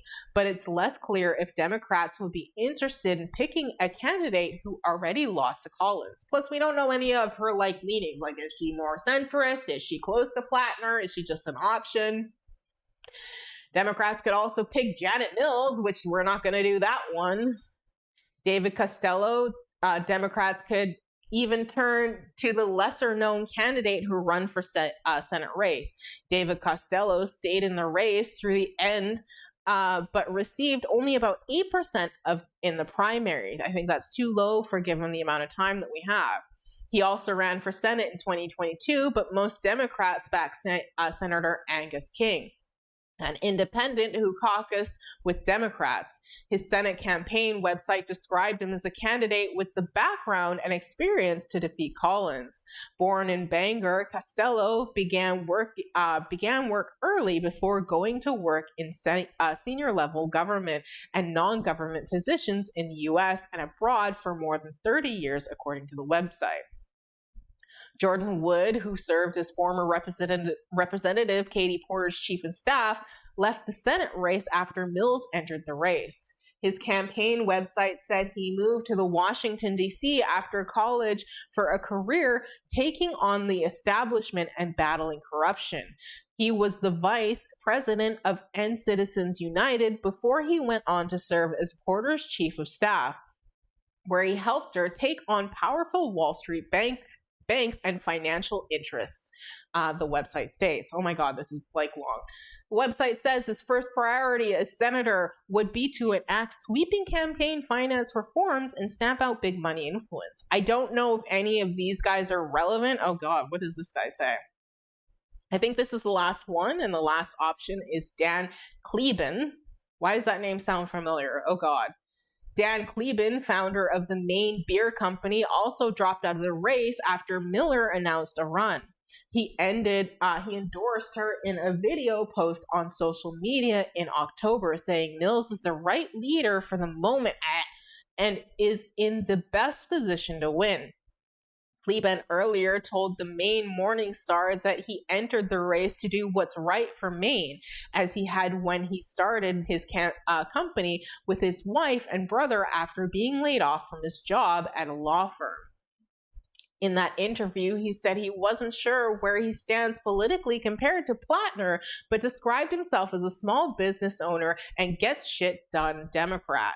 I guess so. I mean, there are alternatives, and it seems like the best person is going to be Troy Jackson. But people don't like Troy Jackson, and one of the reasons is the most lame reasons is because he's boring. I was like, that's fair. We're going to skip this.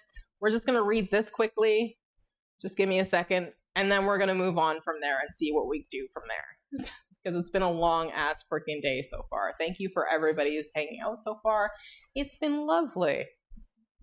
All right, let's see.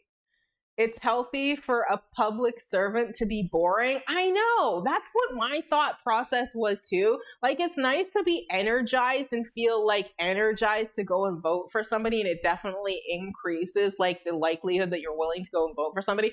But sometimes you got to do the boring adult stuff and just vote for the boring guy. I like his vibe. It's better than fucking Plattner's, that's for sure. All we got to find out is like what's his leaning on Palestine and stuff like that. And even though you might not like him that much, if you want Susan Collins out, to all you like leftists who are backing Plattner so hard, you might have to now like pull up your haunches and vote for Troy Jackson and do the lesser evil voting thing that you claim was so important and why you continue to back Plattner despite his continued and relentless controversies.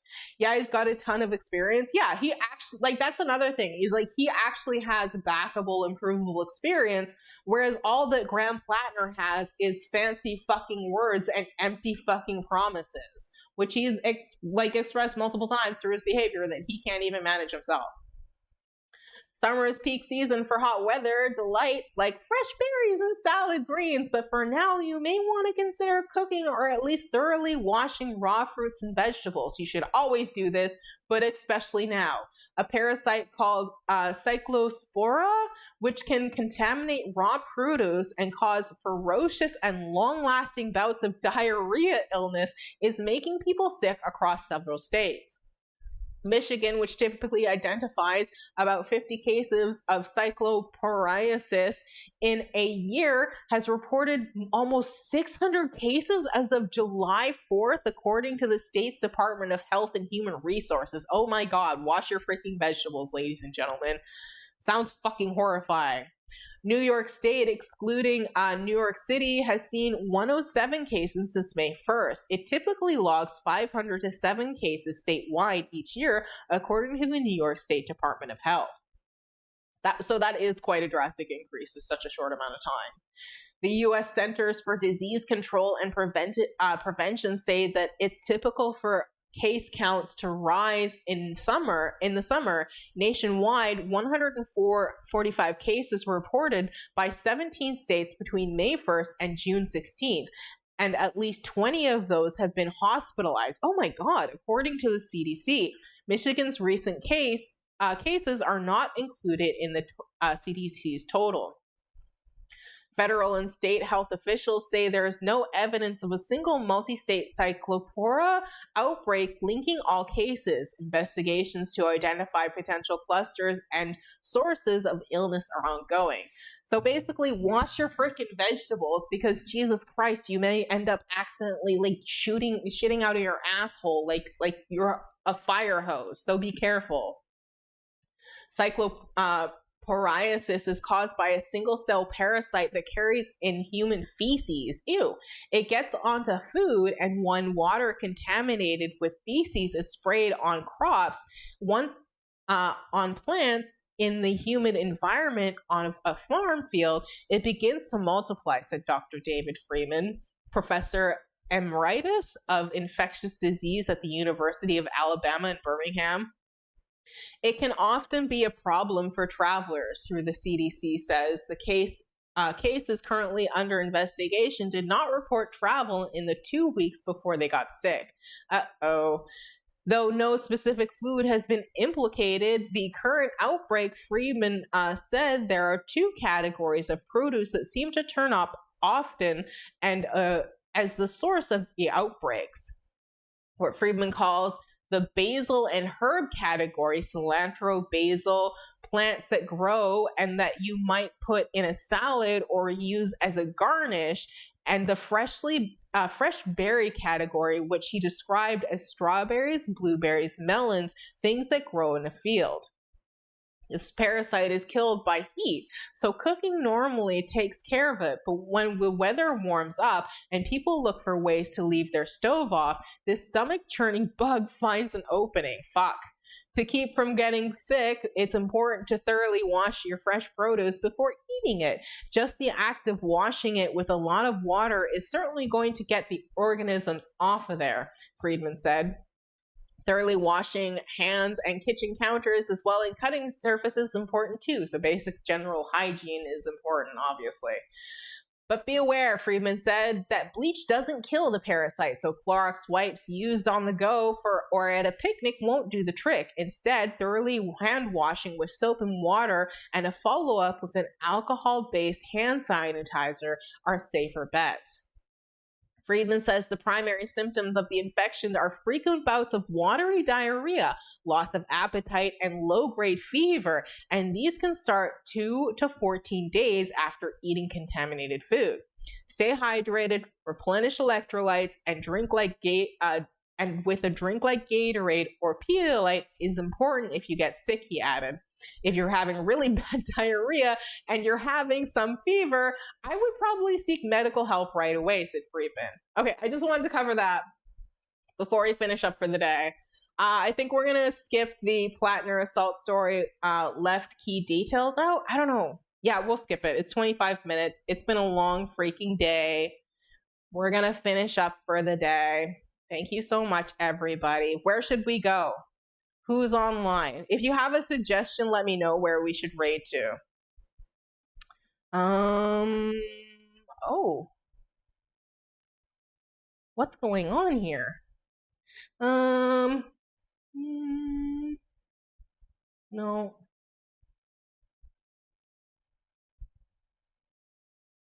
Oh, I know. We can just raid Jason's Society. That's easy. Boom. Done.